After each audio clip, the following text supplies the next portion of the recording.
Hey guys, this is Dave with BTM Reviews. How's everybody doing tonight?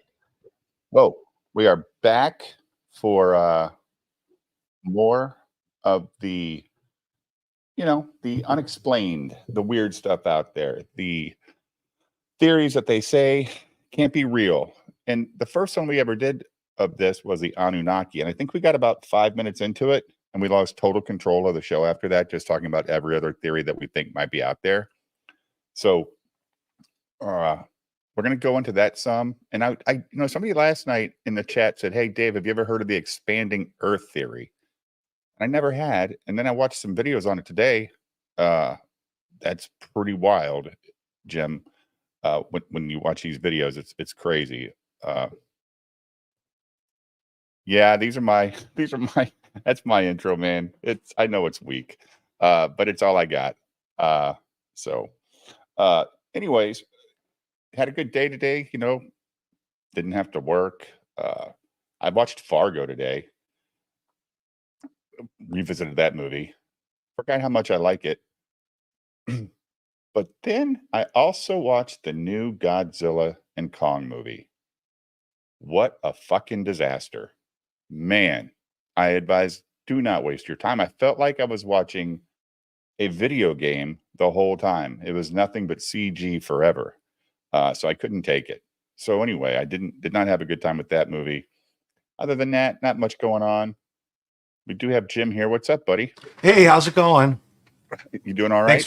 Yeah, I'm doing all right. You just went muted.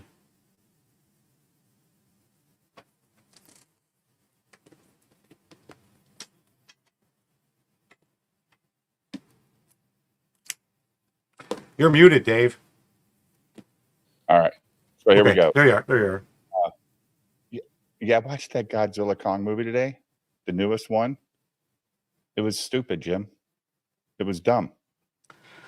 I started watching that new what's it called? The new Beverly Hills Cop movie. I got about 10 minutes in and I got sidetracked, so I had to shut it off. Oh, I forgot it was out. It's on Netflix. The third or something? It's the fourth. It's called like Axel F, I think. So Beverly Hills Cop, Axel F, so I think it's the fourth. Right. We do have Mr. Uncapped here tonight to join the conversation. How you doing, Uncapped? I'm prepared.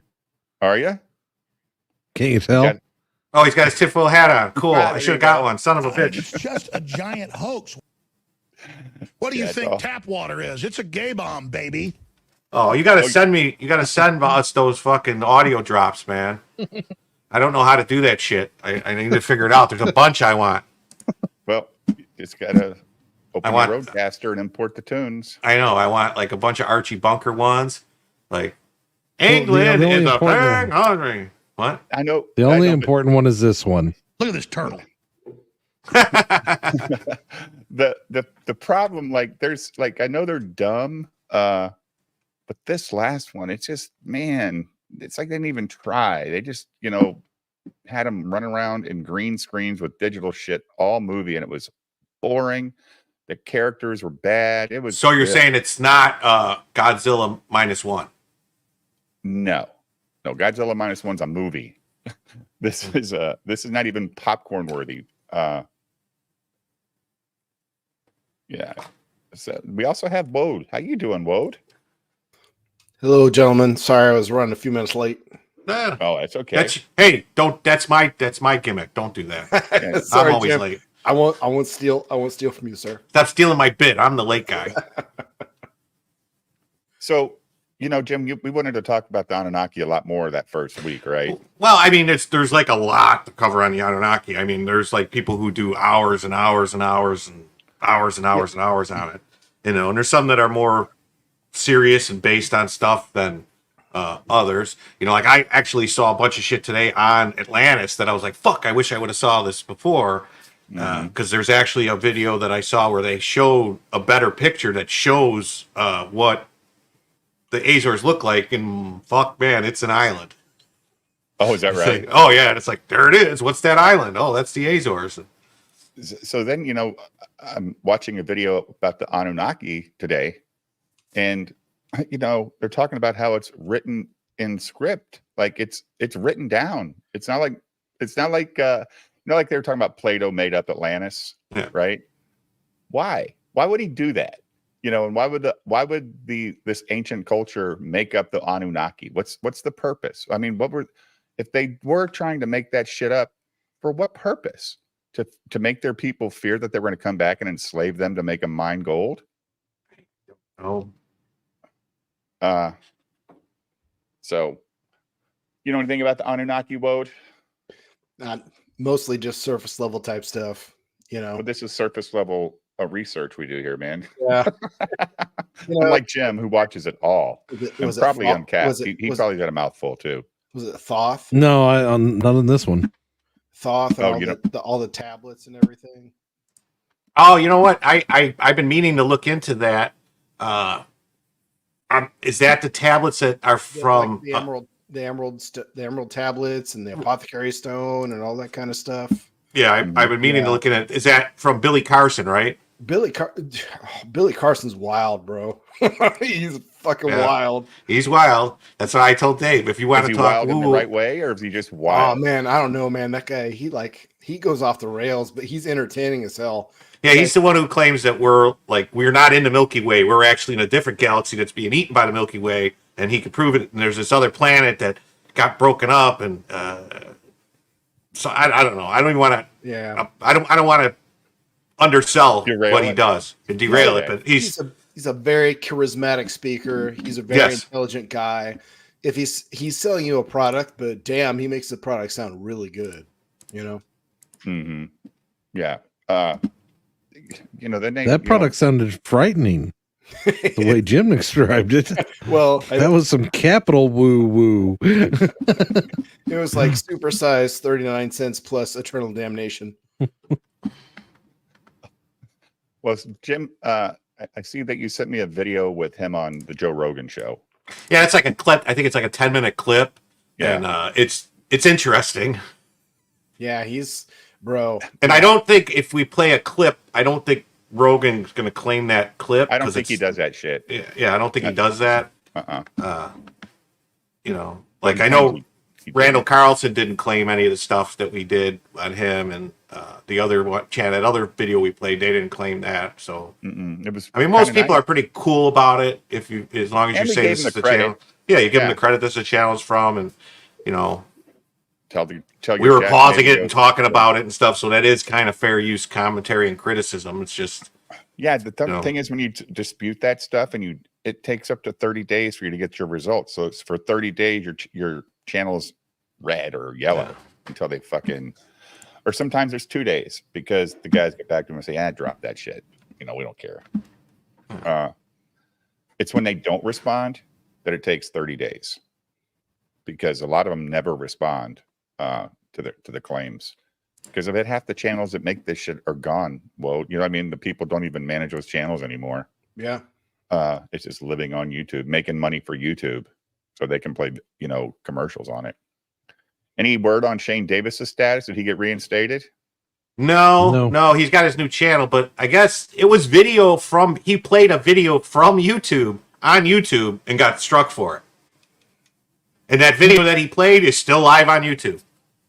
Was it the girl? It was a strike. Yeah, the girl in the bikini. They struck him for nudity. So it was a mass flagging thing where like a bunch of people went and said, "Oh, nudity," and got him.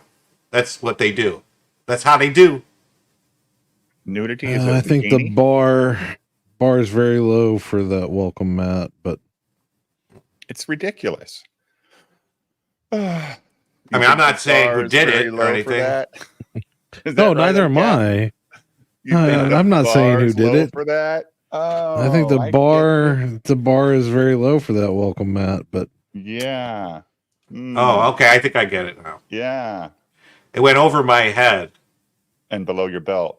Yeah, below my be careful about things going below my things going near your head. They could lead to a head injury. Yes, below my black belt from my ninja training school. Shane, Cecil, and Froggo all struck yesterday or today. What? Yeah,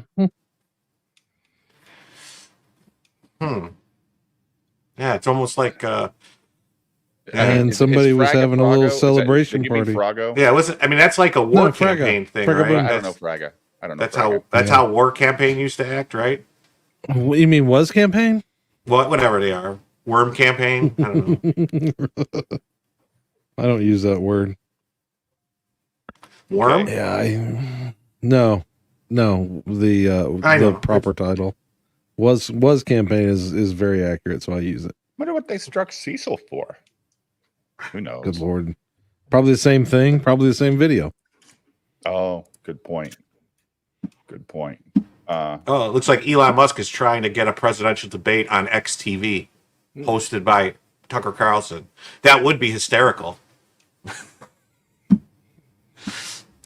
Yeah. Are they going to hold it in an old folks' home?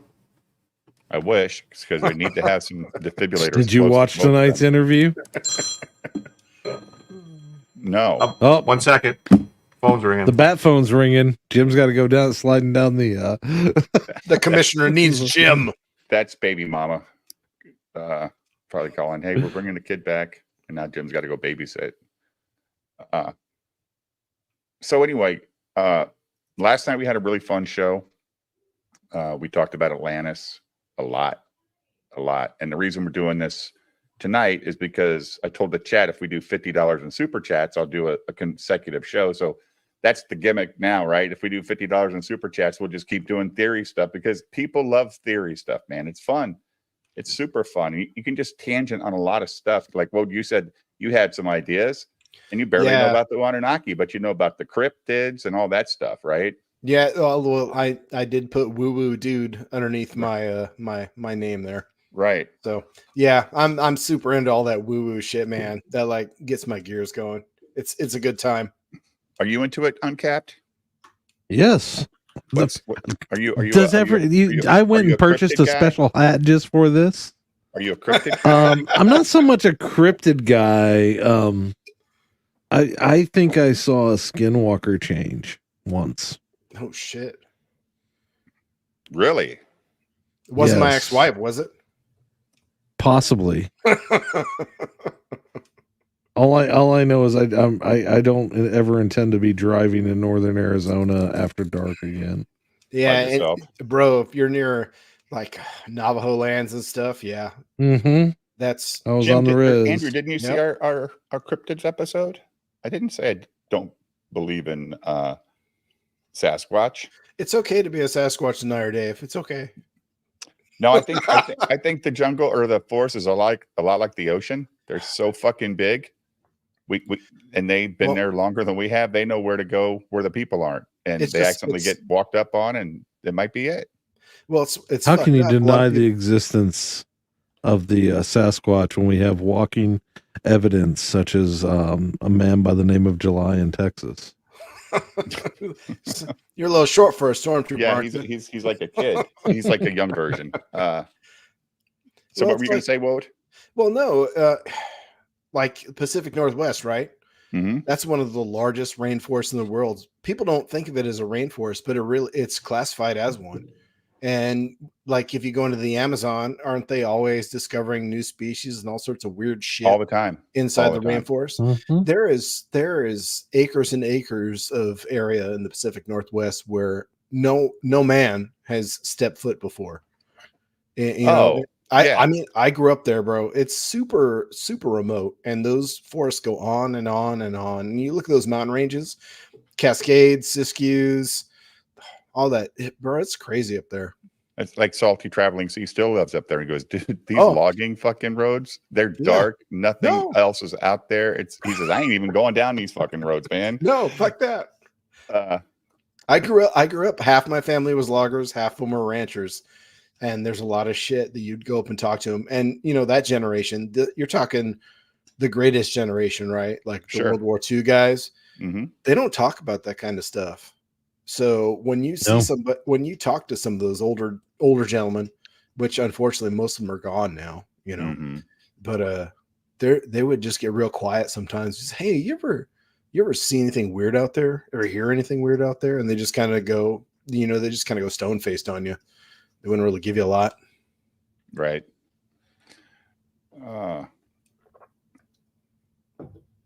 Yeah, I tend to those 401k files. We're going to dive into those too on an episode because there's just so much of it, man. And that's when you do think that Sasquatch might be a fucking asshole. He's stealing kids out of the woods. Has anyone ever considered the idea that maybe he's just blurry? You know, Uncapped, it's funny you mentioned that because everybody always talks about, oh, would you take this with a potato phone or whatever?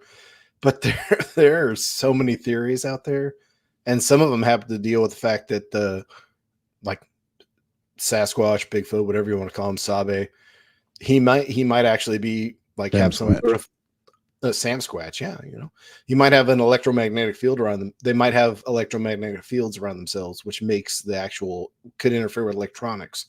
Because you notice one thing we went away when we went away from physical media, went to all these digital devices.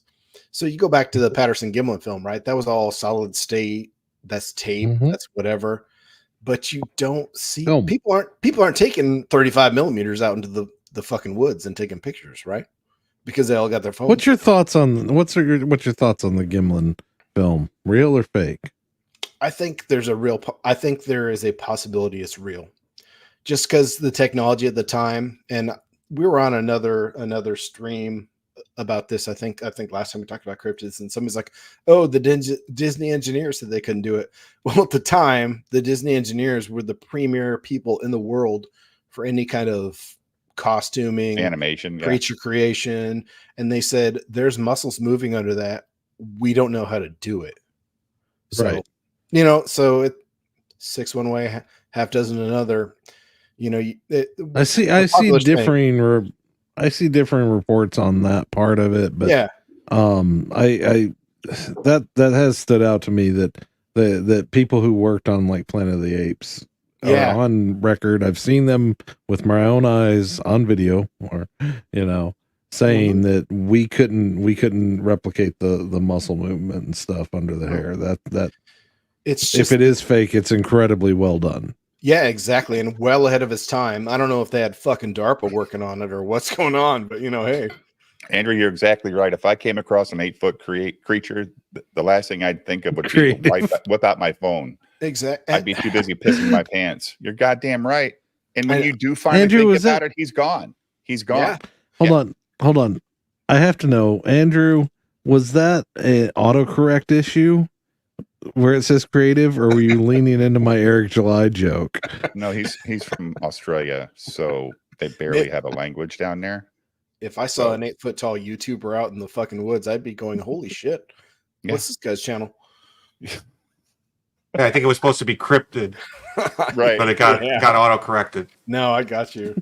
No, but so the thing is too, like Turtle was talking about.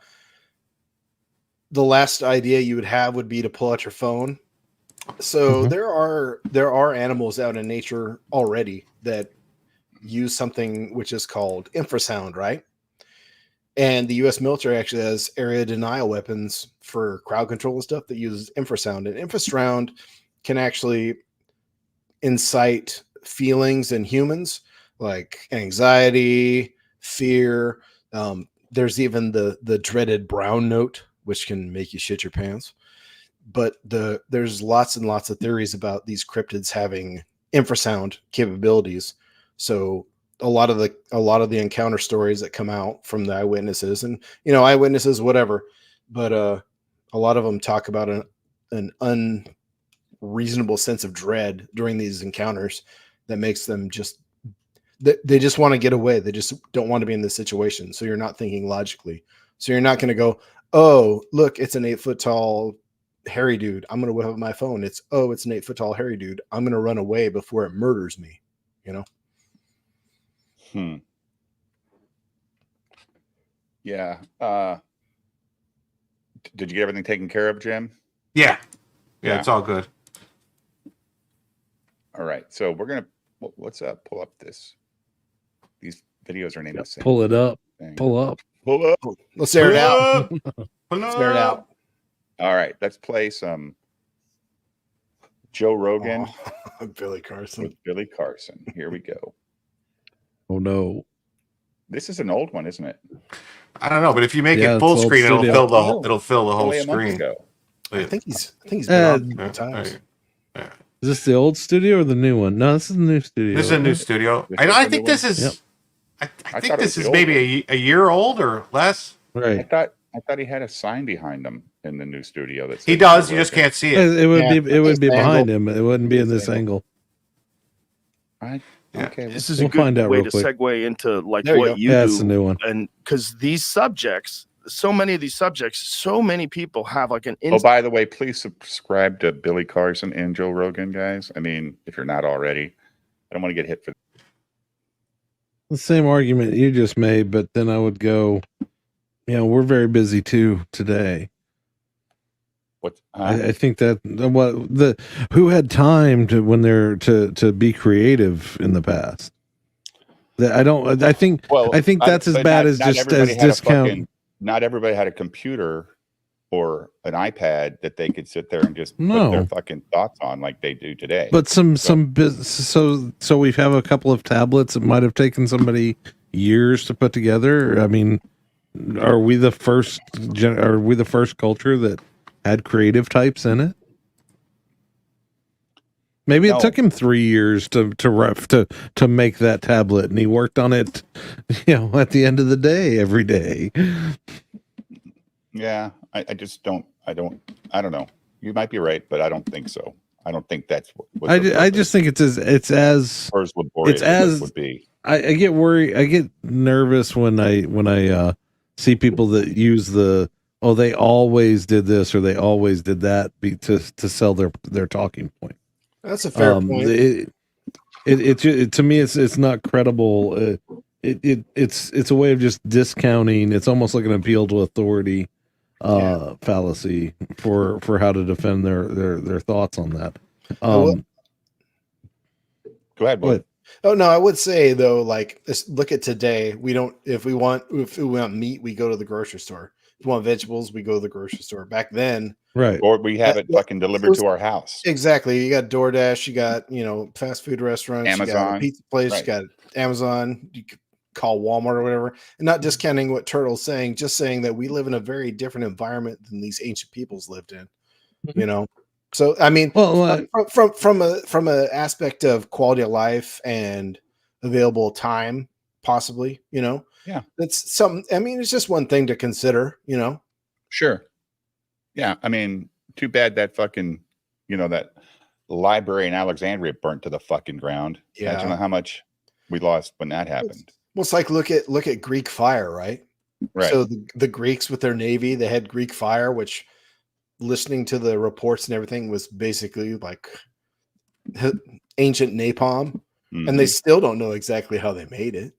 It's they just figured out how to make the goddamn Roman concrete like 4 years ago, right? And why did the fucking roads last for so long from the Romans and the Greeks? And then I pull out onto freaking First Street and there's potholes all over, and they just repaved the shit 2 months ago. Yeah, or they just fill in the fucking holes, knowing they'll be back in 6 months, filling it again. Of course, everything without context. I mean, we in reality we have no idea, so everything's conjecture. But yeah, it's frustrating for guys. I think when they look at this stuff and they want to take it seriously, but mainstream just says it's not possible. It couldn't be that way. No way. Jim asks the perfect question every time we talk about this shit. Why are we the only breed of people on this planet that sunburn? Nobody else does. No other classification of animal on this planet sunburns. Why is that? It's weird. It's very odd. It is. I think the main thing is just always question the official story. And whenever somebody tells you it can't be possible, do that extra piece. Go, why? And it's not like I'm saying I believe everything that this guy's saying. No, but I don't want to I want to keep my mind open. It's okay to ask questions. But sure. I mean, it hasn't been outlawed yet, at least not in this country yet. But hey. That's not true that we're the only animal that sunburns. Who else sunburns? Pretty much every animal on the planet. I don't think so. I heard some guy on YouTube say that, and I believe him. I did too. I mean, pigs, bro. Do pigs sunburn? Trust the science, bro. Dogs don't get sunburned. They have hair. No, they have hair. Like animals have hair to protect them. We supposedly evolved. I guess maybe okay. We evolved off of being hairy, which the hair would protect us from sunburn. It's odd, right? If it was so bad for every other animal, why does you know what I mean? Well, that's the reason that, for example, elephants throw sand on their back. They get sunburn. Yep. Man, you're fucking blowing up. I know.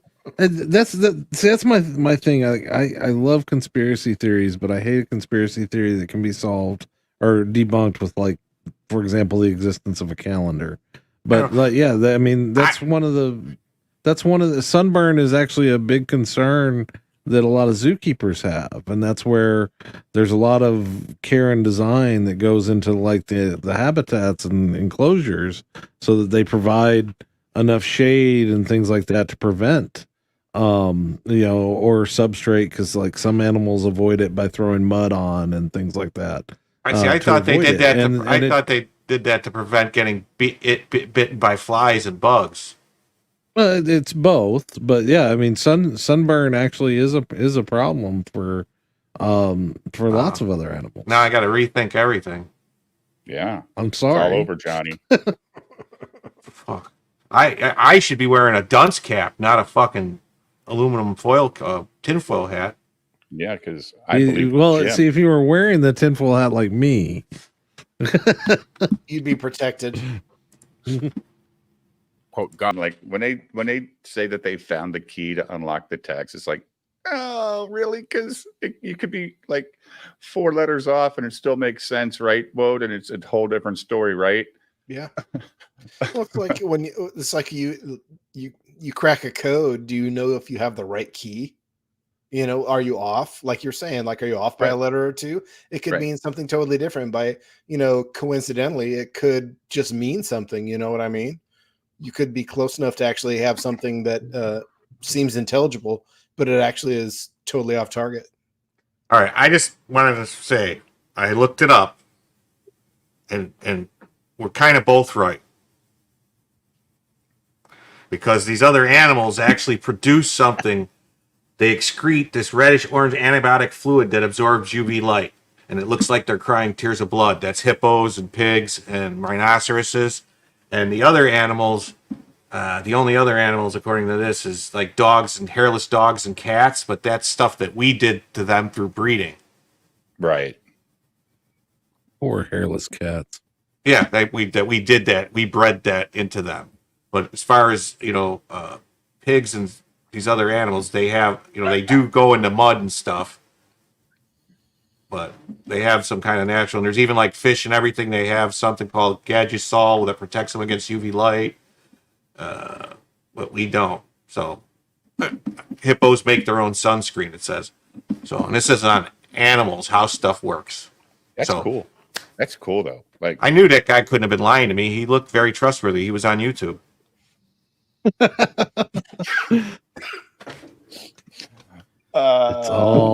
It's all. Dude, you could read one article. And that's that's the thing, right? Like this article says that. This one says this. I don't know. What they're saying is that we actually evolved ourselves out of the protection because we started wearing clothes. But I don't know. Does that make sense? Yeah. Why would we need clothes? We needed clothes because we lost the hair. Yeah, it doesn't make sense. Which, that's like saying what came first, the chicken or the egg? Right. Did we lose our hair because we started putting on clothes? Okay.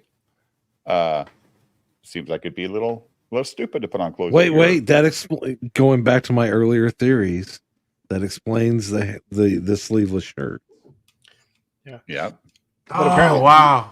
You don't need to put on clothes in June when you're having a parade. So. Correct. It could be the climate. Maybe he's right. Dan Blackroy said it could be the climate. Maybe the climate was such that but I mean, I would think if it was cold and you weren't getting a lot of sun, that you would need the fur to keep warm. Yeah. So something doesn't, Yeah, Ice Age is likely inspired the clothing. Maybe They started. Yeah, only where. Yeah, we probably started putting on Where- animal skin to get warm, like furs and stuff from animals, like millions of years ago. Yeah, Grugtug got frostbite on his wiener head and decided that he wanted a fur loincloth. Yeah. Yeah. But you would think if we were living in an ice age and evolution was a true thing, that we would evolve into being hairier, like to protect ourselves from the cold. Right? I mean, you would think so. But Darwin's a dick, and he sold the school system's fucking evolution, and people bought that shit. Fucking dumbass. So something Joe just said that always bothers me when people say it. That looks like computer code. Yes, it does. Yes, it does. Neither one of these guys has ever written a line of code in their life. I've been writing code since I was 6 years old. Computer code looks like English. So I know, I'm just saying that you can say that about any language that you don't speak. Yeah, I mean, you look at the Chinese symbol for language, and Japanese, I use all those symbols. Like, Jesus Christ, that looks like ridiculous. Just give us a B, an A, and a B, and a C. But they're used to it, and it works for them. That's what they've been doing for thousands of years over there. So, they're not going to switch. Right. But what I'm saying is, like, he's saying that it looks like this to me. Well, that he wants to believe it because of that. You know what I'm saying? And that to me is you've got to be careful not to just accept that because you want something to be that it is. And while we're talking about this, I want to share something real quick because you just reminded me. While we talk about foreign languages, presented without comment. Yeah. But they say, let's go back to your video. Sorry. A man on average speaks 7,000 words a day. A woman speaks 21,000 words a day. So that seems like a really accurate depiction there. Yeah, and if they find an ancient, statue 5,000 years from now, and it's got English written on it, and they're not even using English anymore, they got a whole different way of, communicating, and be like, wow, look at this. This is really strange looking. It's like these guys were, and they had to get a whole civilization to agree. They have no idea how big our civilization was. Like we always guesstimate these total number of peoples that lived in these civilizations. Woad, like they don't fucking know. No, there was no goddamn, census done every goddamn 10 years. And if there was, have we found those records? I don't believe it. They just estimate, there might have been 100,000 people living here. It's like when they talk about the big purge of, Homo sapiens, where they think the Neanderthals were killing us all off and eating us. And then we were down to like 1,000 people. The theories out there, 1,000. So like a couple dozen families of folks, and then they think, oh well, the Neanderthals lived up farther north, so they froze to death, and we survived. We were the smart ones. We found shelter or whatever. Well, it's because they think that we were down in the warmer areas, like in Africa, and well, don't forget all the people that were living on Atlantis. Yeah, they couldn't get them, and on all the islands in the Pacific. Did you guys talk about the Lemurians at all, or Lemuria? We didn't really, a little bit, but we didn't really get into it. Yeah, not too deep. Not too deep. Conductor for our electronics, dude. Like, it's the best conductor out there, right? I mean, nothing conducts better than gold. Except for maybe platinum. Maybe platinum. But gold's easier to find than platinum, right? But gold is also the thing about gold is too that a very, very small amount of gold can coat a very large surface. Mm-hmm. There's something crazy about it that the fact that gold is so pliable is not the word, but it's just, you can spread it out ultra thin, and it's still effective in the gold plating is as effective as a bar, is what you're saying. I mean, it's like look at when they show like the satellites and everything. They got their solar sails, and they're all like gold plated and everything. It's a very, very small amount of gold, but it's used very, very efficiently. Yeah, I mean, how much gold is in your phone? A lot. Yeah, malleable. Yeah, Peter Watts got it.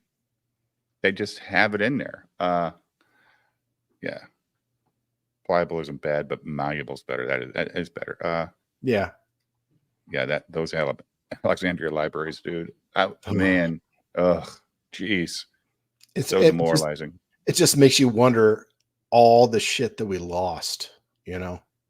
Well, just like the Mayan and Incan civilizations when the Spanish destroyed everything. Like, how much knowledge did we lose of their history? They want to tell us that these civilizations are 1,500 years old, but and they had pyramids too. Lots, and they're finding them in the rainforest that are covered up. And that's the whole weird. Have we not? Too. You look at Have we not discussed my theory on the pyramids? No. What's your theory on the pyramids? I thought we had on this show. See, everybody looks at the pyramids and talks about how amazing they are, and I didn't mean to cut you off, Wood. So, you're all good, dude. I personally look at them and say, those are people that had diminishing goals. The original plans for those were big square blocks. Yeah, I think they were built to be some kind of harness for plasma energy during a time when there was a higher, the Earth is basically a giant capacitor, and they're somehow used to target the galactic electric current for power. That's why they're built all around the country, all around the world. The globe. Yeah. If you want to get into the woo-woo factor of it, it's Woo Friday. Yes, I would like to see an overlay of ley lines and the location of the pyramids. I think it's out there. Yeah, and there's something really weird about the 33rd parallel. That's another thing. The number 33 is number 33 is a 26 is a magical number. No, 33 is used by the intelligence agencies to signal to each other. 26 is big because of the 26,000 circumference planet of the Earth, right? And then it's like I've watched something on 26. I think that's really, really part of the numerical stuff for the pyramids or something. I think it's 26. And the Masonic Scottish Rite Temple, the 33rd degree, I think that's their highest rank. So there's all that like esoteric weird stuff too you could get into. Yeah, right. Absolutely. The thing is, you don't even have to believe in them actually having power. It's just there's a lot of societies on Earth that have treated that number as a very specific thing. Yeah, almost like a reverent type thing, right? Where it's like they hold it in highest. They base their whole mathematical system off of that number across the planet, but nobody communicated. There was nobody traveled across the sea. But last night we looked at the map, and all these continents way back in the day, when the ocean was a lot lower, the continents were a lot closer. Well, so going across didn't take as fucking long. The Appalachians, I mean, granted, this was a long, long, long time ago, but they say the Appalachians were created when Africa freaking collided with the North American continent and because the Appalachians are one of the oldest mountain ranges on the planet. I don't want to jump to something completely different, but you're reminding me of something. So what do you guys think about the Mandela effect? Because I'm pulling up these maps and it's reminding me of something. Oh, you mean like the fruit of the loom? Yeah. Well, that one. Here's my question. I'm a firm believer in the Mandela effect, as it being legit. The reason why is I had a friend in kindergarten whose last name was Berenstain, and the way that I learned to spell his name was to copy it off of the books. Yeah. And so how would I have learned to spell his name if that wasn't the case? No, but the thing that jumps out at me every time I look at these maps is, when did all of South America end up east of Florida? Yeah. Without looking at a map right now. Yeah. Dave, makes Jim, sense. you're older. Mm-hmm. Do you recall, if I were to draw a straight line from the tip to straight south from the tip of Florida, that I would pretty much be on the left-hand side of South America? Or does that sound wrong to you? It sounds possible. Does that sound? No, wait, does that, just remember, like, when you were in junior high? I don't remember it looking like that on older maps, but now that I'm thinking about it, I mean, Mexico does hook to the right and causes the Gulf of Mexico, and then the Yucatan Peninsula comes up, and then it goes further down. So it's possible, Central America still goes to the right a little bit. Wait, hold on. So you were remembering the way I'm remembering. Yeah, it was almost straight down. I've noticed when I talk to younger people, they think I'm crazy on this one. So yeah, if I were to take just a map of the Western Hemisphere, and I draw a straight line south from the tip of Florida, that I would go through like the part of Brazil. It would like that went there. Now find me a map ever that shows that. But that sounds right to you, doesn't it, Jim? It does. But it What about you, Dave? Well, look, man, you just fucking blew my mind. I'm like, holy shit. Wait a minute. I'm seeing this map, but this does not. Holy fuck. Don't. This doesn't look right at all. This does not look right. Dave, right. Dave, don't look at a map yet. Dave, do not look at a map yet, please. Oh, you have. It's too late. No. This looks weird. But this looks like what I remember in high school. This looks like what you remember? Oh, no. You remember South America being that far east? Not that far, but I remember like it's farther east than Florida. Right. The whole continent of South The America. entire continent. The entire continent is to the something doesn't seem right here. Florida. Yeah, I don't remember that in my textbooks when I was in grade school. Now here's the thing. Find the oldest map you can. Yeah. This is just an Encyclopedia Britannica. Let's look at this one. Antique map of the Westerns. Yeah. Look at this one. Find one that's a little more to scale accurate. There's Florida, and here's South America. Right, South America, right, and look how far, west it's still right now. But no, find like something from the 1600s. All right, 1700s. Let's go to your Google image search. Look at this one. You got safe search, huh? Look at this fucking map. Look where South you won't America's find at. you will not find one where it is to the east, where like what I recall is, if I were to draw that line straight south from Florida, I would get the right hand 1/3 of Brazil. Yeah, it would go through there. Look at this map. Yeah, it's like you'd almost split it at the Cape of Good Hope, right? Yeah, look, like here's No, Florida, and there's hold on, and people are saying, I wish I had my old atlas, or it's an equidistant map, and all this. Here's the thing: we all remember that in the maps, it was way to the west of where it is. Yeah, you can't find those maps anymore. Look at these. Even the maps that we remember. I've looked at the book that I remember learning where the continents are. I mean, until I looked at this map, I would have said that Florida is east of South America. Right. Yeah. For sure. This is the biggest Mandela effect that I can prove to people. Yeah. Modern Western Hemisphere map. Jesus Christ. Holy shit. This is what they're... Wow. Well, it's because we all live in a simulation. So you're telling me Brazil is fucking like 2.5 or 2 to 3 hours further time zone than fucking Jim Satala in Florida. I thought they would be behind. Holy shit.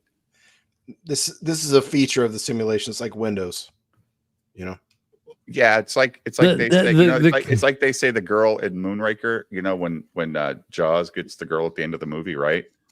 And she wears braces. She doesn't. She doesn't wear braces. Everybody thinks she does when she smiles, but she doesn't wear braces. Yeah.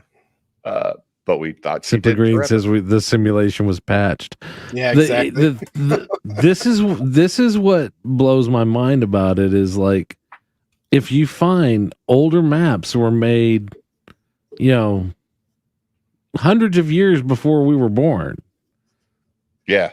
It's right. They all show the same thing, that it's far to like almost the entire continent is to the east of Florida. Of course. And that is definitely not what any of us remember. That's why we now here's the thing. That's why if we had a 25-year-old in here, well, that's why if we had a 25-year from Europe to South America is so far, but it's really not that bad when you see the map that way, right? It's like, oh fuck, it's a lot closer than America.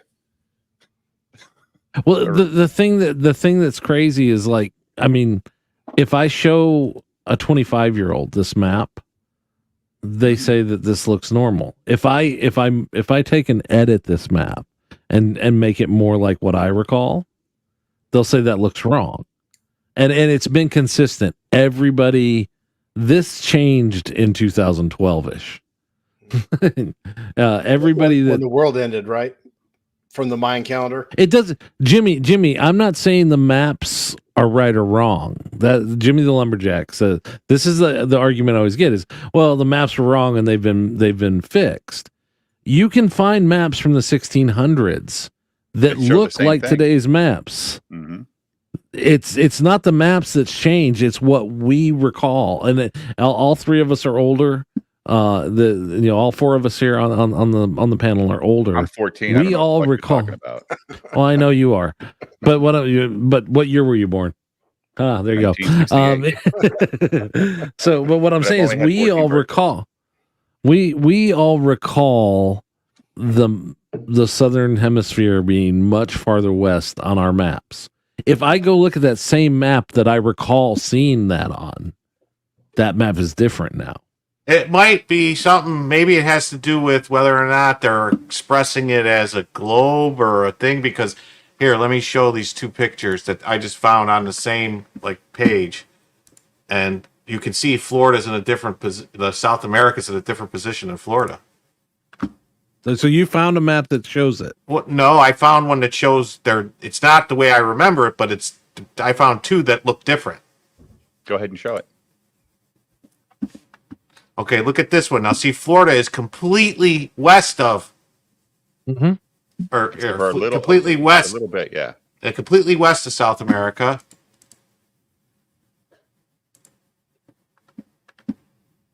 And this one, it's coming down right here. See the difference? It's still so wrong. It's still so wrong that I remember it, but I'm saying it. So something is going on. It might be the way it might just be the way they drew it on them when we were in school. They didn't actually. They just had someone draw it, and it wasn't a map. Or maybe that's the part you're not understanding. Right. That's the part you're not understanding, Jim. I can look at the same map that I learned that from. I have that book. It's at my mother's house. Right. And it's like this. And it's like this now. And that's the trippy part. That's why I said go find like a map from the 1700s or the 1800s. That long before I could have ever seen this.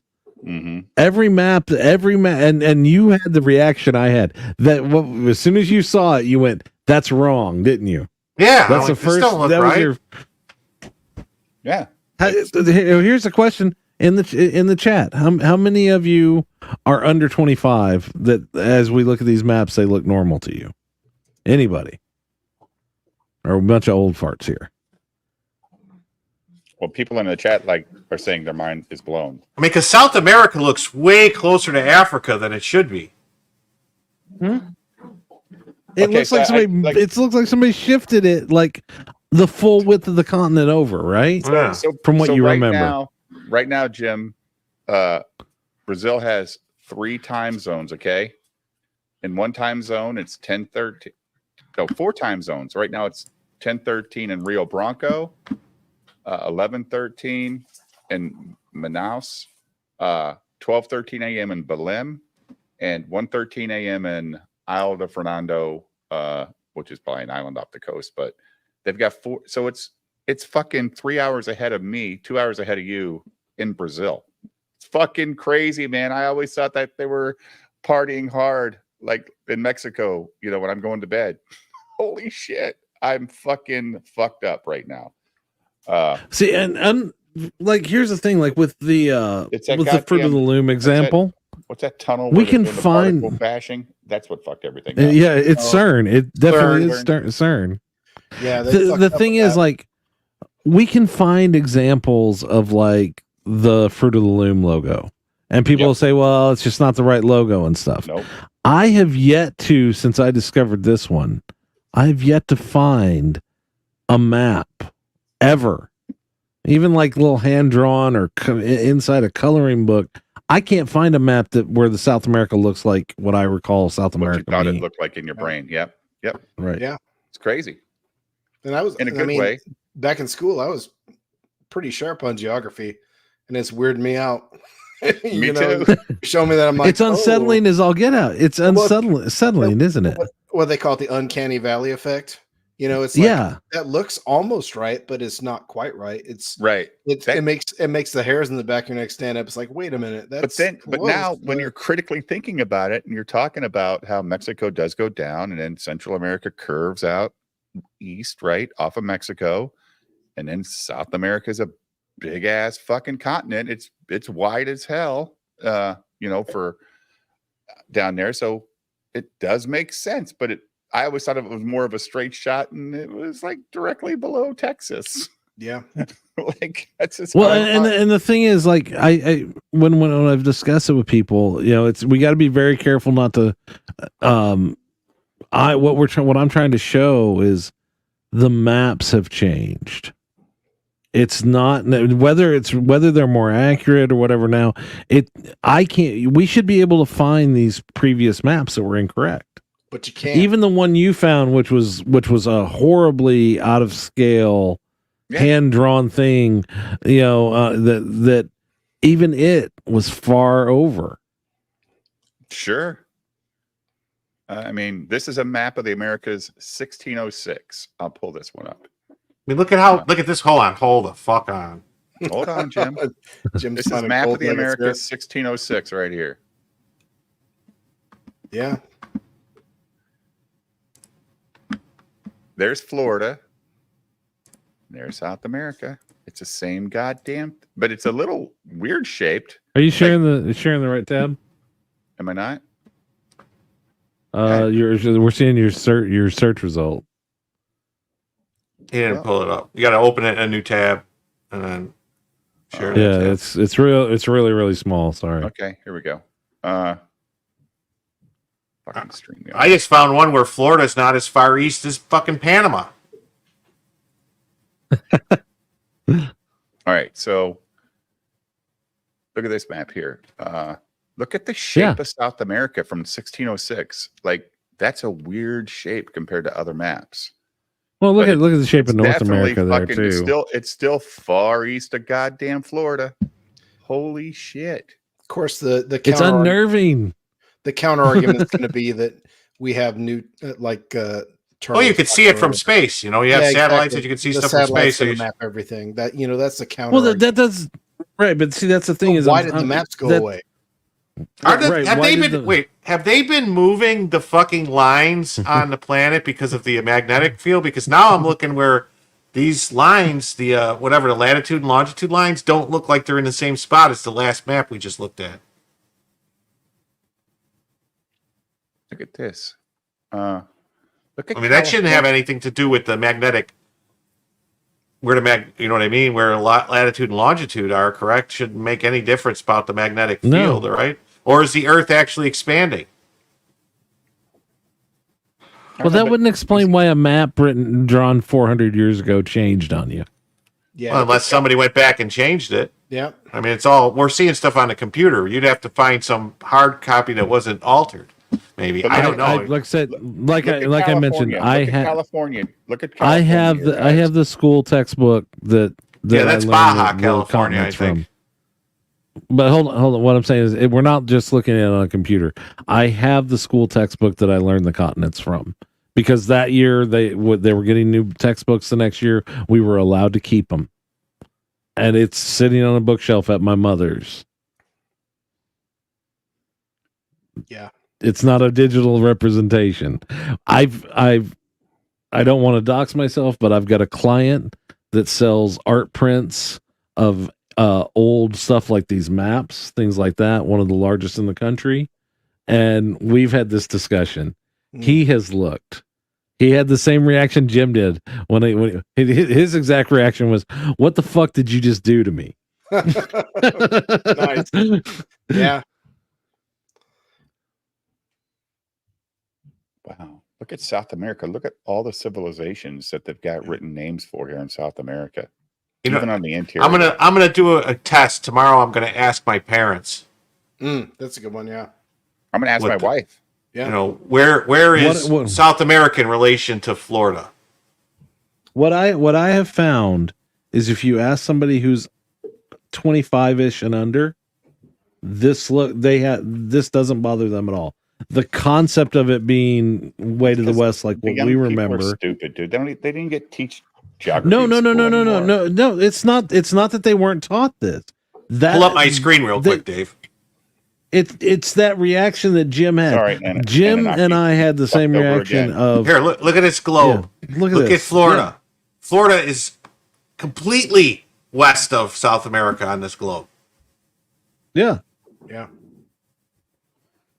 Hey, Dave, I'll be right back. Okay. Yeah, you guys keep talking. I'll be right back too. I got to grab something. I got a globe. Hold on. I mean, this has got South America. Basically, and everybody gets South America is basically under England. Almost. And the thing is, like I said, it's not where it is in reality, or is this globe more accurate than older globes or everything? Is it not the? I just looked at my fucking Lego globe, and South America looks just like this fucking map, Jim, or this globe here. It's completely to the right of Florida. Holy God. And that doesn't feel right, does it? No, it's maybe not. It's just in our mind the way we looked at it. And South America's below North America. Here's what bothers me about it. I'm as I said, I've asked this of a lot of people. If there's somebody that's and smart people who don't really care about this kind of thing, you can do this. You can see the separation, and it's based on age. Anyone that's around 25 years and younger, this looks normal to them. If you show them, I'm having trouble finding it right now, but I took and photoshopped a map where I moved South America where I felt like it should be.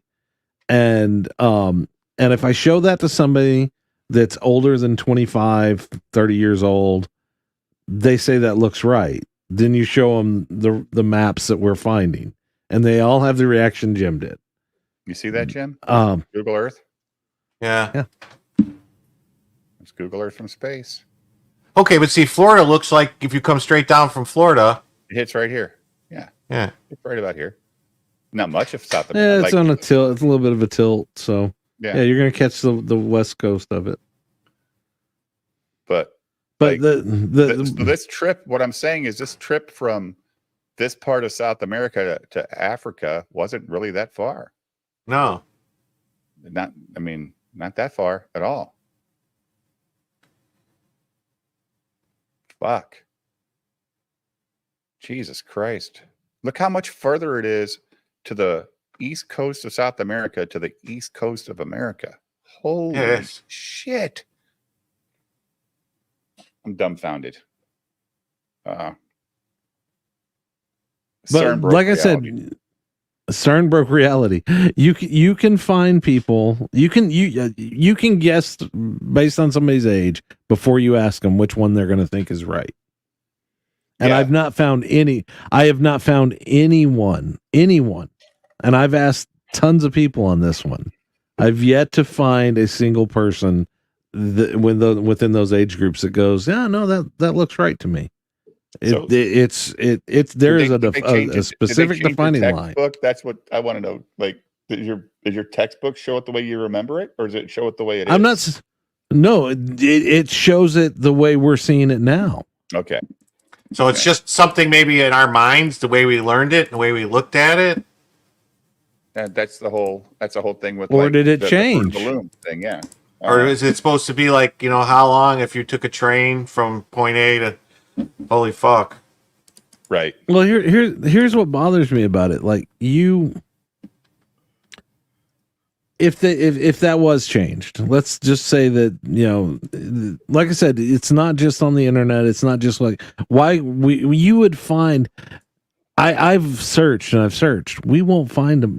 You can't find a map that looks like what we recall. Right. And here's the thing: 100% of the people in this example, all four of us, you all remembered it the way I remembered it. Mm-hmm. We all went to school different places. We all went to school at different times. So it wasn't how we were taught. No. And we can't find an example that points to what we all recalled. And the most interesting thing about it is Jim had the most loud reaction, but there is a very disconcerting feeling when we look at that. If I show, and here's the thing, if I show that to somebody who's younger, if I show them maps that have been manipulated to look like what we remember, they have that same kind of reaction, but they can't do what we just did of go look up every map on the globe from all time, and they're all wrong. Well, now they're not going to use chimp hybrids. They're going to use robots. Yeah. Dude. And on that subject a little bit, I don't know if it's kind of on that subject. The robots are terrifying, man. Not robots, but like, what ligers are when they take a lion and a tiger and they made them? Yeah. You know that they're sterile, right? After they made them? Right. Are they bred for their skills in magic? No, I don't think so. I'm talking about it, but like turtles. There's other animals that if you breed them together, you can get them to breed together one time, but then they can't reproduce. Right. And that's this alleged story. I don't know about with the original creations that they made out of the alleles or whatever, or the whole thing. Like, you look back, everything, like, go down a whole total different rabbit hole. But like mules, donkey. Transhumanism, right? Hybrids, the Nephilim. If you look back. Well, that's what I'm saying. Like, that's the story that's in these tablets that is thousands of years old. Is that when they did this, that things couldn't. They couldn't reproduce on their own, so they had to do something else to get them to be able to reproduce because it was too much work to keep making them. Yeah, exactly. That's the scary thing. And it's weird because that's actually factual, where if you take two different species and you might be able to get them to mate, one time, but then that's it. You got to keep doing it. Yeah. You got to keep creating it. That's a weird thing too. Yeah, it's like a mule, Jim. Yeah. I was going to say, yeah. Yeah, like mules, ligers. There's a few other, I'm sure, that are like that. We breed them together for a specific purpose, but then they can't. They're sterile. They can't create offspring. Yeah, it's a to use a overused term. It's an evolutionary dead end because they have no ability to procreate. Peter Watts. I'm talking about like the stories about whatever the Annunaki did to the first sets of people they create, not people or whatever they created, that they were sterile and they couldn't reproduce on their own. And then when they eventually, I'm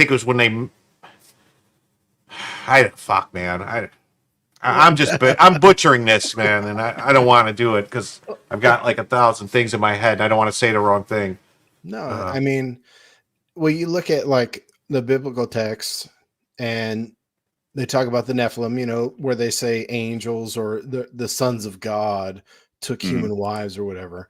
But then there's also stories of, I think it's called the Eloid, which were the offspring of the Nephilim. So it'd be a case of where there was a hybrid and then they were able to reproduce, which would, if you look like, if like the counts, like going back through and everything, like the Nephilim were, you know, they talk about the giants, they were just massive, right? And then they just slowly got a little bit smaller and a little bit smaller whatsoever, you know. Maybe that is like some sort of a strange, I guess you could call it like a devolution of, or maybe a dilution of that kind of DNA as it progresses through a case of a hybrid that wasn't unviable for, you know, creating offspring. Yeah. I just dropped something in the private chat, Dave. I don't know if you want to pull up this video or if you want to get one of them other ones I gave you earlier. Oh, so they make Ligars and Tigons. Okay. So they just switched who is the donator. I got you, Woad. What is this? It's another forbidden. Ligers. Ligers. Is this another forbidden? No, this is different. Did you drop Napoleon Dynamite in as the link? Well, somebody said Napoleon Dynamite in the chat. It. Kevin did. Yeah, Kevin said Napoleon Dynamite. Yeah. Tina, come get some ham. Dave, you're just mad because I've been chatting to hot girls all day. Do you think anybody wants a roundhouse kick to the face when we're in these babies? That's right. Yeah,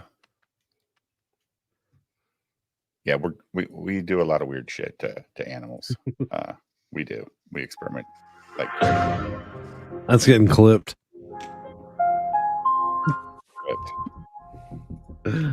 I'm calling PETA.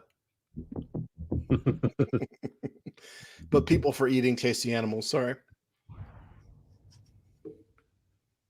God didn't want to see that. What did that say? He made them out of meat. Does that say it's going to be copyrighted? Like copyright Gaia or something. Yeah. Or Gaia. Sorry. Forbidden Knowledge TV. Oh, he's got a network. This is an hour long. This is going to take us 4.5 hours. Well, no, we don't. No, I'm not going to get struck by this asshole. So, like, it's weird. Like, I kind of, like, after I saw Billy Carson on Rogan, I was like, okay, well, I'll look into this a little bit. And I started to watch some of his stuff. And I'm into the woo-woo stuff because it's fun, you know, entertaining. Mm-hmm. And I'm watching them, like, go through some of the stuff. I'm like, oh, that's a little out there for me, dog. Yeah, you know? And you'll accept a lot of stuff, right? You're like, oh, it's like, I just always question the official narrative, you know? So it's like when I see different information presented, I'm like, I'm going to digest this and see what happens. And I watched some of his stuff and I'm like, right. It's like turtle looking at the map. I'm like, that ain't right. Oh, here's a clip. Here's a clip. We could try this one. All right. You going to present it? Yeah. No, I was just going to put it in the private chat. I mean, I can present it if you want me to. Yeah, you can pause it. Yeah. Meat is murder. Tasty, tasty murder. I love meat. Yeah. I love it. We ain't supposed to eat meat. Yeah. They causing global warming with them cow farts. If we ain't supposed to eat animals, how come God made them out of meat? Exactly. Well, like Ben Togel, he's I said this the other day, he's DMing me pictures of his horse meat sandwich. He lives in Austria, so like they can just get horse meat at restaurants and delis all day long. I'm like, dude, we don't do that in America. We don't eat our fucking pets. Well, it was outlawed for what, like 200 years? Yeah. We just don't eat horse meat. And he goes, we can buy it at this deli in Chicago. No, I don't think so, man. I've been around 56 years. Nobody's ever once in my life offered me horse meat. Yeah. How about you, Woad? Have you ever had horse meat? I like to eat pork. I like to eat bacon, right? And I take my bacon and I make a little crucifix out of it. And that way it keeps me safe from demons and extremists.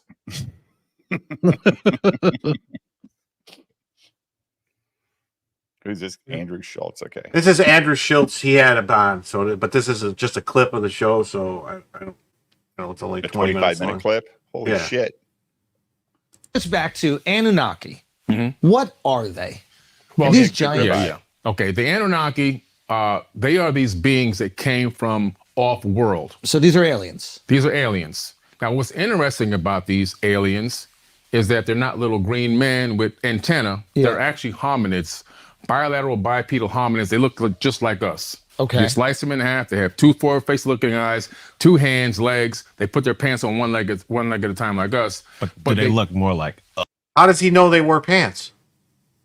Maybe they wore robes or tunics, or Right. you know, like the like Egyptians. PPP, where's a fucking Santa? Well, I mean, the Egyptians and all them, they were modeling their wear off of something. If they were modeling them, you know, ancient Sumerians, they didn't. None of them people wore pants that I remember seeing in anything. They wore like loose-fitting robes and shit. Yeah. What if they were Scottish? Exactly. I think Kilts. the Anunnaki pioneered Pants Is Optional Thursday. Biden dead, or am I seeing clickbait? I saw something saying he had some kind of medical emergency, but then it said no. So I don't know. Sorry. Us or more like Us. They look like I we think you're look like seeing them. clickbait. Okay. We actually look like them. Okay. And the reason why is because we have their genetics and their DNA inside of our bodies. Now, what's interesting is these. Wait a minute. They put their stuff inside my body? That ain't cool. They didn't even ask permission. I didn't consent. No consent. No consent. That's not good. beings were a spacefaring race that broke away from the Pleiadian star system. The Pleiadian star system is a group of stars called the Seven Sisters in the night sky. You can see 6 stars with the naked eye. Now, these stars in ancient times, according to ancient texts and tablets, there was an ancient galactic war there. Okay. Most of the information from Star Wars comes from this text. And this war, they had these... Wait. Is he saying that George Lucas... What? Yeah, that's only Star Wars I know about. Here we go. Well, this is WooWoo Friday, so this is some WooWoo. Yeah. Destroyers like letting Death him go. Stars. They don't call them that, but they call them the Brahma Astra and Brahma Astra Honda weapons that actually can release a weapon that can destroy planets. Okay. Imagine if you're in a star system and a planet is being blown up and you're in a nearby planet.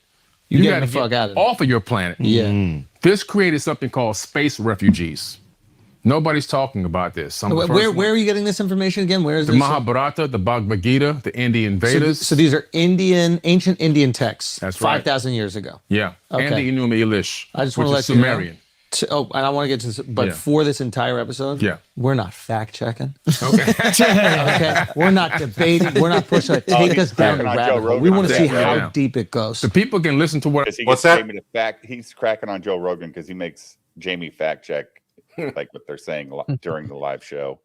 And this is young kind of Jamie. on Google or Bing or whatever, and it's like, dude, what makes Google fucking right? What makes Wikipedia smart? I never go to Wikipedia for any fucking answers. Jesus Christ. That's just people putting their own information on there, right? Now, when they came here, do you think people said, they're taking our jobs? Well, no, because there were no humans. They created the humans. So nobody would have said anything. They've been like, oh. When I heard open borders, I never thought it was actual aliens. Thank you, Dan Blackroyd. Jim is greater than Jamie. Yes. Hey. I've been discussed by on the Joe Rogan show. Nice. Fortunately, young Jamie was not asked to pull me up. what I'm saying, and they can go look all of it up. Fuck them. Take us down the rabbit hole. I'm taking Billy. you, man. Okay, let's go. So we're talking about we're talking about the evidence, the very first evidence of space refugees. So you're seeing this in these ancient Indian texts. Yeah. Okay.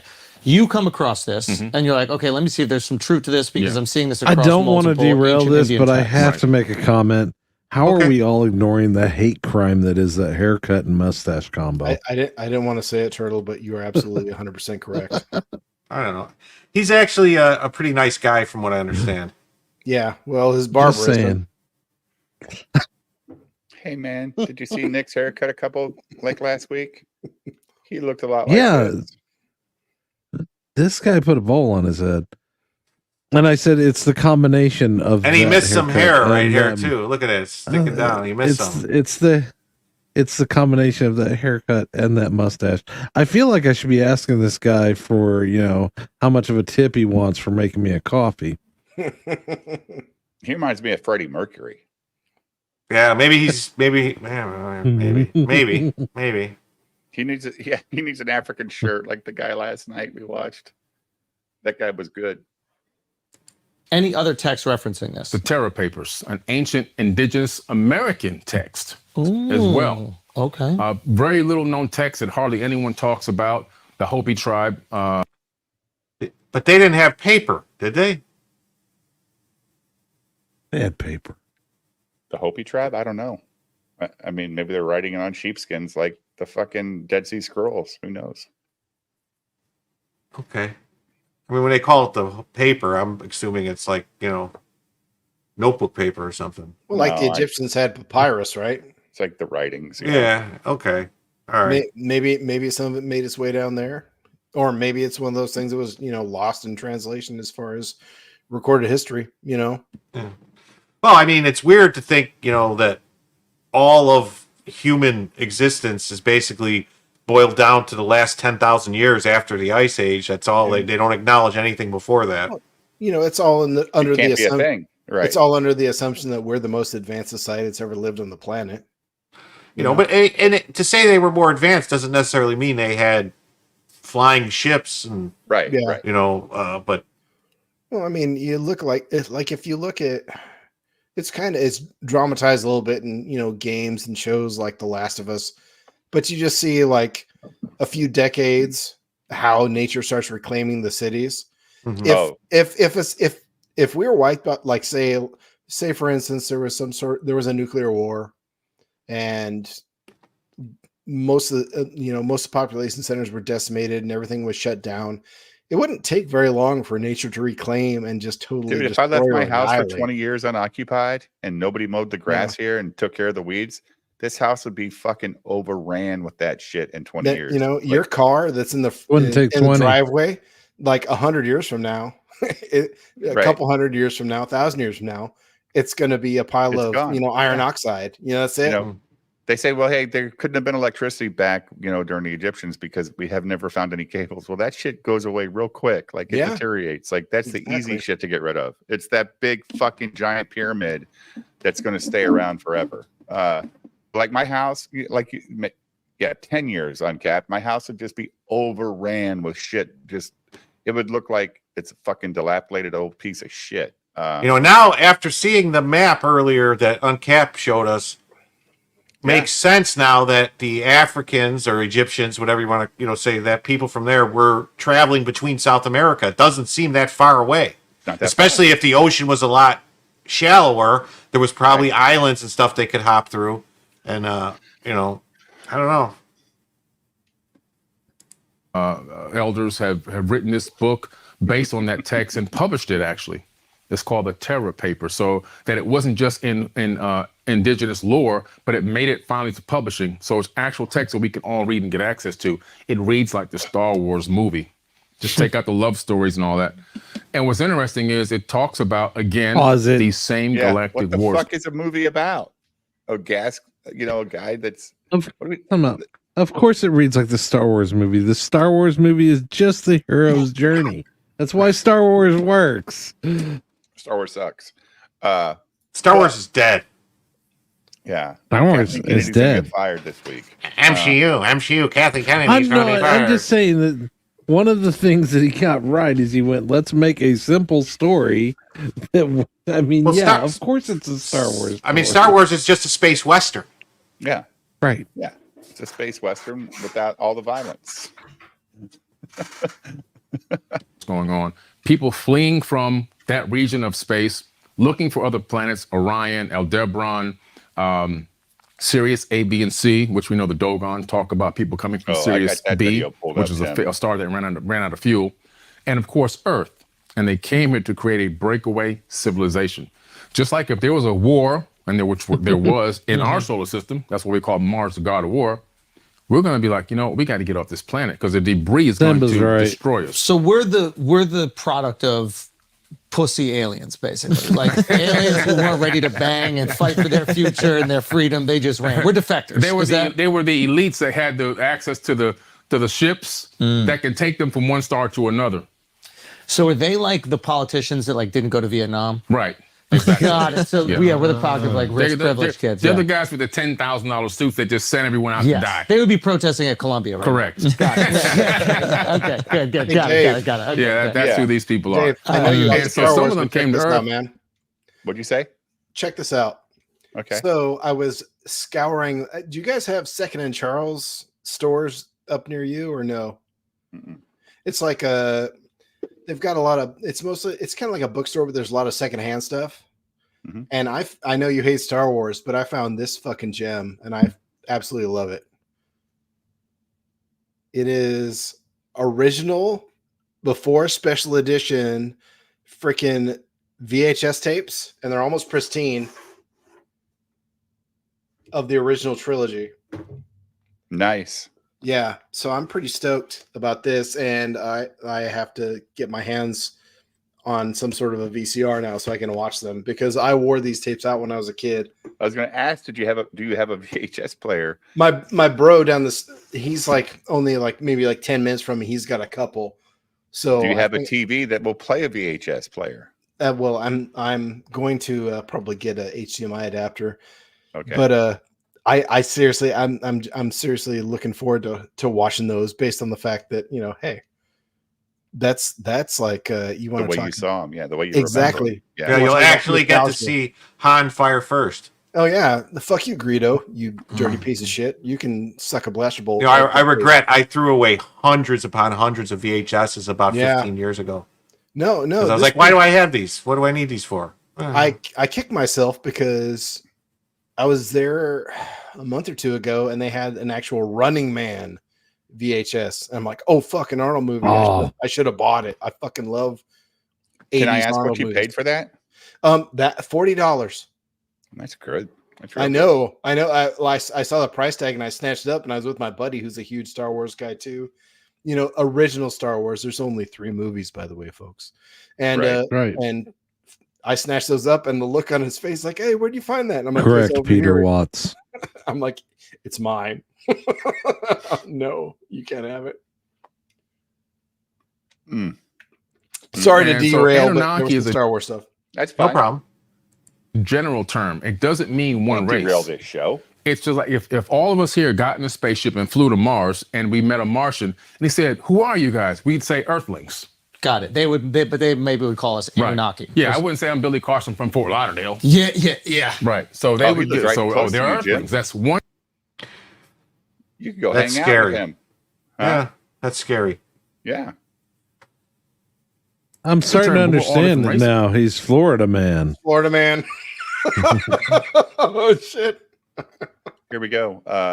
Lethal Burrito says, I bought a clamshell version of Animal House in the original package on VHS at half price books for $4. Nice, dude.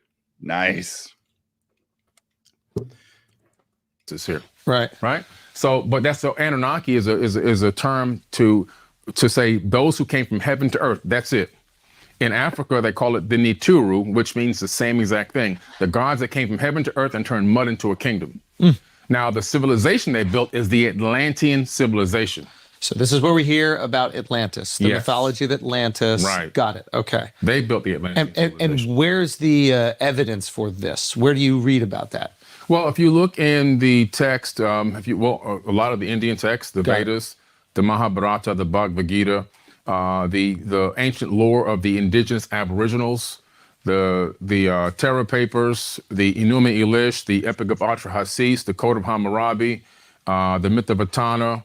There's so many tablets. I can just keep going down. Everybody's referencing the Atlantean civilization. Yeah. Obviously, the most popular one was it Plato's uncle or something like that? Plato. Plato wrote about that. Oh, he did? Yes, he did. Yes, okay. Got it. And so, you start looking at this information. That was more recent. I mean, when I say recent, it's not as ancient. But the account of Plato's account of Atlantis is not that ancient.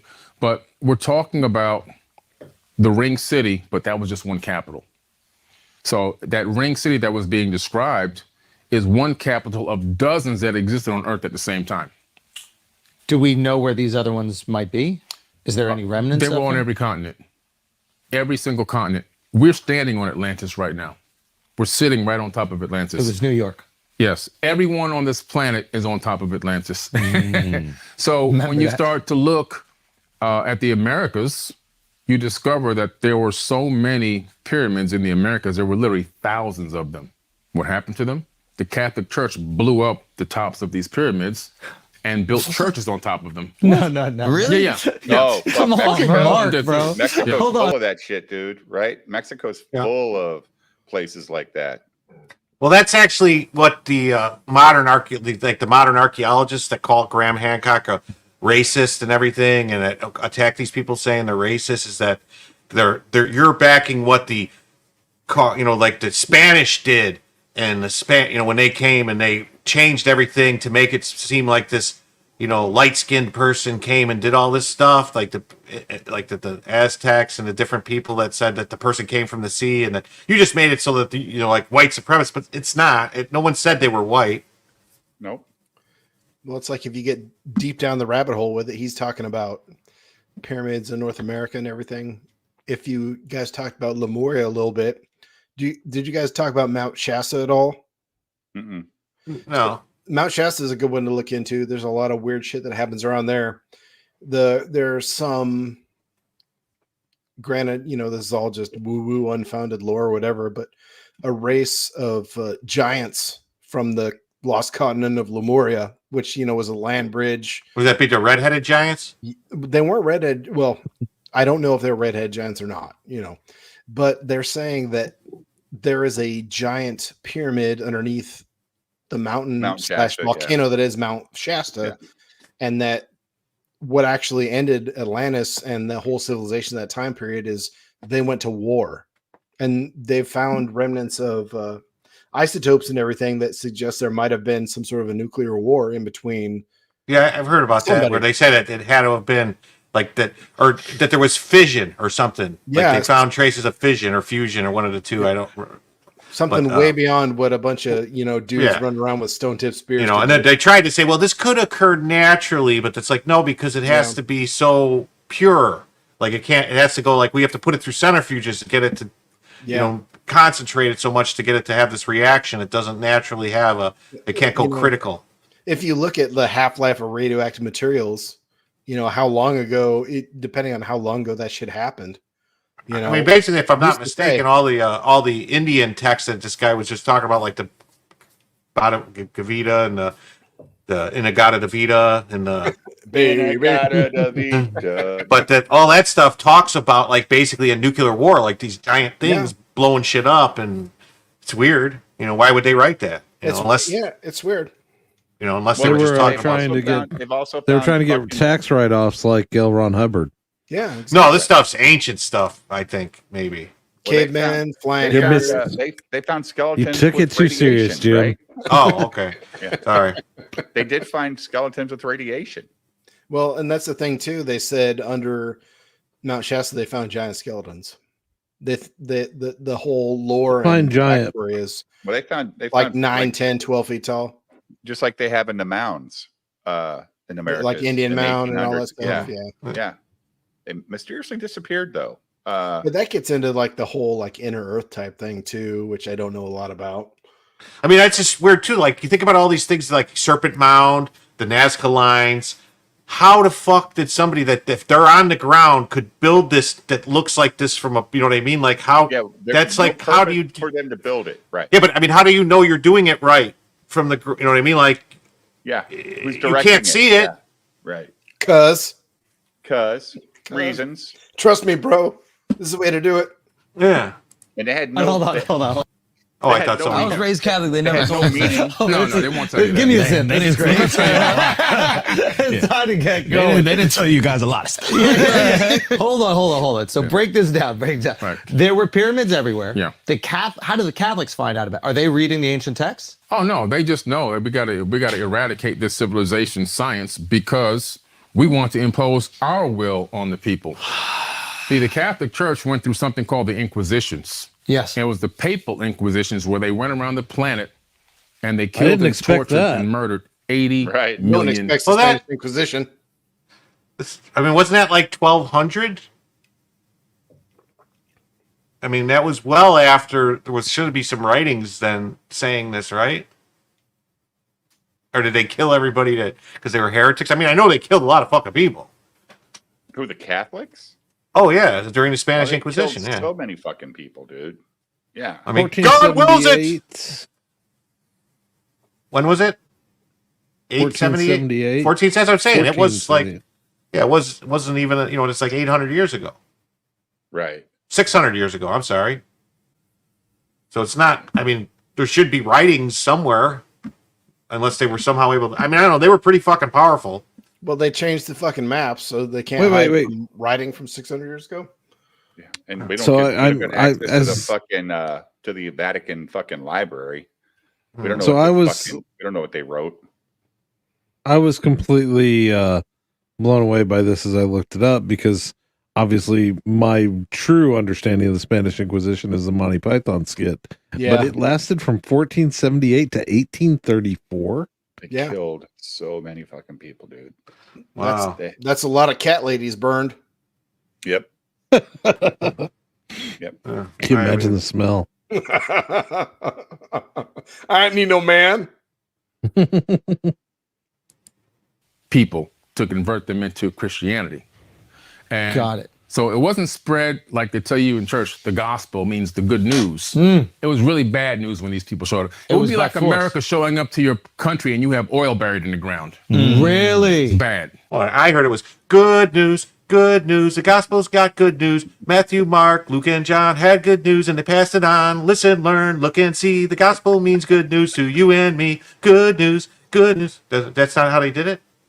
Mm, Oh, man. I don't appreciate. I'm that pretty sure you're getting America's struck showing up for to your that. country and you got an oil comment either, dude. Like, I don't appreciate that. Yeah, they found a 14-year-old boy who had an oily complexion. The United States invaded his face. Yeah. Wow. So they were like giving women fucking rights and shit. Let them read. Ridiculous. I'm not Absurd. going where I wanted to go with that. What the fuck is wrong with these people, man? If you go to the museum in Rome, Yeah. you'll find they still have the torture tools there in the museum. They're proud of them. They have the Pope's spear. The Pope's, spear, which went up in a woman's vagina. I saw that one. Pop them open from the inside. Good They had a spire gracious. that they would lower a man down onto the spire through his butthole over and over again, up and down until he died. Damn, no Diddy, bro. For real. They just had all these torture mechanisms. Yeah. What they would do is get the leader, the king, the chief, the guy who does all the sage and all that stuff. Yeah. The medicine man. Yeah. And then they would say, look, we need to convert everyone to this. And if you don't, then we're going to kill you. You're gonna fuck you from the inside out. Yeah, exactly. Damn. So they would make everyone. Who would do the fucking? Because I feel like that would be against Catholicism. It would be one of these people from their church system and be, hey, So there was a fucker. There was a guy who would. Well, I think they had like there was warrior knights and stuff, right? They had knights and like they weren't like they weren't all priests. No. Right? No, there's one fucking priest and the whole goddamn, Roman Catholics or the Catholic Roman army with them to spread, Catholicism across the fucking world. And we're worried about waterboarding, Wode. And Exterminatus. listen to this fucking torture these To be people went fair, through. waterboarding was invented during the Spanish. Do you know? So, fun fact: if you use diesel, it's not waterboarding. What's diesel boarding? Yeah, it's semantics, whatever. So if you switch it to diesel, you don't get in trouble. Yeah, is it still a war crime? Right. Yeah. What if we use milk? Waterboarding is pretty fucked up. The Canadians use maple syrup because they're just so nice. Exactly. The whole thing is when they're actually dumping the maple syrup in your mouth, they say sorry. Sorry, so sorry. Sorry. Sorry. There was a guy he killed. Sorry, go ahead. Oh, I just said sorry with you. Oh, okay. Sorry. Connect you and get you lined Sorry up for perfectly. stopping things. Yeah. And and do that. sick people, but they when you, do what you gotta do. Yeah. All right, it's wild. you gotta do what you gotta do. You gotta spread the gospel. You gotta spread the You gotta gospel. spread the gospel. It is the good word. under the order of Rome. Yeah. And but the big thing Rome said was, look, we got to get this money. Yeah. So what we're going to do is we're going to convert our pagan system into a Christian system. We're going to combine the two together. That's why we have all these fake holidays that are all pagan holidays in Christianity. That's my man Constantine, right? Yeah, Constantine. They just combined it all together. Now we got the taxes and we got the offerings. Yeah. We got both. And now we got the people unified. And now we can put our boot on everybody's neck.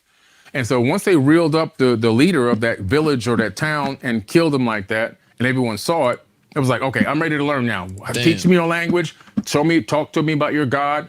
By the second, third generation, you're born, you're given a name, a race, and a religion, and you don't even know who you are. Wow. So do you know which church in America or which churches are on old pyramids? Oh, no. You just have to go out there. See, anything on most of the older ones that are. So he just asked him a very good question. Do you know of any church that's on an old pyramid? He goes, no, just go look. And just look. Well, you would think he would know one, right? Give me one example. Like, say, like this church here is, I don't, I mean, so this kind of. That's like I was saying, like I looked a little bit more into this dude. It's like, oh, wow, he sounds really interesting. And then I started to look at some of the stuff and I'm like, can you give me some sort of just a receipt? Give me one receipt. Just one. You know, just give me a little bit of something, dog, to freaking validate what you're saying.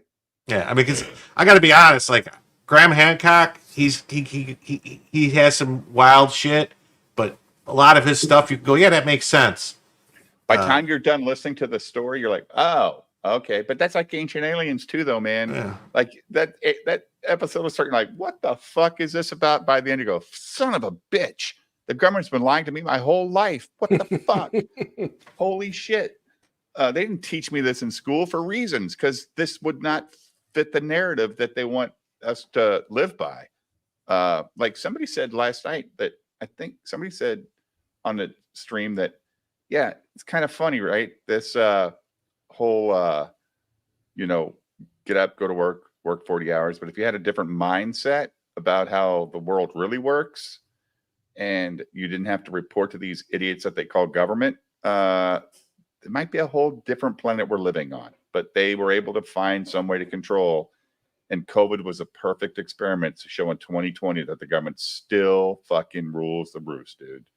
I mean, holy shit. So many people lost their businesses because they're afraid of the goddamn government.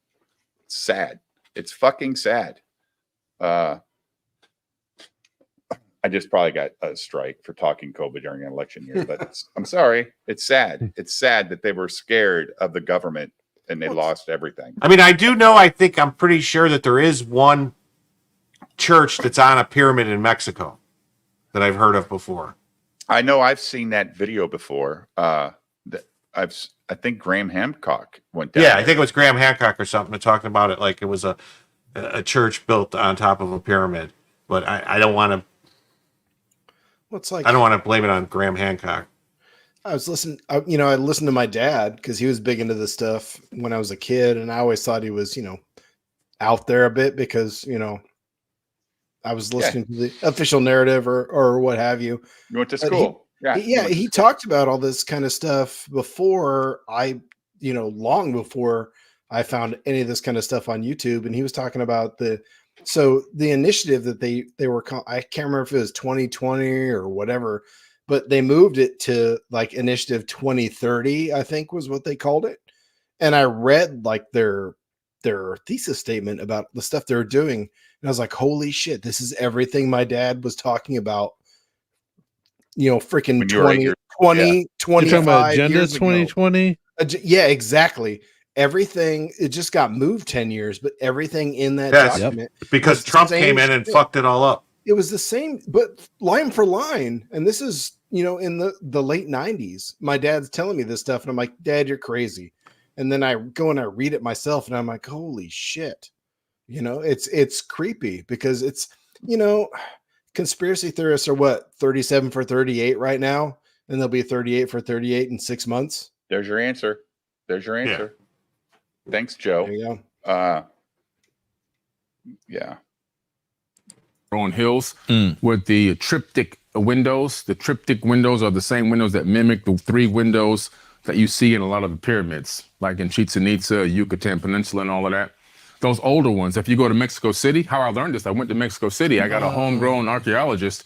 He started showing me all the hills and all the old What does that mean, a homegrown archaeologist? Somebody that didn't listen to Self-taught. didn't go to college and get some guy with a shovel that digs a bunch of holes. Laura Croft, Tomb Raider. I shouldn't be so dismissive. That's but Graham Hancock, though. Well, Graham Hancock is not he's not a homegrown archaeologist. He's just he's a journalist and an amateur archaeologist. But he never went to college for archaeology. Well, right. He just goes and searches into things, talks to people, gets their stories, and looks into things. He's not. He doesn't. Does he consider himself an archaeologist? I don't think he. I don't.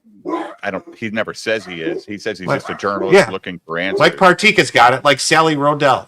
You just gotta adopt or die. Beat me to it. Yeah. Sorry, Turtle. I was about to say it takes half a lifetime. He said those were all pyramids. So it's wild. Like when you go to the Mexico City pyramids specifically, they show you what it looked like before and what it looked like after.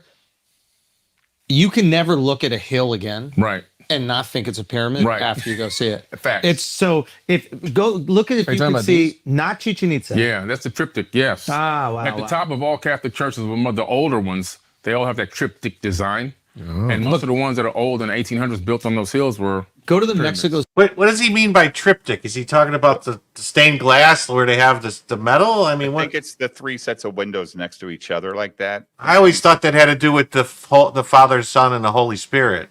Well, he's saying that it has to do with if it's got this window lineup, it's on an ancient pyramid. If it was built in the 1800s, that's what he's saying. Okay, I mean. Jesus he says Christ, a lot of things. The 1800s aren't that fucking long ago. If there's a record of all these pyramids that got, demolished by the Catholic Church, there would have been some fucking rebel reporter out there talking about this shit, writing it down somewhere, wouldn't you think? I mean, something. Well, that and the number 3 comes up in a bunch of shit too, right? Because if you look at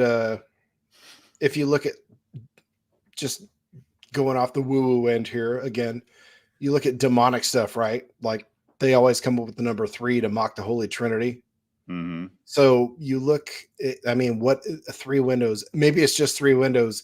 Maybe it means something different. You without context, you really don't know, Right. Yeah. This is turning into woo-woo stuff. Yes. Yeah. City pyramids and do it before excavation, because what happens is grass just starts to grow on them. Yes. So they just start to look like terrain. And hills. They just look like Big-ass hills. And people have all these like explanations for it. Like my tour guide, look at that. So like if you just saw that, like that black and white picture to the right there, tell me that you would never look at that and assume pyramid. Right. Right. Wow. So now I don't know. It's kind of. I don't know. I wouldn't think landfill, because that's what I think when I see that shit now. Just a landfill, right? A Williams fucking landfill. But where's the top of the pyramid? See how it's got a point? Shouldn't it be flat? Like this is flat. So what did they? What's missing? Well, if you were just covering it with dirt, you'd end up with. Yeah. You wouldn't be able to cut off the top. Exactly. It's so how old was this pyramid before they rediscovered it? I've seen this before. I just don't remember how long it was buried. Quite a long time. But if I just saw this in the middle of a field somewhere for no reason, I'd be like, oh, that's not natural. There might be something there. As much as I've watched this shit, start digging up all the hills, Dan Blackroyd. Yeah, especially out there in fucking Australia, out there in your the outback. If you see a hill, you might want to start digging, dude. It's like Tim Smith says, I can't find anything on the stained windows in churches. Yeah, that try thing is weird. So 1900 is what that looked like. 2022 is what it looks like now. I mean, I could believe that maybe the church came in and had them cover it up. I mean, yeah, I can believe that. I don't have any. I don't know if there's. I'm sure if they did, I'm sure there's evidence of it somewhere. I mean, we know what was going on those things as well. Or even if they just made them abandon it, over time, it would have been too hard to destroy it back then. It's like I was saying earlier, right?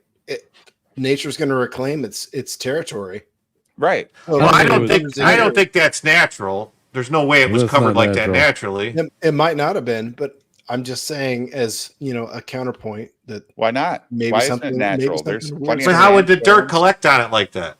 It's not sand. It's not sand. That's Mexico. Yeah. That might be Mexico City. Okay. When there was nothing fucking there, dude. This was like hundreds. Well, there was always Mexicans there for thousands of years. Okay. I don't know. I have to look at every fucking. Isn't that is this the one that supposedly has a not a stream, but what's it called? A ley line. Well, no, some kind of water source underneath it. Oh, I got an aqueduct system. But something where it was like a spring, a freshwater spring underneath, like a natural spring in the middle of it, like that. I don't know. So if that's the case, and that maybe when they built this pyramid, that was a great source of water for their people, and the fucking Catholics come in and they just give up their source of water, wouldn't that be weird? Wouldn't that be dumb? I mean, I guess the Romans were superior engineers and they found another way to get water, but so that they wouldn't go to this, devil worshiping temple that the people still believed in. That would, yeah, but that's the Pyramid of the Sun that he's showing, isn't it? I think so. Is that the one in Mexico City, right? I believe so.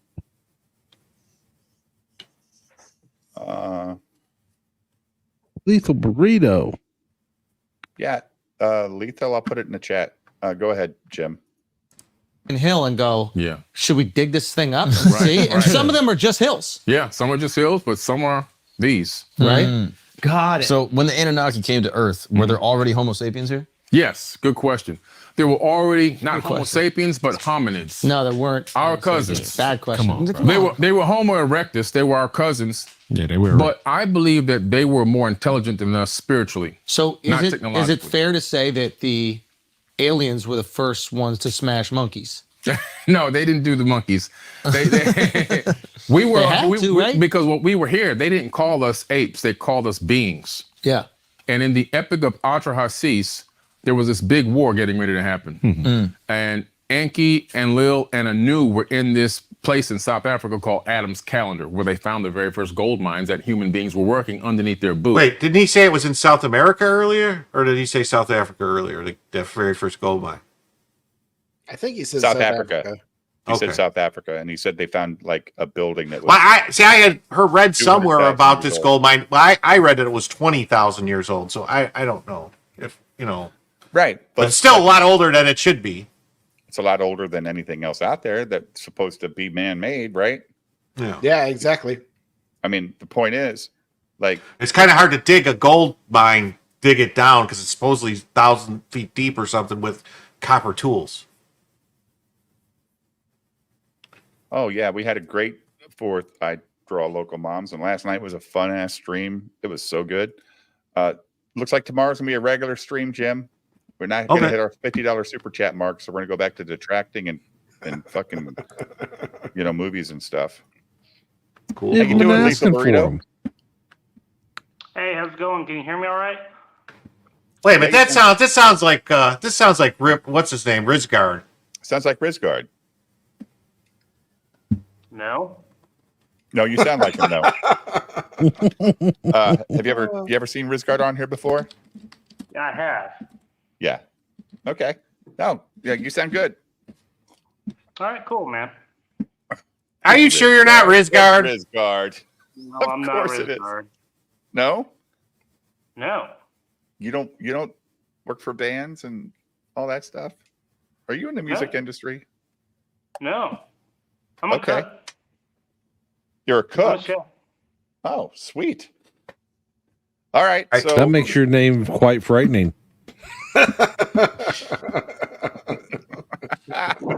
Well, you know what? He did have his picture up on the screen earlier before he got kicked out, and it did not look like Rizgard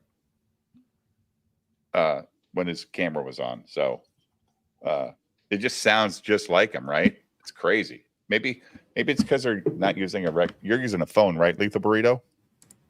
Yes. Okay. So do you have anything you want to add to this? Because I saw you said you lived in every corner of Mexico before, right? Yeah. So I grew up with a Irish. Well, I mean, my father's father was from Ireland. His mother was from Mexico. So we would every summer during. Both my parents were teachers, so like we had summer off. So we would just go to Mexico and just. My mom would teach art to Mexican kids. My father would teach English to Mexican kids. And so we've been everywhere in Mexico. I mean, I would just spend every summer for 10 years. We lived in a different city. So like I would be in Monterrey one year, Guadalajara, Mexico City. I mean, you name it. And yeah, I've seen all that stuff. I've been to Chichen Itza. I was actually one of the last people to actually go to Chichen Itza and actually climb it, because you're not allowed to climb it anymore. Yeah, you're not allowed to climb it anymore. Yeah. Yeah, well, because somebody fell to their death. Because it is such a. If you actually like try to climb it, there's no way you can stand up. You're actually getting on your hands and knees just to get up to the top, because of the way that the structure is. And the steps, like it's automatic vertigo. I get it. Yeah, so, I've been in those situations before when you're climbing something, Wode, and you get dizzy just for the fucking sake of getting dizzy, because it's like that uncanny valley thing. I should not be able to do this, and my brain is fucking me over right now. Yeah, it's like you get vertigo just like trying to go up the shit. Yep. And then you think, I got to go back down? Like, even coming down it, like, you literally had to, like, when I came down it, I think I was like 12 years old, 12 or 13. And even coming down it, I was literally just scooting down on my ass. Oh, that's how I would go down it, too. I'd just get on my ass and just go from fucking layer or next level to next level. They used to have a rope in the middle. That, like, you know, like for people that are like, oh, if you're just concerned, just grab the rope. Sure. And it was and it was just it was nuts. It was a great experience. I basically just went up there. My mom took a picture, and then I just came back down. Yep. So, are you a believer in the Annunaki? Yeah. No, I believe all that stuff. I do too, man. No, I think and I was saying this last night. I was saying that,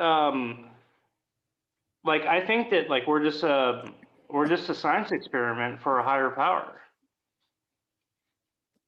What is that weird wobbly building in Chicago, Jim? The Aqua? The Aqua, yeah. Yeah, I built that building. Peter Watts says that made his legs wobbly. Yeah, no shit. I built that building. Did you build the Trump Tower too? No, we didn't get that contract. Nice.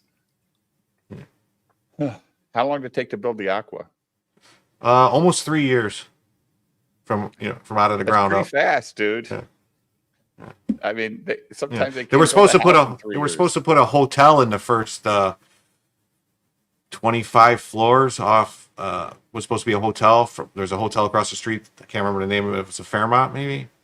It was supposed, but then like the crash happened in 2008, and the hotel backed out. So they just left those floors empty. All office. Well, those floors they didn't really do anything with. When time it was done and out, all the condos. There was a bunch of floors of apartments and then condos. Oh, so it's not an office building; it's a condo. No, that's condo and residential. They built a couple more just like it. Are they nice? The apartments? I think so. They were well over. The condos were well over $1 million. That don't mean shit. Were they? I'm just saying they were pretty. Yeah, some of them were. Some of them, 2 bedroom, 3 bedroom. Some of them, were real big. But But I have a shirt somewhere with it, picture of it. I have a shirt that says 3D assets. Funny. I'll get it in a second.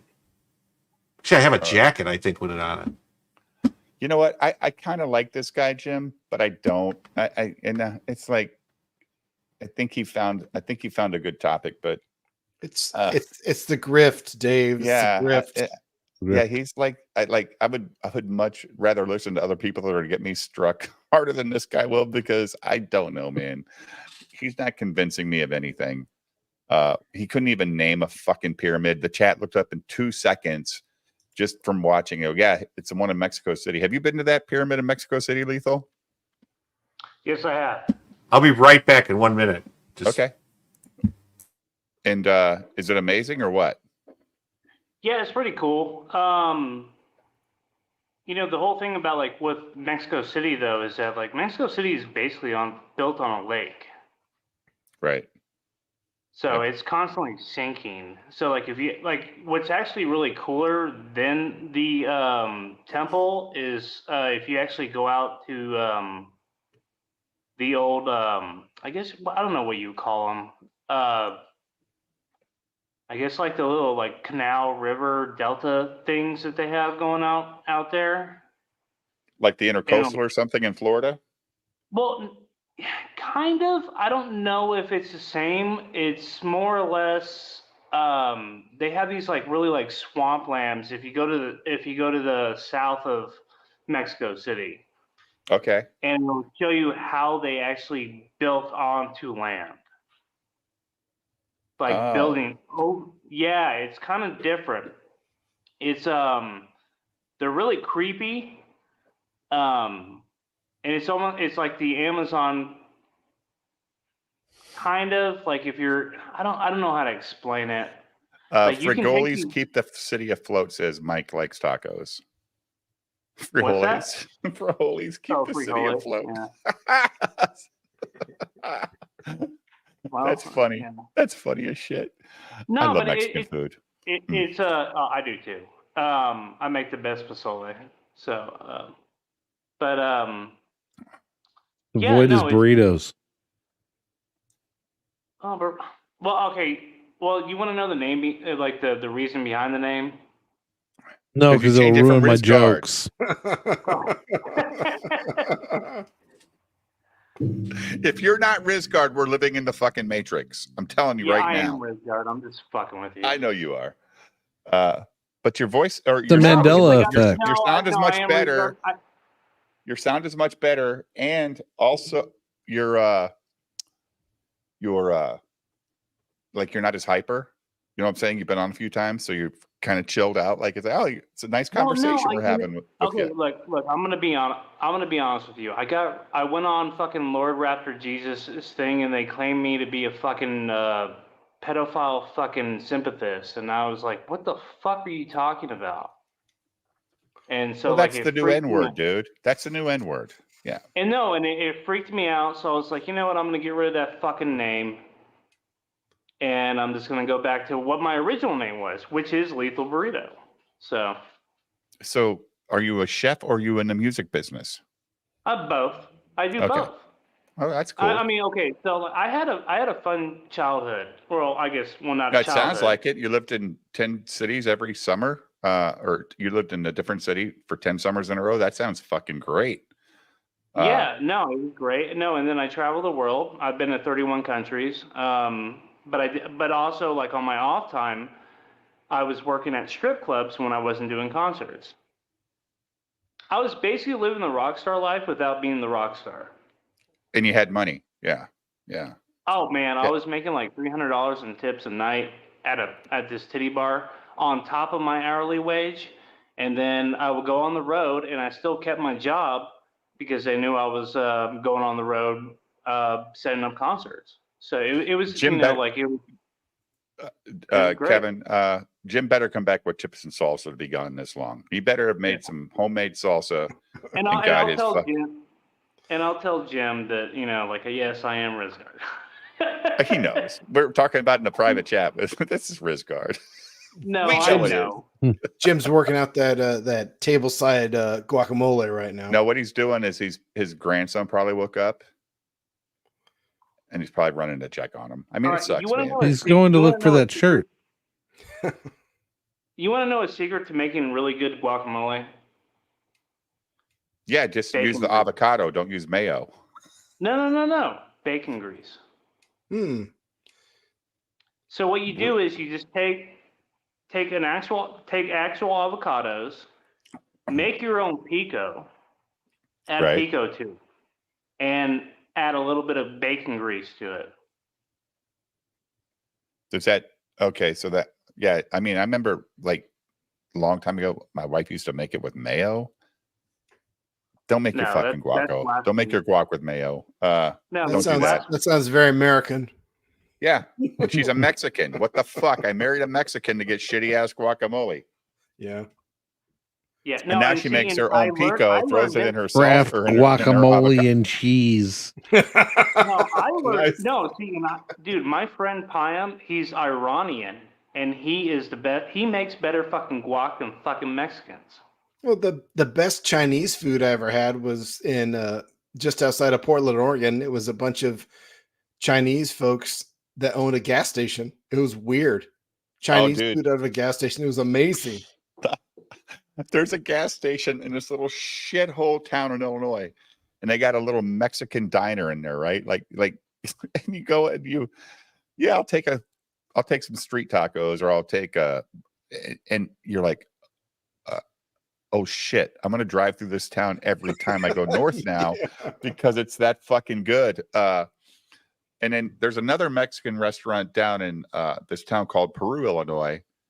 And on Sundays only, they serve Mexican stew. Mexican stew is unfucking believable. Well, and see, that's what I was telling you. Like, I make the best pozole you'll ever have in your life. I was working at this one restaurant, and there was nothing but Mexican cooks and people from Guatemala. And Jim, the chat Kevin Prestano is going to be mad at you. You did not bring back chips and salsa.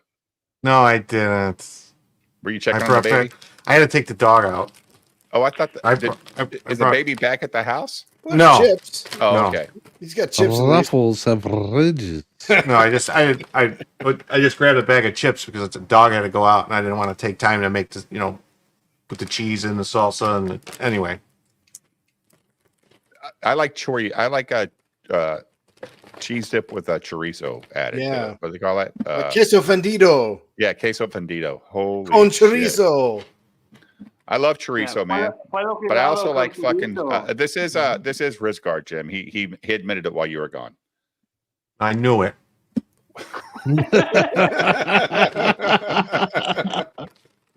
I don't think it was the picture. I think he just recognized my voice.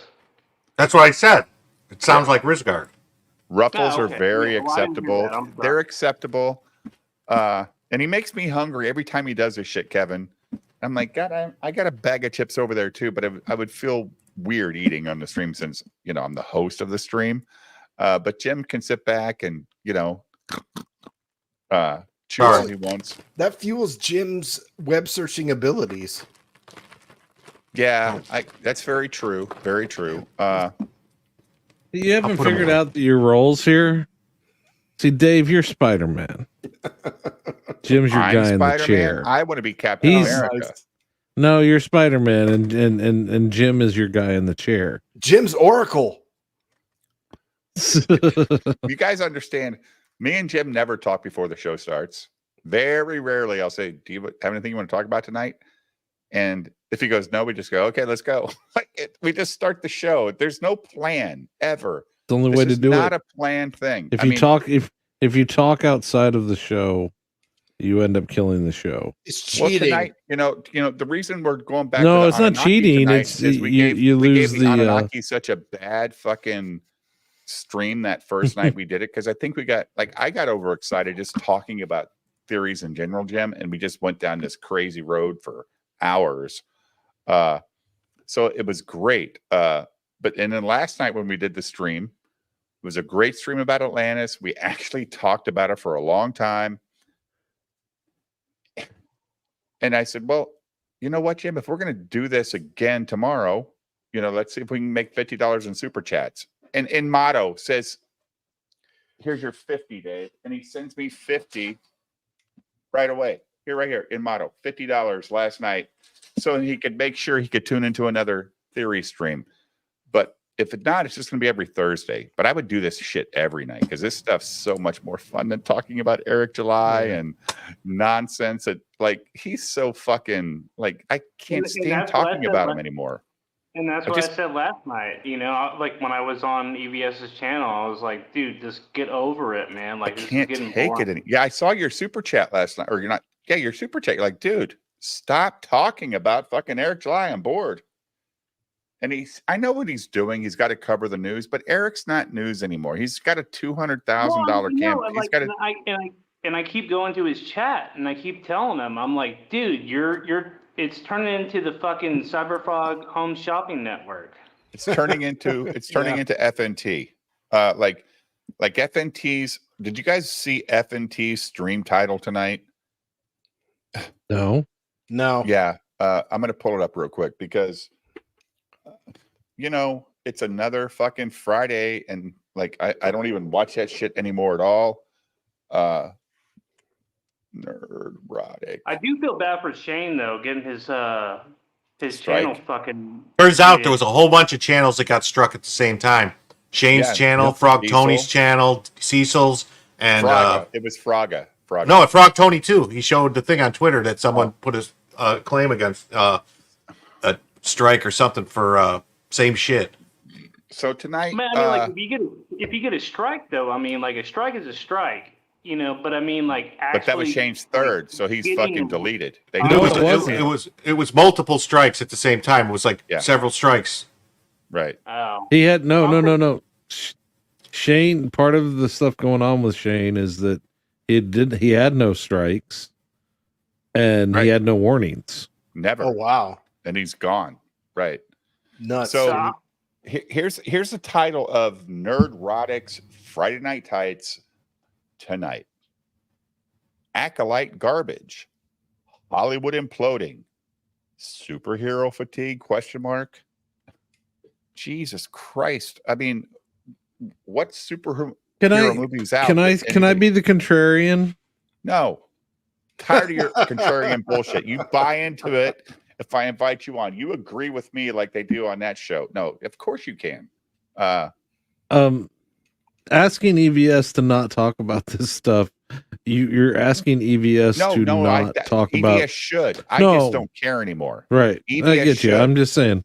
He's protecting going his into business, his chat, dude. He's protecting his exactly. business. Yes. I look, that's why I'll never be as big as EVS because I have nothing to protect. I'm a customer. I'm not a creator. When you're a customer, you just don't have the same ownership as the guy who's making this stuff. And that's why when I watch Ethan and his passion, it's real. Because look, dude, he's trying to protect his little world where he's making his $600,000 to $1 million campaign and not have some grifter come in and sucker people into buying bullshit and never, ever helping other creators. Whereas Ethan will help anybody as long as he thinks their stuff is good. If their stuff sucks, why would he promote it? What's the point? It doesn't help CG to promote bad books. And Ethan says it all the time. We got to make good stuff in CG if you want to fucking change what's going on out there. And it's a very, very, very hard road to climb. You're not going to beat DC and Marvel just because they have all the money.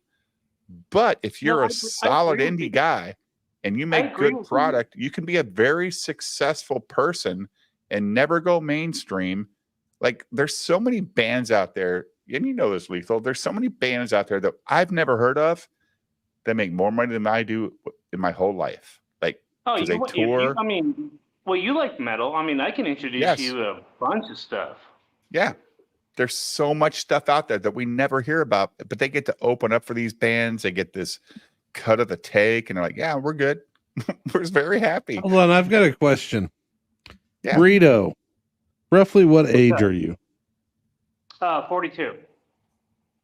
Okay, never mind. Oh wait, we can't play your game. We can't play my game. You debated Jesker? Yeah, I did. I've argued with Jesker a few times. No, I don't ever stream on my own. But Uncap, what do you mean? But what do you think about Jesker? Well, you weren't here earlier for the discussion about the globe. You came in after. I was going to ask you a question. Oh, okay. Never mind. Okay, so well, what's your thoughts? What's your thoughts when you look at that map? Oh, you know what? I didn't see it. I didn't see the map. Is Florida east of South America or west of South America? All right, is Florida east of South America or west? Go back to your high school days and your middle school days and think about the map in your brain. Where is South America located in relationship to Florida? So what I would say it's South Central. Yeah, we all did. Yeah. It's completely same answer. The entire same answer, same age. Basically, east of fucking Florida, dude.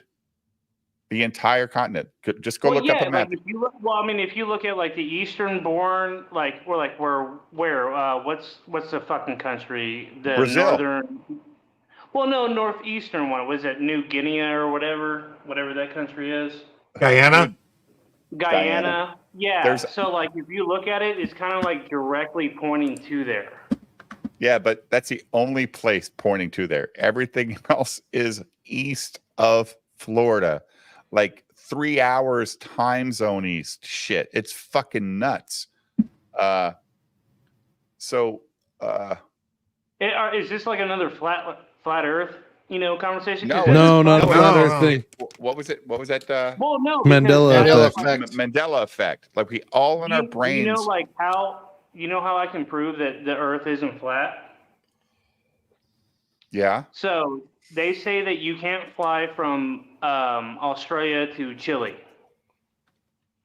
Right. Yeah, you can. I've actually done that flight, and there's only one flight a week that does it. I've gone from Sydney, Australia, to Santiago, Chile. Right. And when they give you the map of how you're going to do it, the map is stupid because it tells you that you're going to go up to you're going to fly from Australia to Alaska and then come back down. Well, that's like flying to Indianapolis from Chicago and you have a layover in Atlanta. Yeah, it's what? Well, yeah. That's the point there, though, Mr. Burrito, is that you don't fly in a straight line from Australia to South America. You go up and then back down. Why would it take me 12 hours out of the way to get to a place that I can get into in 6? Exactly. Why? Why would it do that? Well, it doesn't, because I've actually done the flight. In 6 hours. You said it. No, he said he's done the flight, but it's only. But you said it takes you to Alaska. No, he said that's what it would if he didn't do the regular flight. Right there. Yeah. So what he was saying is most flights take you out of the way, but there are specific flights that would get you there directly, right? Lethal? Yeah. Yeah, that's what he's saying. So can we play another game with this? Yes. I don't want Dave to answer because of where I know Dave's history. Everybody else. I will turn my camera Hold on. I've got a question. No, I just don't want you to answer right away. You can join in after everybody else has answered. Where's New Zealand in relation to Australia? I just if I'm asking the question, where is New Zealand in relation to Australia? What direction would I go if I was standing in the very center of Australia and I needed to go to New Zealand and I'm going as the crow flies? What direction am I going to travel? East. Without looking at a map? East. You said east? What about you, Wood? You're gonna go west because the way that you're answer the question of the way from your memory. What about you, Ode? I'm thinking It depends on what east, what southeast. position. What position are you standing? Are you standing north or south or east? I'm facing north. I'm facing north. He said Central Australia. You have to get your ass to New Zealand. Which direction are you going? You're going east. Well, if you're facing south, you're still going east too with your answer. Yeah. So, okay. So, Jim, don't northeast. Northeast. Whoa. Yeah. I think east, southeast. Okay, now, Dave, I wanted you to go last. That's all I was asking for. I'm just thinking. I'm thinking northeast only because I saw a map last night. We were talking about like the Australian continent and New Zealand. It was called. So we're all leaning toward it's on the eastern side of Australia, possibly to the northeastern coast of Australia. You have to go east from Australia to get to New Zealand, in my brain, and southeast of Asia to get down there too. That's what I think. Yes. Okay, let's look at a map. Pull it up. Yeah, show us. Present that shit, bitch. I'm looking. Hold on.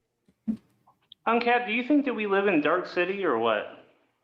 I think we live I think we live in the Matrix, guys. I think the fucking data gets reprogrammed every day in our brains. Like, no, the movie Dark City is out in the middle of nowhere and it's flat. Yeah, and they move everything.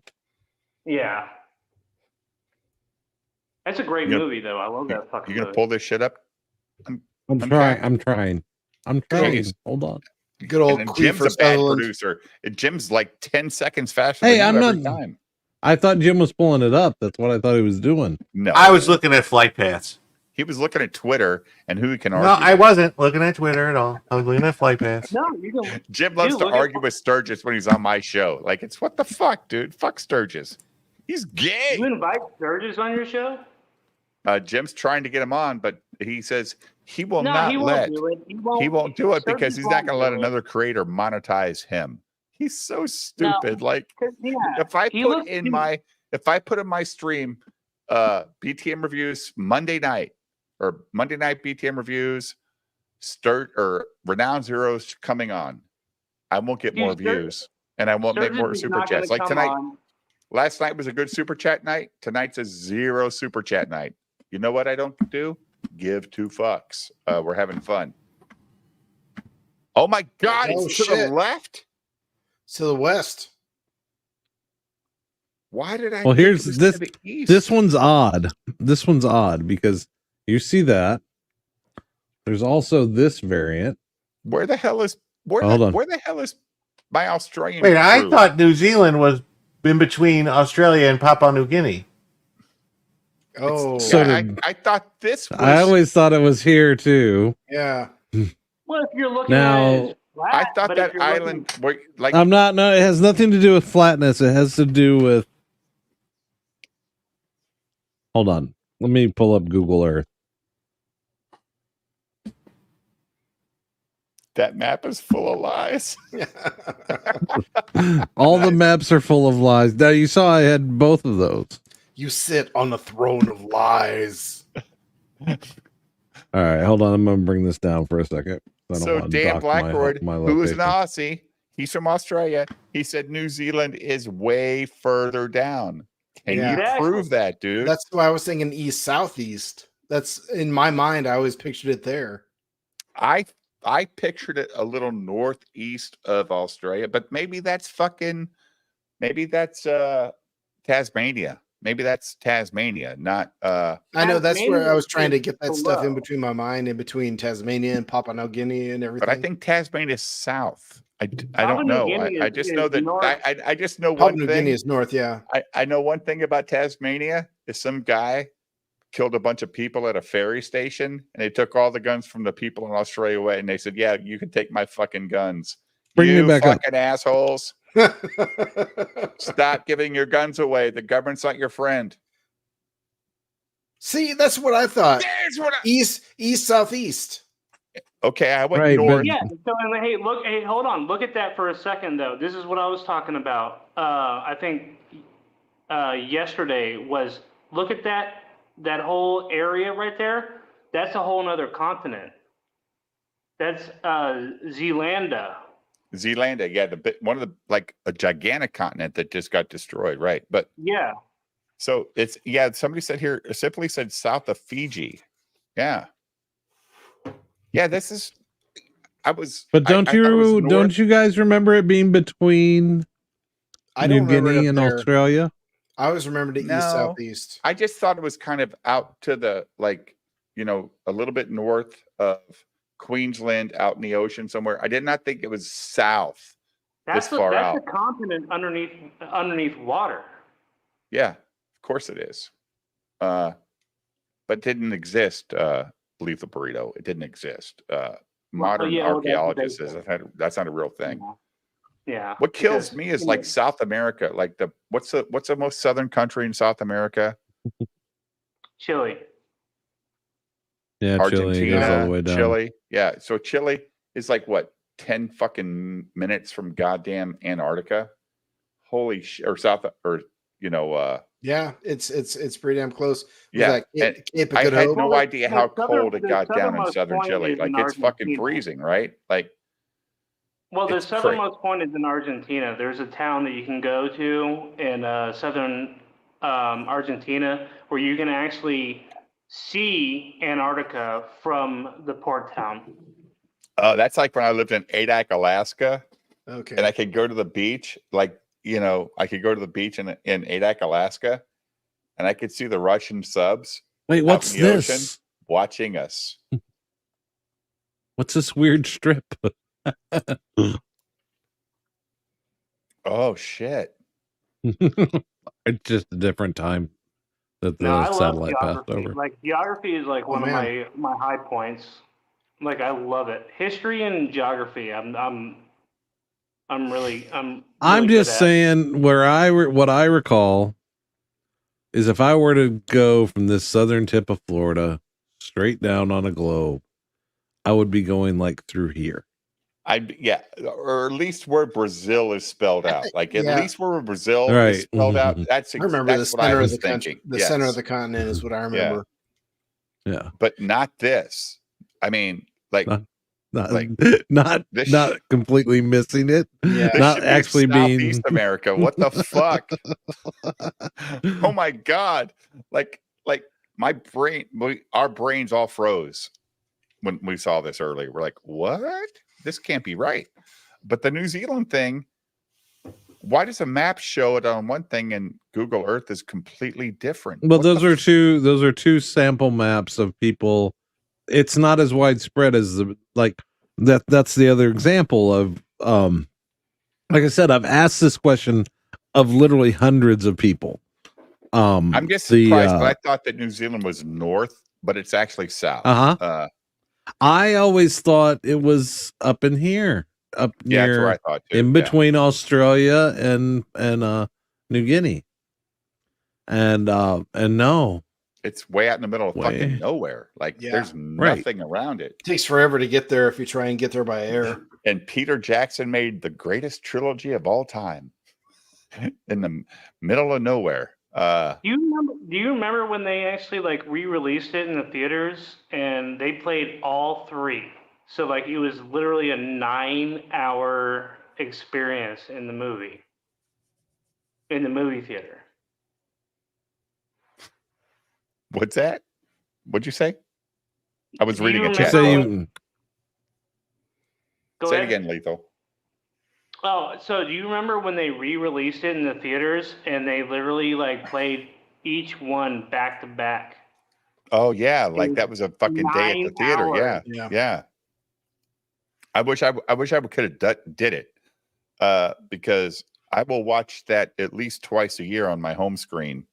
The extended versions, at least twice a year, and I'm never bored. Well, the extended version, even for the first one's like what, 4.5 hours? Yeah, I'll never like the extended versions add so much to the movies that you don't even know like because I saw the theater versions when they came out. I was like, first in line guy. Like, I love this shit. And then I get the extended version. I'm like, oh, fuck, this is so much better. And I never wanted to pause it. I just wanted to watch the whole thing.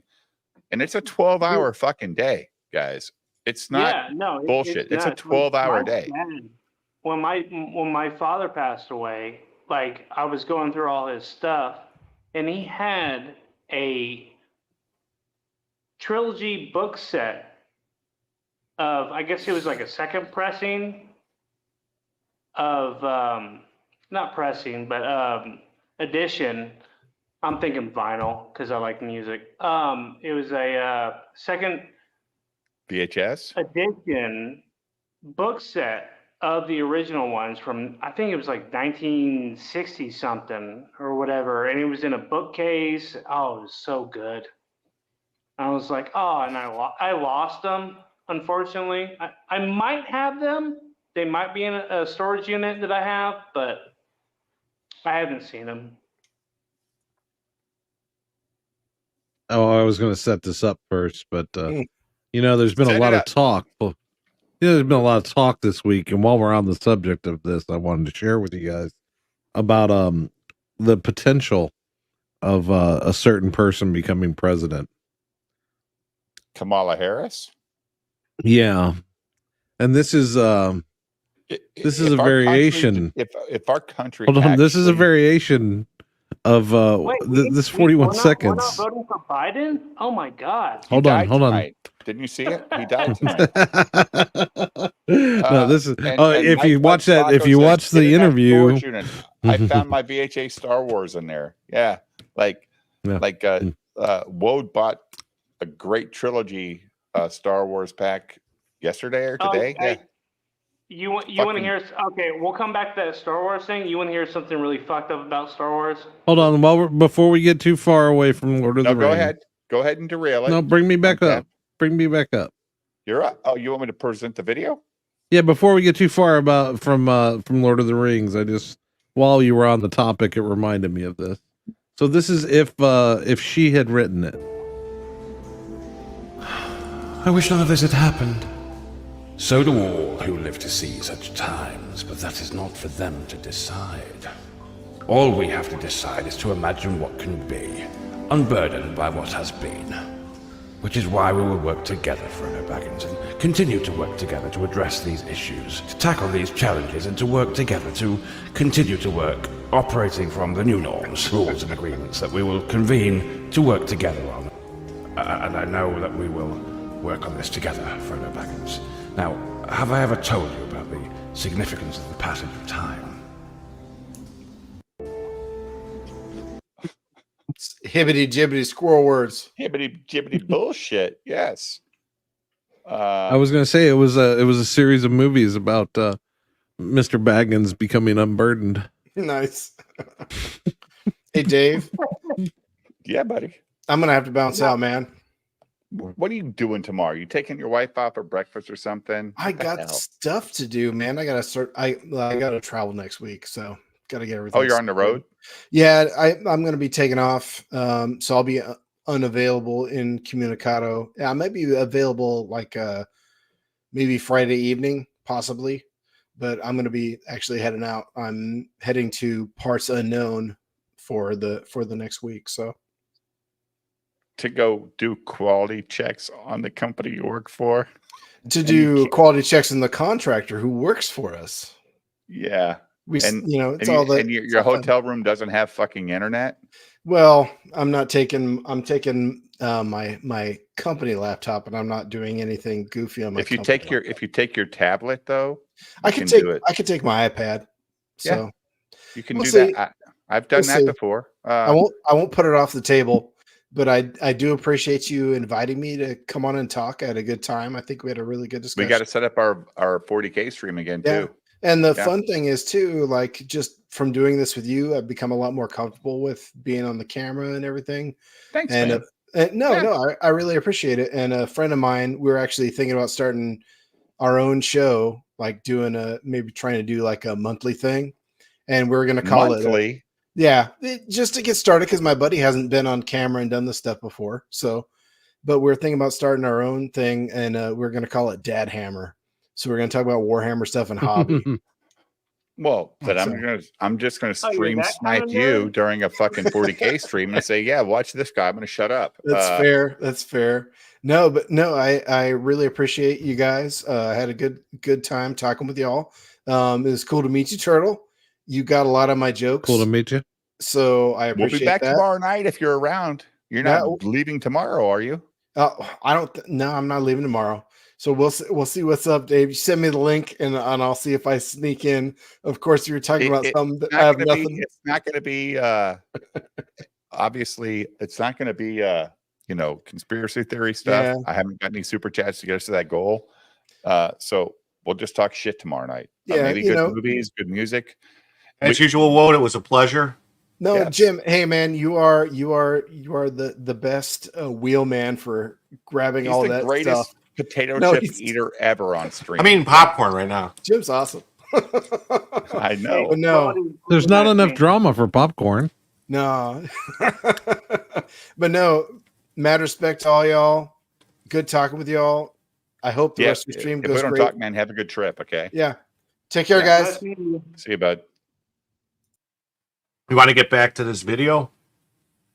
Who cares? The guy who's like full of shit. Oh no, yeah. that one This is WooWoo. Never mind. Yeah, it's true. All right. I don't want to. Hold on, before we get into into the video again. Yes. I'm noticing. Are you guys familiar with the Montauk Project? Are you? No.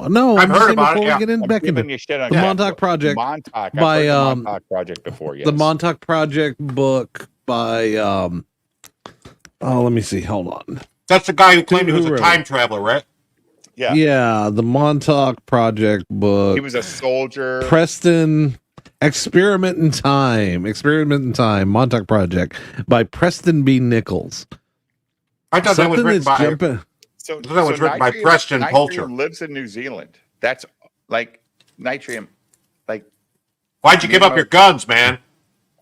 Dude, here's my thing, Nitrium. Like, me and my wife, Yeah, 5 or 6 years ago, we're like, if I could retire and go to a country that maybe would just be free from all this bullshit, it would be New Zealand. It just seems like a cool place in the middle of nowhere. And then they have this fucking twat waffle prime minister or president that fucking locked everybody down like animals during That's what happens COVID. when you elect a horse. I just like, what the fuck, man? I'm like, oh, fucking New Zealand. They should have ate that horse.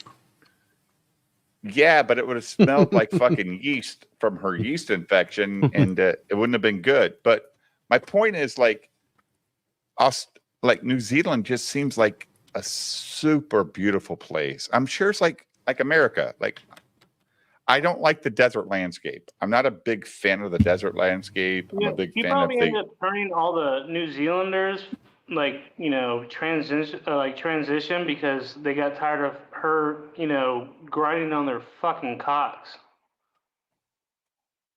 Yeah. Yeah. That's most of the country is empty. That's awesome, dude. I live in the middle of nowhere where I live now. I would, if New Zealand was like, I just don't understand like foreign countries. Is there property ownership? Like America's was one of the first places, Jim, that let people own land. Like own their fucking land. Not by fucking right of the king or any of that bullshit. Remember the Oklahoma land rush? And they found out it was a fucking desert. Yeah, come claim all this fucking land in Oklahoma. Oh yeah, there's this giant sandstorm that ruined everything. An Australian dude provided a perspective that made sense. New Zealand and Australia are test areas for programs to apply to the rest of the empire.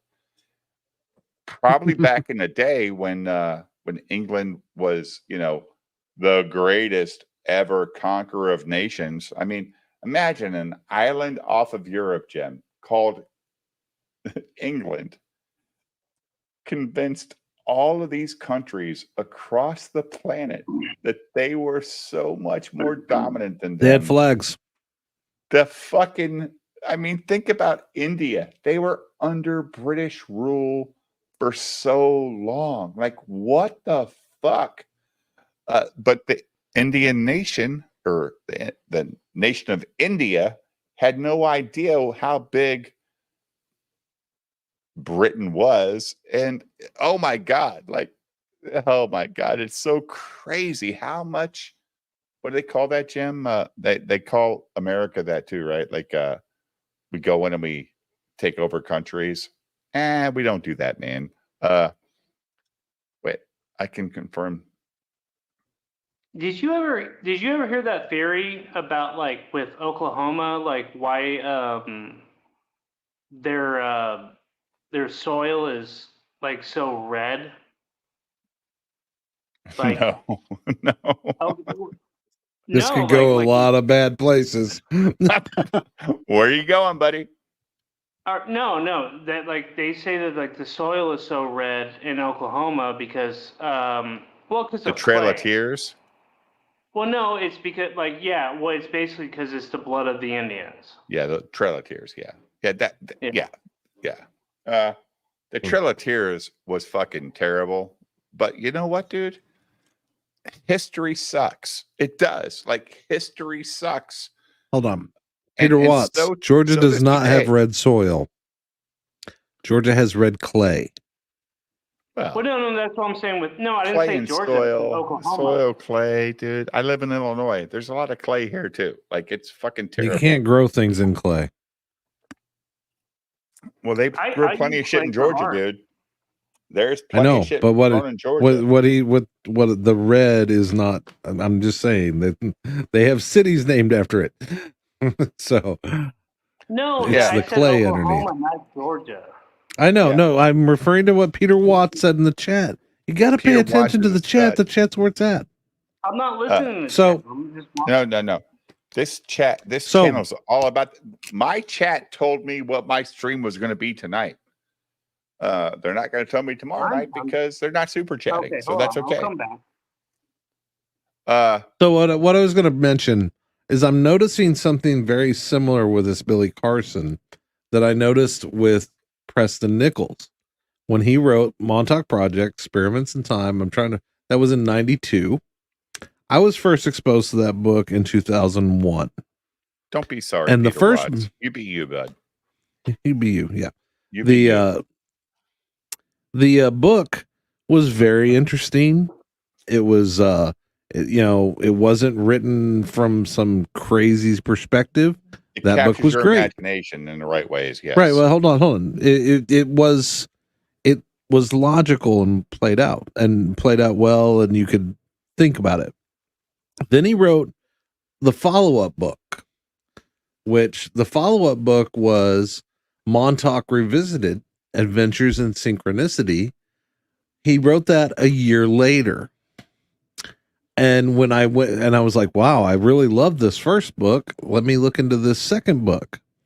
And I never even finished that one because halfway through the book, he was talking about how Luke Skywalker was a real person. And I'm seeing the same thing with Billy here when he's comparing everything to Star Wars. There's, and I think what it is they end up on the talk show trail and the book fair trail and the con trail, not the things in the sky, but the convention trail.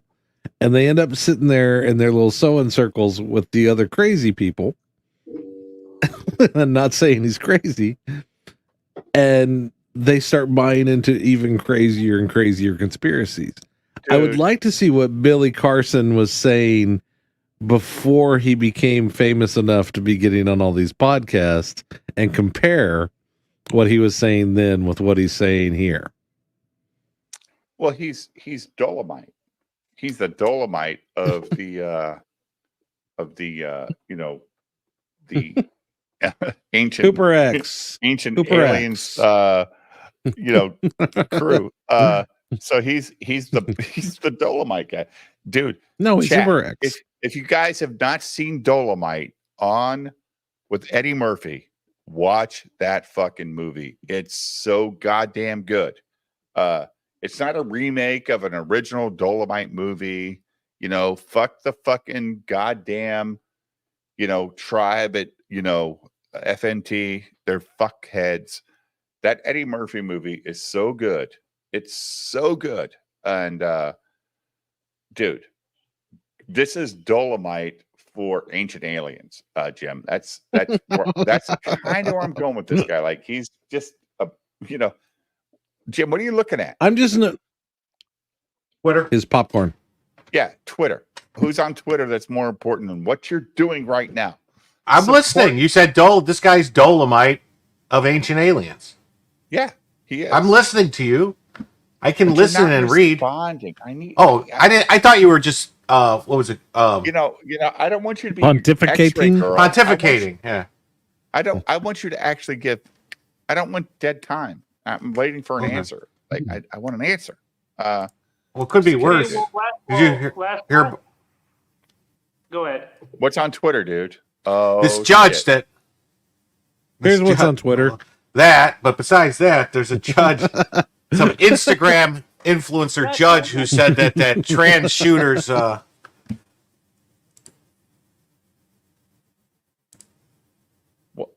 the fuck? This banner is like at his booth.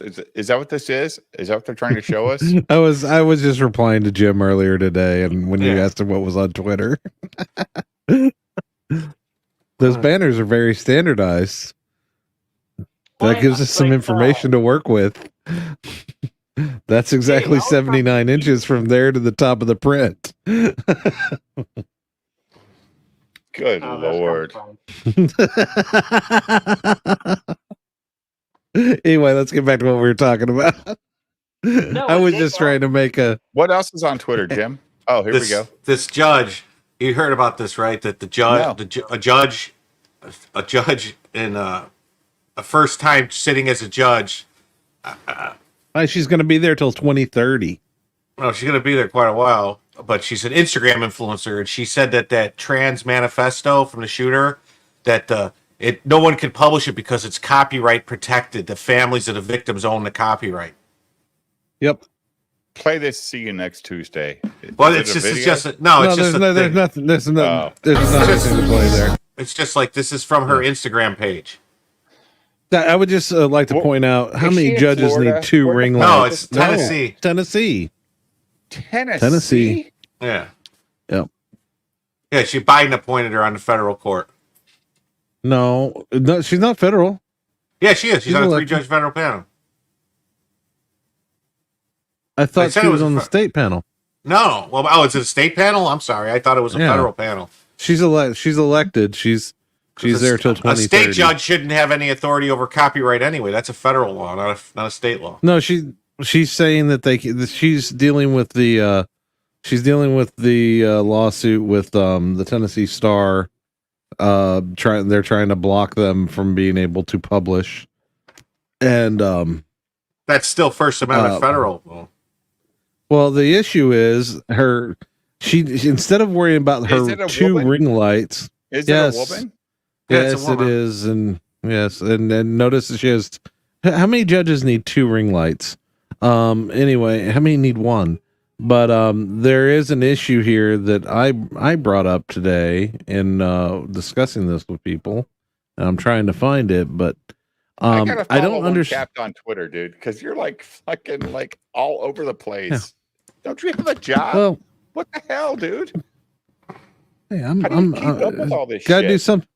Gotta keep things going when hold on. Summer Swan's my dog is upset. Summer Swan's defending you. Summer Swan, Jim's eating potato chips. No, I'm not. I'm eating popcorn. Wrong again. You ate Ruffles earlier. I did, but then I didn't. They were too salty, and I was like, I don't like these. Goddamn, the salt gets you after a while, right? Like Great Value chips are really good from Walmart until you get to the last third of the bag, and it's nothing but grease. It's all about baked Lay's, dude. Baked or better, yes. So, yeah.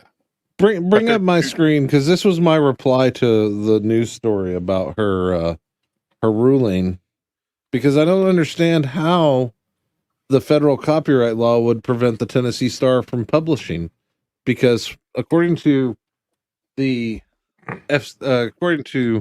copyright law, for purposes such as criticism, comment, news reporting, teaching, it's not copyright it's not an infringement of copyright. So I don't know. I mean, they're gonna appeal it, but yeah, I've never seen them be so scared that this information would get out to the public. But why would the families of the victims not want it released? Well, it's not all the families. There's like 3 families that are lefties. No, it's not. Jib, you're not a Kettle Corn guy, are you, dude? No, I had some that one time. I didn't really like it, so I switched back to just terrible. Just good old Orville Redenbacher's Tender White. No, there's like microwave, or you do it in the pot. Do it in the pot. Yeah, yeah. I make my own Orville Redenbacher. Every kernel pops too. That's the best part about it, dude. Like, you don't get all these fucking seeds at the bottom at the end of your pop with Orville Redenbacher. Yeah, it's like $7 for a fucking 10-ounce package, but Jesus Christ, the shit pops. It's fucking crazy. I've tried the other ones too. They have all these brand, like these places where you get, gourmet popcorn shipped to you in these bags. I don't know, man. I've never had a good experience with those. What you want is Sanders looking motherfucker makes good popcorn. What you want is the 70s air, the air popper. Jiffy Pop. Yeah, Jiffy Pop. No, not Jiffy Pop. You want the 70s like popcorn machine. I don't even know what brand mine is. It's had it forever. That's what Jim uses too. We talked about that last time. He uses that machine. And you want to use with its own oil. You want to use whole. You want to use holeless, dude. Popcorn. Just give me fucking Orville Redenbacher. I'll put some fucking virgin olive oil in the pot, and in 3 minutes, I got a fucking, a 300 to 400 calorie. And I put butter on my popcorn too, dude. I don't fuck around. I melt my butter in my microwave and pour that shit all over that shit. I love butter. All right, on Melanie my Mac. popcorn. Huh? All right, Melanie Mac. No, I love butter on my popcorn, dude. I know. It's a butter joke. Hey, Dave, I sent you a message in the private chat. Check we out talked the about Turbo Kid. Turbo. Can I play it? Is Turbo Kid gonna fucking strike me, dude? No, fuck no. It shouldn't. Any trailer's gonna get you hit. Unless it's Disney. Trailer will. Disney does not fuck with people. Disney leaves It's people. not a Disney trailer. It's a Canadian film. Oh, they're gonna fuck me over, dude. I'll look it up. He'll get hit. I know what he's talking about. I've got a feeling you're gonna get hit just by. We're almost halfway through this video, so we can finish. We're almost halfway through this stream. It's a good fucking movie, man. Really? It's cheesy as fuck, but it's got the dude from fucking Turbo. Fucking Total Recall. Oh yeah, you will get hit for this one though, because of this is 9 years old. Yeah, it's the company that did the distribution that will get you. Is this a movie that I can buy on like Amazon? Yes. Yeah. Oh. You can it's probably included on Prime if I remember right. Well, I'll look it up. It's on Peacock. Yeah, it's on Peacock. It's on Plex. It's on Pluto. It's included with Prime. It's free on the Roku channel. It's on Tubi, and it's $1.99 to rent from Prime. See what you did to Summer Swan, Jim? You made Summer Swan crave Salta. Had to buy 2 bottles. Would it really get you struck? Oh, dude. Yes, it's not struck. Yes, it just turns your video from nothing to red, and I have to go back tomorrow and mute it or delete it, and it sucks because Even if I from don't 9 do years that, ago. if I don't do that, Lethal, you know what they do? They don't promote your videos. Every time you get struck or Even copyright 9 hit, years old. they delete they delete followers from your channel. Like, it's a thing. Also, All right. Well, they I'm do not not gonna promote let your you do videos that. when you I come mean, on the next night. It's crazy. I don't like sweet with salt, and I think of popcorn as a salt thing, Peter. I don't like sweet with salt. What's wrong with you? I don't like it, dude. It's not my thing. Well, Did you know that the Navajo word Navajo don't have a word? Ribeye steak, I don't want a scoop of ice cream on top of it. But if I eat my steak and the lady walks up with the fucking dessert cart and there's a goddamn, cheesecake on there, yeah, it's time to eat the cheesecake. But I don't want it mixed while I'm eating it together. Did you know the Navajo don't have a word for sugar? Yeah, because they're smart. They didn't eat that shit. Sugar's the biggest No, drug but that wasn't fucks it every American. right? But do you know they don't have a word for sugar? So what they call it is sweet salt. They call it cocaine. I don't know what they No, call it. they literally they use it. The word for that they have adopted for sugar is the sweet salt. All I know is I don't like sweet and salt mixed together. That's my thing. But I'm terribly sorry you've happened to you. I would sit with my grandpa. When I lived with them, and he would mix. My grandma would cook dinner, and he would mix everything together on his plate, and he'd start eating. I go, Grandpa, why are you doing that? He goes, well, David, it's all going to the same place. So he did not give a shit about the taste. He just wanted the nourishment. Like, it's all going to the same place. I'm like, oh, yeah, well, I'll eat my green beans by itself, and I'll eat my fucking, fried chicken by itself. I don't want it all mixed together. Peter Watch puts a little honey in his pasta sauce, Jim. Have you ever tried that? No, I've never tried it. I mean, I guess you could instead of sugar, because a lot of people put some sugar in it. I don't really like sweet that much. Although some pizza places have sweet sauces that are good on their pizza, but I don't buy that pizza when I find out it's sweet. I'm like, yeah, I'm gonna find the next place in town. I don't like it. I'm a big light sauce guy on my pizza, Jim. I don't need a lot of sauce on my pizza. Well, you like Semino's, don't you? Joliet? Semino's. Never heard of it. Never heard of Semino's? Oh, they're real good. In Joliet? It's like, yeah, Joliet-ish. It's called like Semino's. Joliet-ish. Joliet-ish. Well, you're in Chicago, dude. Like, it all blends together. You know that, Uncapped. You're like in Southern I know, right? Yeah. Which I think a lot of people like almost frown upon, but not really. Because I get them to taste it, and they're going, "Holy shit, you have something going here." I will take mustard potato salad and dip it in my fried chicken. Yeah. So, like Mike says, get you some chicken and waffles. Well, never yeah, tried it, dude. I've never had chicken and waffles because I don't want that sweet. Have you had it, guys? Like taking a piece of fried chicken and then just dipping it right there in mustard potato salad, dude. I'm telling you, it's life changing. I've never had chicken and waffles, but I do like the Nashville chicken. When I went to Nashville hot chicken. Oh my fucking God. I'm convinced that Nashville hot chicken is a prank. Speaking of conspiracy theories, Nashville hot chicken is a prank being pulled on the rest of the country by Nashville. Man, but if you're in Nashville and you go to the Nashville, I lived in Nashville for 6 years and never met a single person who knew what Nashville hot chicken was.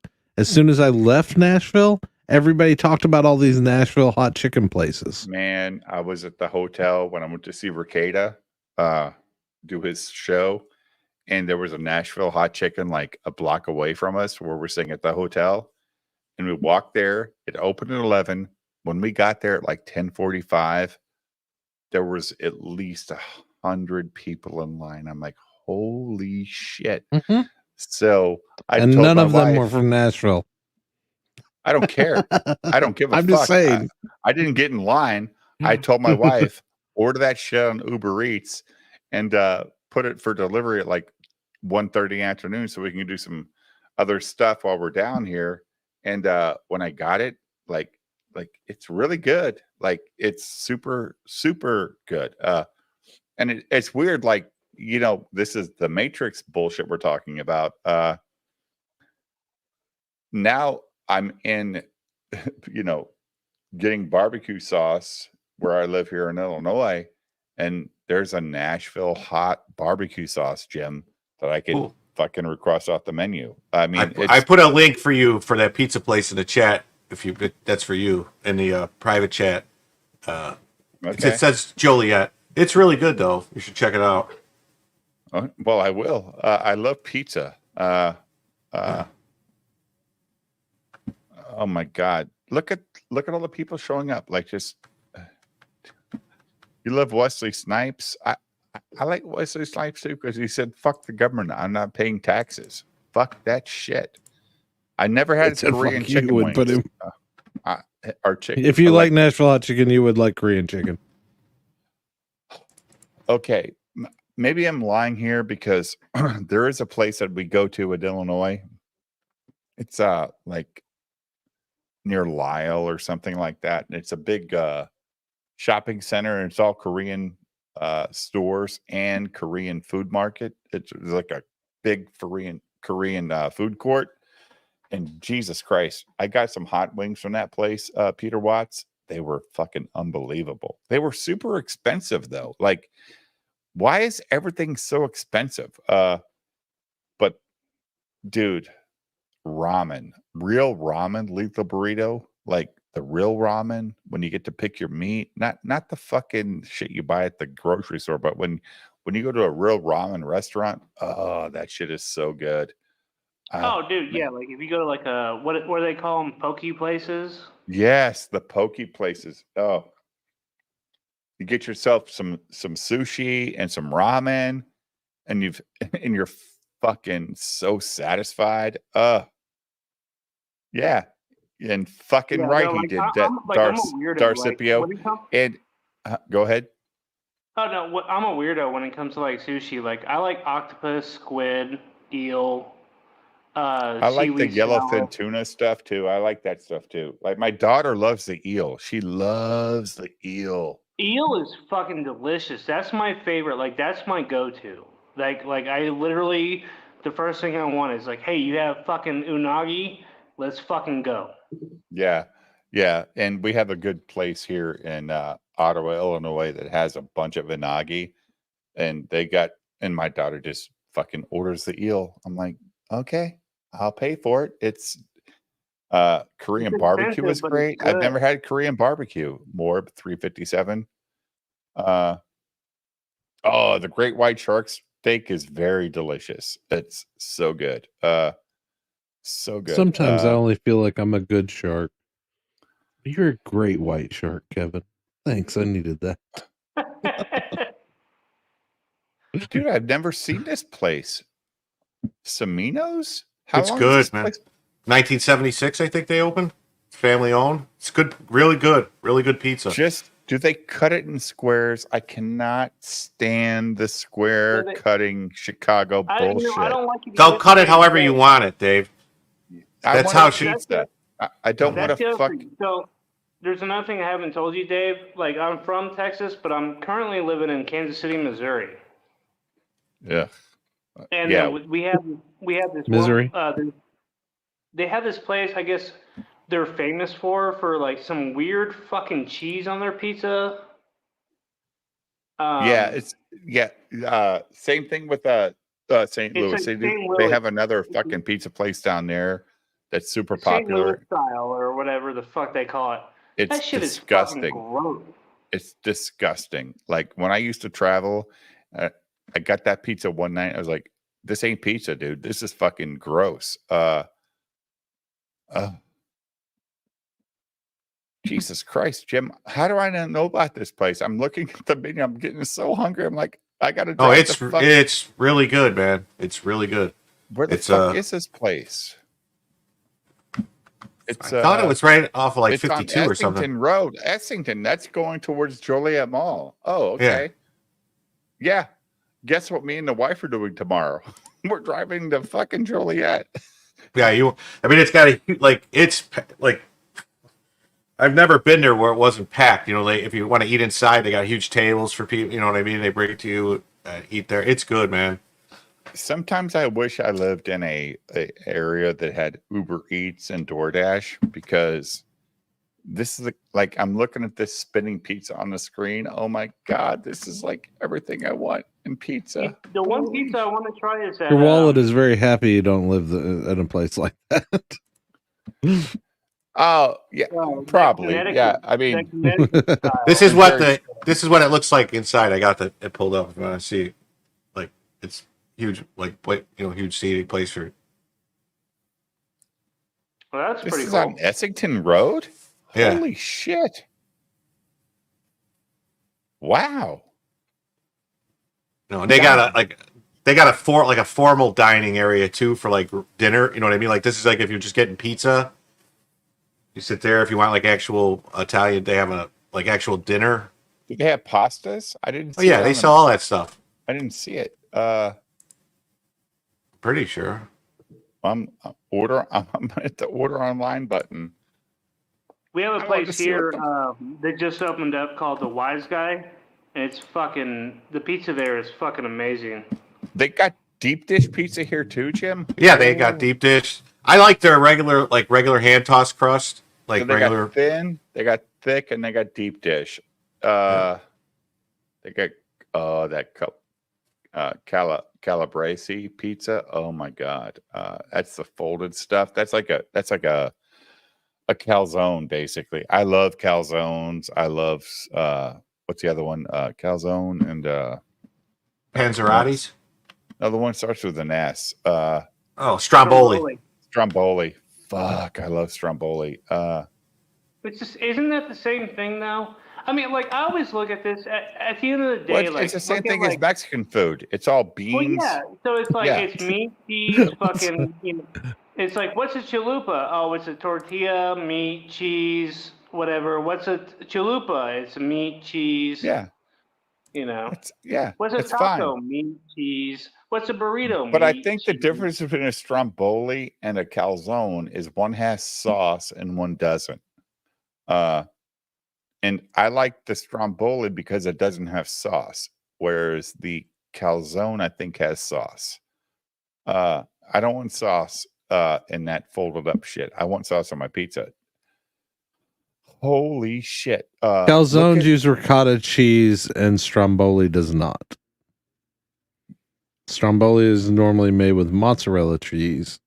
That's the difference. and they're smaller too. Like there's only one size for a Stromboli, but there's small, medium, and large for calzone. Depending on the pizza crust you want to make. I'm going off topic. Well, it's still food, but Greek food. Oh, give me a gyro every day. I'm there. Yeah. I love gyros. I'll put a gyro. A gyro, goddammit. You fucking uneducated piece of shit. When I had to travel up your way for the pro wrestling shows, there was a place that I would like to go and get a hero, and the guys I was with would never eat them because they thought that seemed really over the top for them. Instead, they would make me stop and get them fast food hamburgers, and they would sit and eat the fast food hamburgers instead of the meat that I just watched them cut off of the fresh the rotisserie. And I'm like, it's the same thing, dude. It's like cow. Shawarma? Like they would get like a fresh meat from shawarma. Jim, I gotta go here tomorrow, dude. You just fucking fucked my brain over. I'm looking at their menu. I'm like, oh my god, I could eat so many things off this menu. And fuck you, man.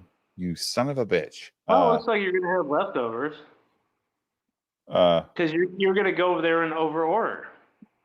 You're gonna your stomach, your mouth, your brain is gonna be hungrier more than your stomach. Donner? Please tell me you didn't like leave out an N there. Darth Scipio says Mexican food is not just beans. No, I didn't get to finish my conversation, well, no, dude, Darth. I mean, there's places but in Tex-Mex and American Mexican food. Oh, dude, are in not Texas, not Mexican food. In Texas, when you get breakfast tacos, they'll fucking smear fucking beans right on your bacon, egg, and cheese. But it's like going to Italy and ordering a pizza. It's not the same thing in America, Jim. Like they go, you're like, what the fuck did I just get? This is not a pizza. I'm used to it. What's the name of this? Most place, of them, Semino's. In Italy, most of them don't have sauce on it. They'll have like oil and like different herbs and stuff. And I love white pizza. I love white pizza, dude. They don't have cheese spread all over top of it. A couple chunks of cheese maybe on it that just kind of melts in a little. And some veggies and maybe a big ass piece of fucking pastrami or whatever's on there. It's not the same thing. But I love white pizza. There's a place in San Antonio, Texas called Wayne's Wings, and it was voted the #1 wing shop in all of Texas. And they do these Alfredo chicken wings with garlic and Parmesan, and they call them the Godfather. They're fucking amazing. That sounds awful. It sounds in awful? all the right ways. Yeah. Like what the hell's this? What's that toss saying, them in Cap? Alfredo sauce. I was just having it ready in case we needed to go and Speed discuss. says that but sounds did too you good. guys? It does sound too good. Being like those wings sound like I will not eat a Buffalo Wild Wings because they're garbage. But if I can find a place, these wings are the size of your fucking fist. I'm telling you, they're fucking huge. well, but they better be cooked good. Then I don't like raw fucking chicken, dude. I hate raw chicken. The guy that owns it started a food truck, and then he built up enough money to start a location. Then he got a location. I mean, dude, like he went up from a food truck to 2 locations in probably 5 years. That's how fucking good they are. So Jim, you know the history of Portillo's, right? Yeah. It was just a little wagon, right? He was selling hot dogs on the side of the road. And now they don't even, it's a fucking stock market company now at this point. But Portillo's is fucking awesome. But it was better before they got bought out by corporate America. The service was so much better back then, but Portillo's is a great Chicago story for me, Jim. I think it's fantastic.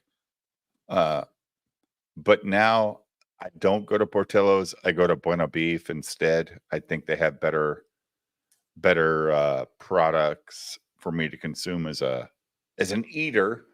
But they're both fucking crazy expensive. Like, holy shit. Play this Mr. Uncapped. Let's hear a fearless leader. Did anybody watch did you watch the 22-minute grilling interview we had today? No, not at all. Okay, well, this is 25 seconds. And by the way, this is edited. But after the debate, we ran a poll, and every single person we polled thinks that you're a retard. We polled African Americans. They all say you're a retard. I thought Hispanic Americans also think that you're retarded. They call you El Retardo. We even polled actual retarded people. Even they say you sound absolutely retarded. You see where this is going, Mr. President? Well, I just had a bad night. After the debate, we ran. Jack in the Box. It's actually, hold on. It's not that much of an edit. Back to Chicago. It's not that much of an edit, Dave. That's roughly how the interview went. But I can't believe that George Snuffleupagus is still around. I just don't get it. Like Snuffleupagus? Yeah, he's the most powerful man at ABC News. Yeah, Jack in the Box is coming back to Chicago. Buena Beef tastes dry and rough. Well, I'll tell you, Joe, juxtapose the best beef is hands Johnny's. down. It's Johnny's. But they open at 11, and if you have an appointment at 9 and you're done by 10, I don't want to wait in the parking lot for an hour to get fatter. I'm just telling you, it's the best, man. If I'm leaving the bar at 2 o'clock in the morning and Jack in the Crack is the only place around, I'm getting those fucking $2 tacos. Oh, yeah, the fucking Jack in the Box tacos. Well, you would get, like 2 for $1 or something? Oh, well, I mean, back in the day. But, Yeah. I mean... Yes, Jack. Oh, now it's like probably $30. 8 Jack in the Box stores want to build up to 125. I don't even know where a Jack in the Box is around me, Joe. I haven't seen one in the suburbs of Chicago ever. It's always down in St. Louis. I mean, I miss the Jack in the Box commercials. I think I would love to have I think a beef from Johnny's is like less than $7, like just a half a beef, right, Jim? It's like $6, I think, for a combo. Maybe $6.95. It's not the very Italian cheap. beef and sausage combo. Yeah. Oh, that's my favorite. That dude that does, you know that I like, love the that combo, really, dude. You know that really creepy guy that does those, really creepy looking guy that does those like weekly fast food things. He has like the really slick, no idea. Little skinny guy who always wears a suit. Yeah. He went to what was it, Popeyes to get like a fucking 6-piece boneless nugget and some other thing, and it cost him like $50 fucking. Oh, I know, man. Like the these restaurants have lost their mind. I was like, yeah, of course you are, because you're making fucking millions.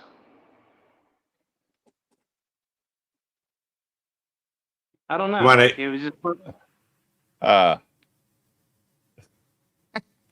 Peter says, I got a perfectly good Italian beef from Home Depot for like $3 or $4.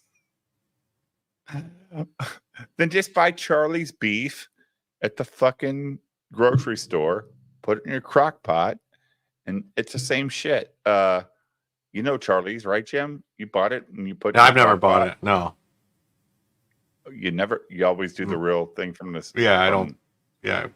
You don't fuck I'll around buy with frozen beef. Yeah, no, I'll buy like beef from the deli or something. You know, like there's a couple stores that had good beef. Or you you get do sliced. catering. You're a catering guy too, right? Yeah, sometimes. There was a Mexican place called Tony's in Joliet that used to do catering that was awesome. They would come to your house, set it all up. Well, Portillo's does catering too. Yeah. Do you ever shop at Walmart? Yeah. That's all we got. All right. Have you ever tried the Opa's sausages? The what? Opa's, OPA. Probably my wife has bought it before. They have these really good green chili ones that they sell there. Yeah. I know what you're talking about. Yeah. Yep. Dude, I mean, Yep. you hook those up. Oh my God. Portillo's I'm a had those sucker for hot dog I'm a boxes sucker for green too. chili. Seasoning, shaker included. Yeah, Portillo's jumbo beef is the shit, Jim. Big beef? No, the hot dogs. Oh. The jumbo beef hot dogs. Okay. Oh shit. It's so weird too. Like I remember being a kid putting ketchup on hot dogs. Now as an adult, ketchup on a hot dog is a sin. It really is. It is. It is. It really is a sin. You ready to play this again, Jim? Sure. Oh. This big war getting ready to happen. And Enki and Lil and Anu were in this place in South Africa called Adam's Calendar, where they found the very first gold mines that human beings were working underneath their boot. And anyway, so the Ijiji, who were the working class Anunnaki, came from Mars to Earth to go to war against them because they felt like they were being enslaved, even though they weren't supposed to be slaves. They were just working class people. They felt like they were doing too much labor. For 250,000 years, they were working. Whoa. And they came to Earth and they encircled the campus and they said, we're going to go to war. And it was like, well, why? And they were like, well, we've been asking you for relief. The workload is too heavy, and we don't have any women. So that's a big issue. They were complaining about no women, literally in the ancient tablets. And so Enki says, "They need a king of diamonds, bro." Yeah, what were they saying? What were they saying? Enki says, "I have an idea," because they had kind of discussed in a weird way fashioning people. That means like robotics. Okay. But they had talked about their home planet. When they tried that, it failed. So that's a clue as to what AI and robotics can do to a planet. They were like, there's an existing being here, though, that we can add our essence to, talking about genetic modification, and get them to bear your load. So don't make robots, make people that can do your work for you. Exactly. Whoa. Yes. Wow. So they started with that method first. So they're just forcing human beings to do their work for them. Yes. That's crazy. And that's how they bring them the offerings. Yeah. When you bring the offerings, your best harvest and your fresh calves, that's their meat. That's their food. This is what you see in the biblical text. They're eating. That's their meals. They're not going to go out and hunt. I mean, this archaeologist was talking to me in Egypt in 2014 and was just laughing. He was showing me one of the altars. He said these people were so dumb. He just said his own people. He says they would line up in ancient times for miles to bring their best offerings to the head god. Wow. And the god was just putting them all this food in the storehouses. And he showed me where the storehouses were inside these temples. They would put these things in there. And then they had these other areas underneath the temple where other priests would go underneath and speak, and it would resonate their voice. And it would be the voice of God talking. Yeah, the Oberweis ice cream is awesome. To get them to bring all this food and gold and offerings and everything else. I mean, I do believe that, because if you go to Chichen Itza, you can have the limestone creates this like a vibration effect, and you can have like a conversation, like me and you can talk to one another across a football field. Yes, like this. Oh, wow. Yeah, the sound bounces. It's crazy. Comes right back at you. Yeah. So if they were using that as some sort of a technological advantage, like some Wizard of Oz shit. Yeah. Whoa. So were they literally eating, or were they eating off like the energy of the sacrifice? Or no, they were eating the food. They were barbecuing. What about sacrifice? What about they had a cookout? Really, Jim? You had barbecue. What? You had your ice cream delivered to you? Yeah. Yeah, they would come every week. It wasn't cheap. It wasn't cheap. But the glass. But it was before. It was bottles, before they were available. Yeah, it was before they were available. You couldn't get it in stores. It was basically you got it from them. Right, but the glass bottles for the milk is so good, man. Yeah. I have a lot of coins in those glass bottles. Like they're great for saving your change. Yeah, their chocolate milk was really good, but you got to like cut it. You can't like milk? You got to cut it. Unless you're 4 years old and they'll drink anything. But their chocolate milk was delicious. Their ice cream, when they sit there and they're like cutting it up on the board, you're like, what the fuck? It's so awesome. Like it's really good. There's an Oberweis in Joliet right in front of a Target on Route 59 and like 139th. And I could swear, like around Halloween time, they also did huge caramel apples. Oh, I love caramel apples, dude. Like, I mean, they were like this big. The apples, they were gigantic. These giant caramel apples. Cut it. That's a feature, not a bug. Yeah. So I'd rather keep them teeth. Go ahead, Jim. There's the aliens there. Eating oxtail and Frank's shit. Red Hot. Someone sacrifice some more hot sauce. I mean, think about it. I mean, if you were the ruler of a planet, Billy, I think you might be putting on what you would do in that situation. Is that possible? I'm telling you, these people ate the food because I take tours to Egypt all the time. Last year, I took 140 people on a private tour. Yeah. And when I go, I take a homegrown Egyptologist and a homegrown guide with us. And he takes us to the temples where they actually have the, where they actually have the storehouses. Getting hungry. Billy's getting hungry. It's like that damn barbecue. Aren't the homegrown Egyptologists the worst? Because they don't want to hear anything that differentiates from the Egyptian lore. Yeah, they're the ones that they don't want to look in at it and they go, oh no, this was all built by this guy. We know. I've noticed that he doesn't want to use the word amateur. He wants to use the word homegrown. Homegrown, yes. Well, I would think that's the opposite of, you know what I mean? Like what he's trying to make it sound like it's, you know, people that are from the area so they know. But when it comes to Egypt, I don't. He used homegrown for homegrown archaeologist earlier. Homegrown is his euphemism for amateur. Homegrown Egyptologist, all this stuff. Yeah. Well, this is the problem that I have with the guy that actually is like in control of all the things. Is that like, oh no, like, hey, we're gonna show you stuff, but I'm not gonna let you see it. Yeah. Yeah. Right. It's like, Can I tie everything we've talked about tonight together real quick? Go ahead, dude. You're smarter than anybody here. Go ahead. I don't know about all that jazz. I'm a dumb motherfucker. I have a way of. I'm just saying. I just came across something I need to share. Bring my screen up real quick. It's J Bomba's world. We're just living in it.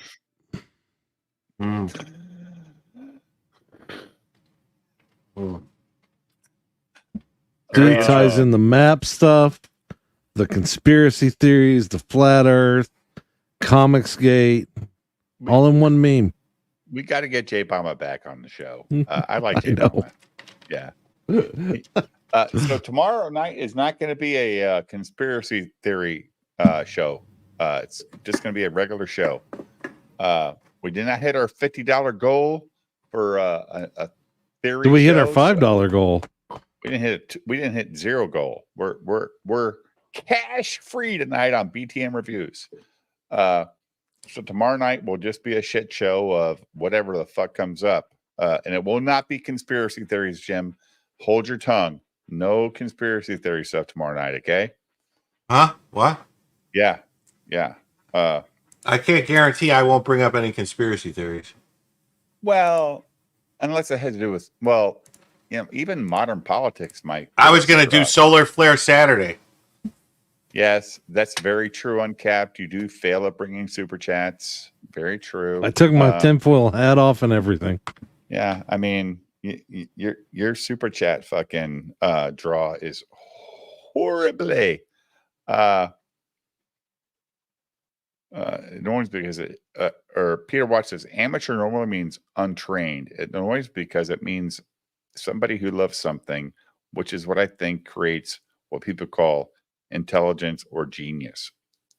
Very nice, man. That's a great way to put it. Like, man, I'm an amateur. I thought it was just a category on that one website I visit.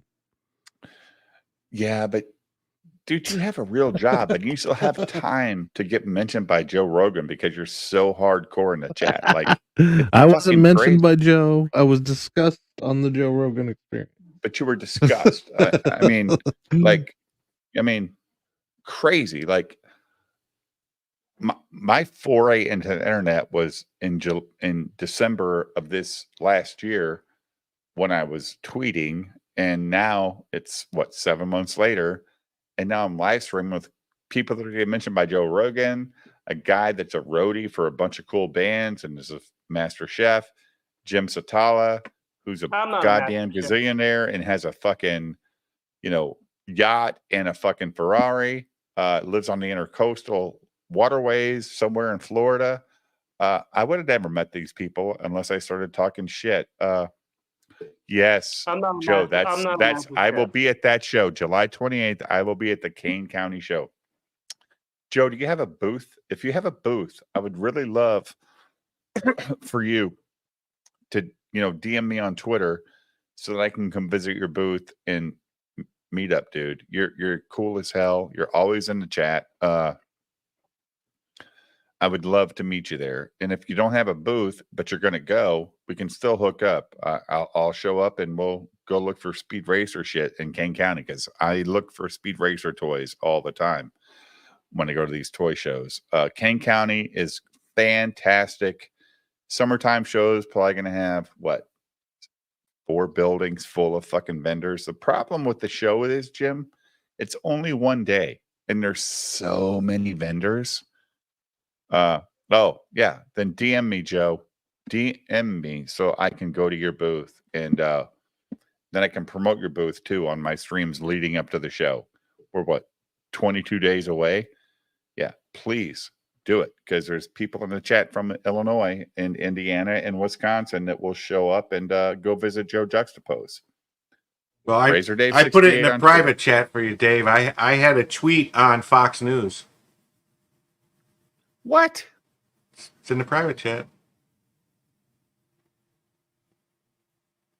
What the fuck?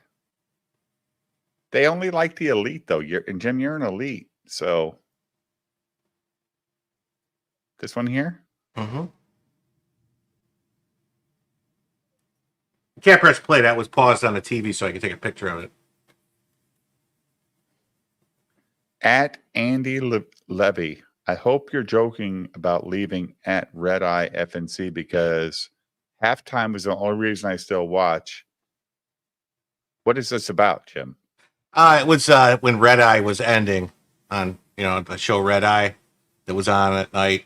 Oh, this is 8 years ago. Holy shit. Yeah, see, I've been on Fox News 8 years ago when it was cool. When you had fucking dark hair, not gray hair. Look at your picture. They had Who's got their arm around you? Is that your hoe from the fucking cocaine den that you ran? Who the hell is? This is just some girl at a bar. Some They used rando. to have fucking Otis Arungus from Guar on there, and then have all the pretty girls fucking sit next to him. That's crazy, man. 8 years ago? Yeah. Yeah, I think if I pay, I think the thing with Kane County, Joe, is I can pay extra to go early, like the day before. It's like $50 or whatever to go Saturday, but Sunday's just the regular 10 or $12 to get in the door. So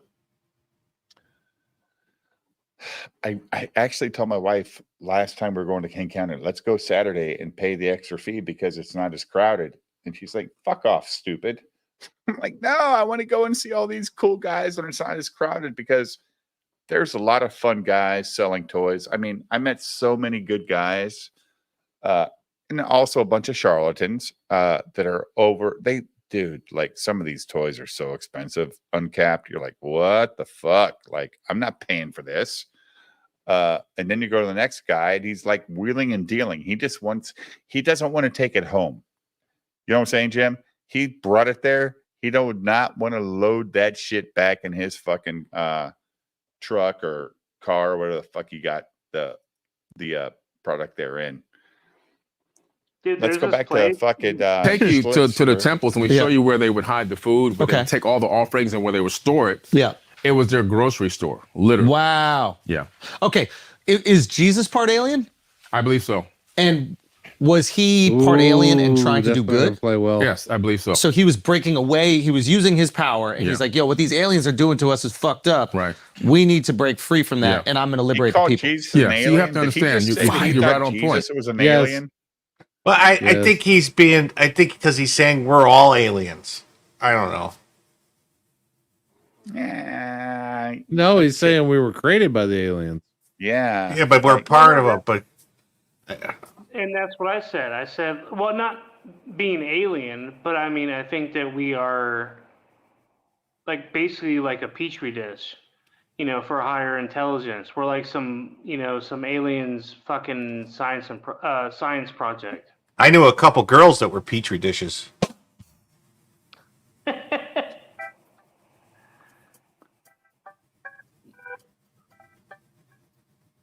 Yeah. Okay.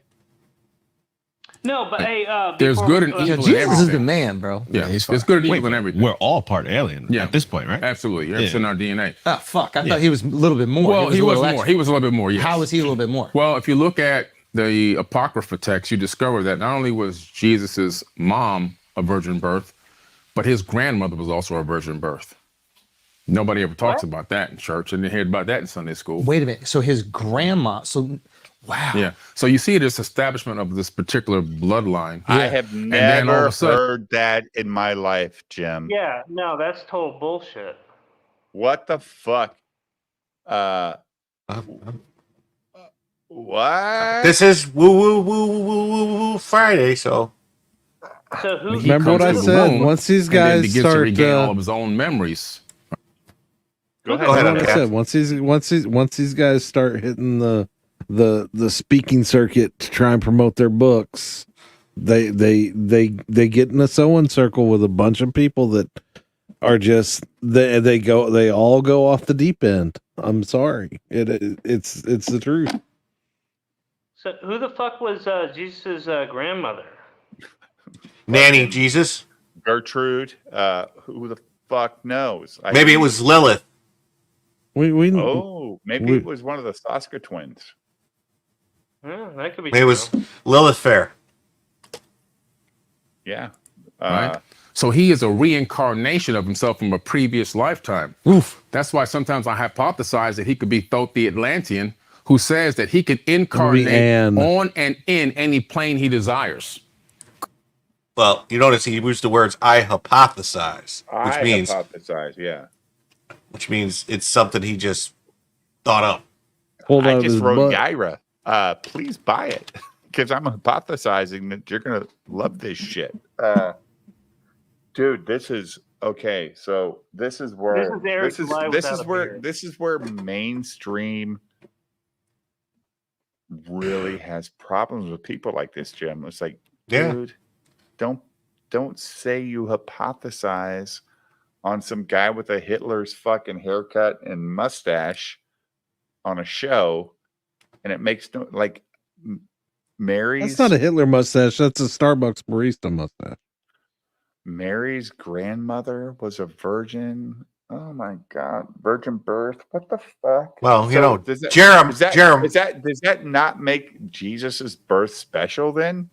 Because that's the whole point. Like the whole point is that God let Mary, who was a virgin,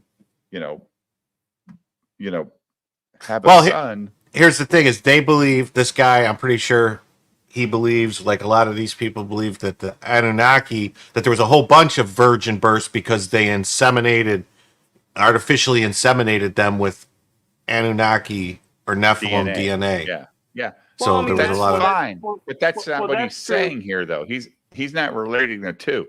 You have to connect the two, and he's not doing that yet. Hopefully, he does. But this hibbity-jibbity bullshit talker is coming off like Eric July right now to me. I'm sorry.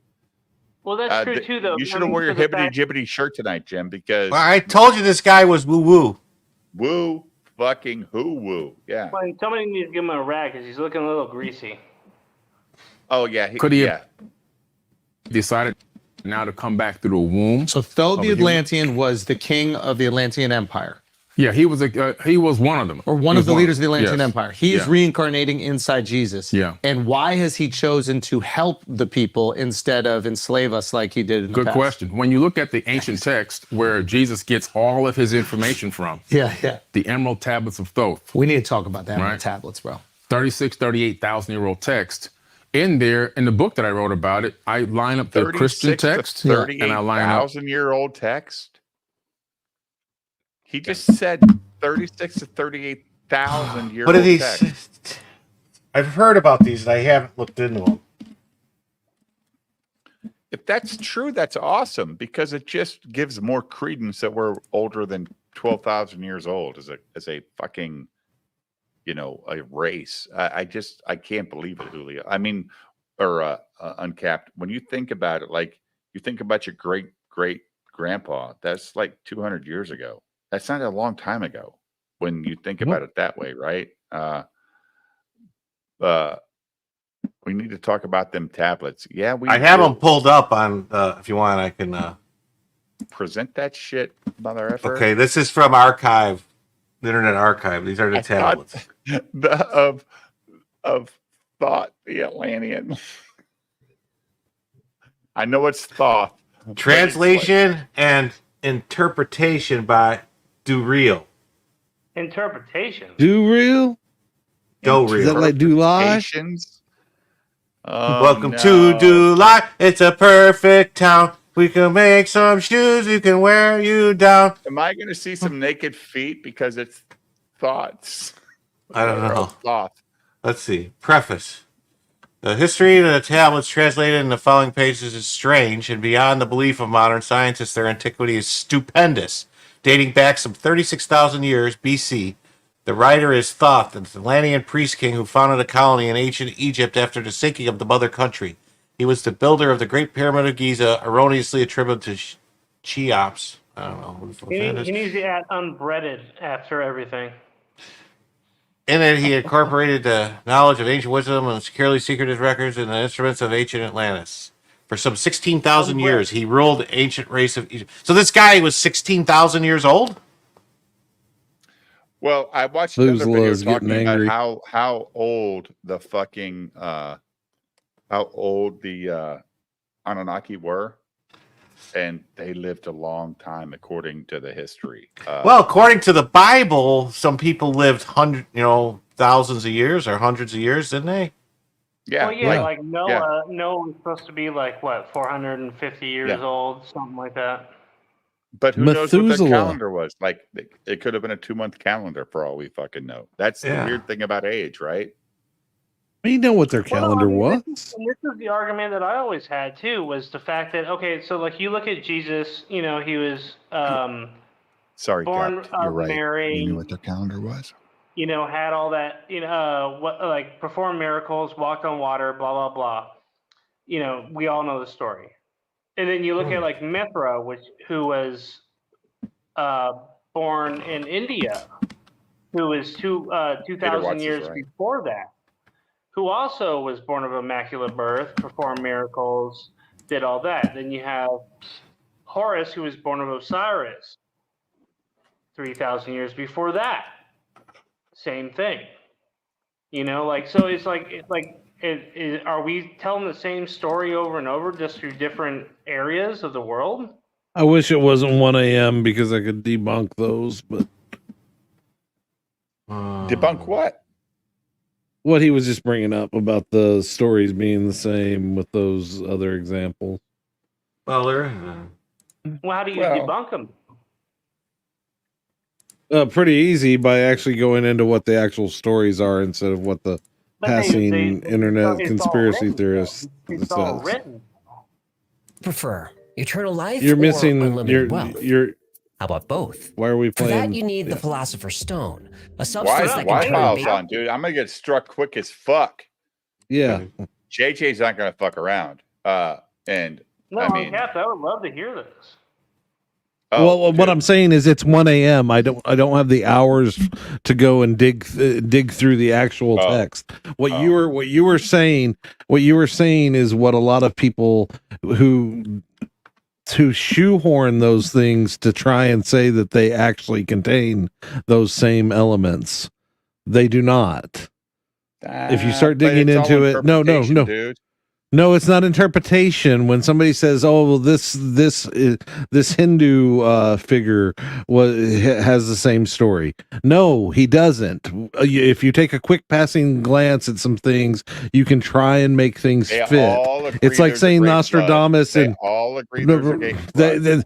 I don't disagree with you on the Great Flood, but the Jesus walking on water and all that, and that being the same as the people who worship Ra and Horus and all that. No, but they all have a great flood story. They all have a great wait. They all have a great flood story. They don't all have the same story that we have with Jesus. Well, and if you Jesus, start, if you just there's somebody. Whoa. What I'm saying is, he just brought up. Like I said, if you take I have never read it myself. I heard this on an internet, on some guy talking on YouTube. I never said I didn't read it. What I'm saying, though, is that taking those is totally different. It's just like saying, okay, so like saying with Noah's Ark. All right, so we took one of each animal and we put them on the boat. All right, so if you took at the time Australia wasn't even discovered. So what about the animals on that island? So there are kangaroos on the ark?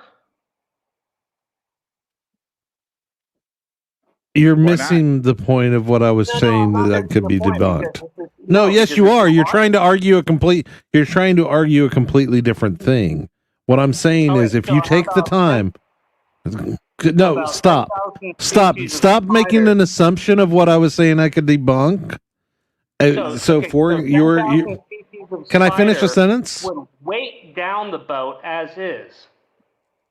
Can I finish a sentence before you move on to a completely different topic? Angry, dude. Oh, don't get angry. No, guys. he's moving on to a completely different topic. What? That's so okay. Give me your first example. Give me your Indian example. Mithra was a god. Mm-hmm. Was born And you've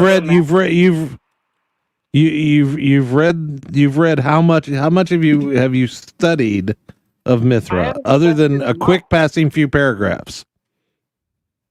Most likely. What I'm saying is there's a lot of people who will write about, they'll give you a quick overview of some things and say how that matches up with the story of Jesus. And it doesn't when you actually start digging, when you actually read what was written about those. They do not match up. I think you're just getting pissed off at the fact that I'm bringing up something. I'm not getting pissed off. I'm getting pissed off that you tried to twist what I was saying into me saying I could debunk the story of Mithra. I'm not saying I could debunk the story of Mithra. I'm saying that I could debunk the claim that the story of him walking on water and et cetera, is the same. I think you're getting pissed because I'm twisting your beliefs. Not at all. You're trying to twist what I was saying into me defending it. This is what's bothering me. You tried to cut me off when I said that about the amount of time we have, because it's 1:15 in the morning. That there are a lot of people who will they'll take little pieces of those stories, and that's all that anybody will be exposed to, and they'll say it's the same story. That's not the case. I'm not debunking Jesus. I'm not Hold on. Stop. I'm not debunking Jesus. I'm not debunking Mithra. I'm not debunking the idea that every religion on the planet has a flood story. What I'm saying is that the passing comment of these are the same, they're not remotely the same. There's massive differences in them.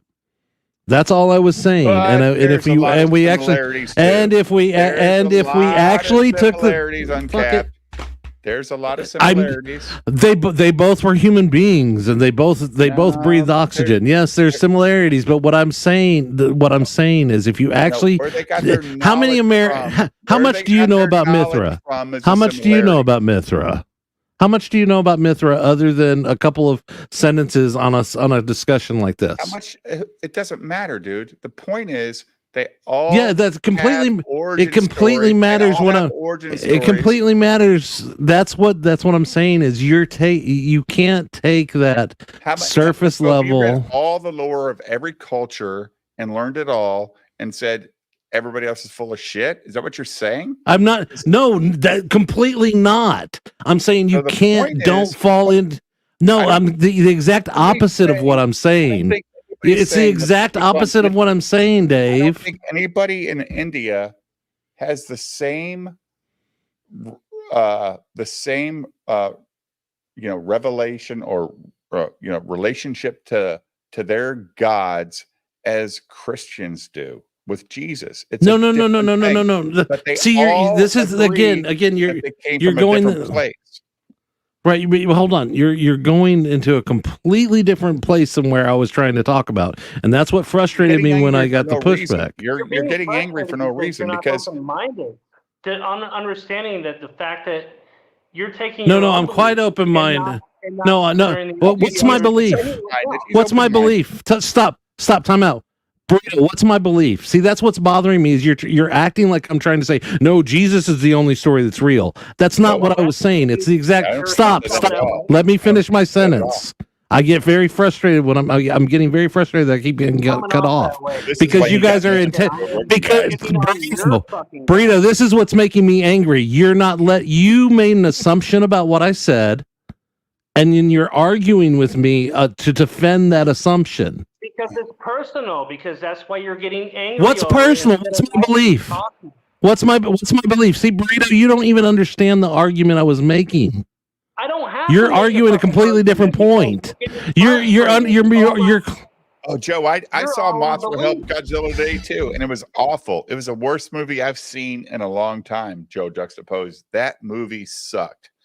That movie was so all over the place, and the fucking. When you become defensive, you will show your true self.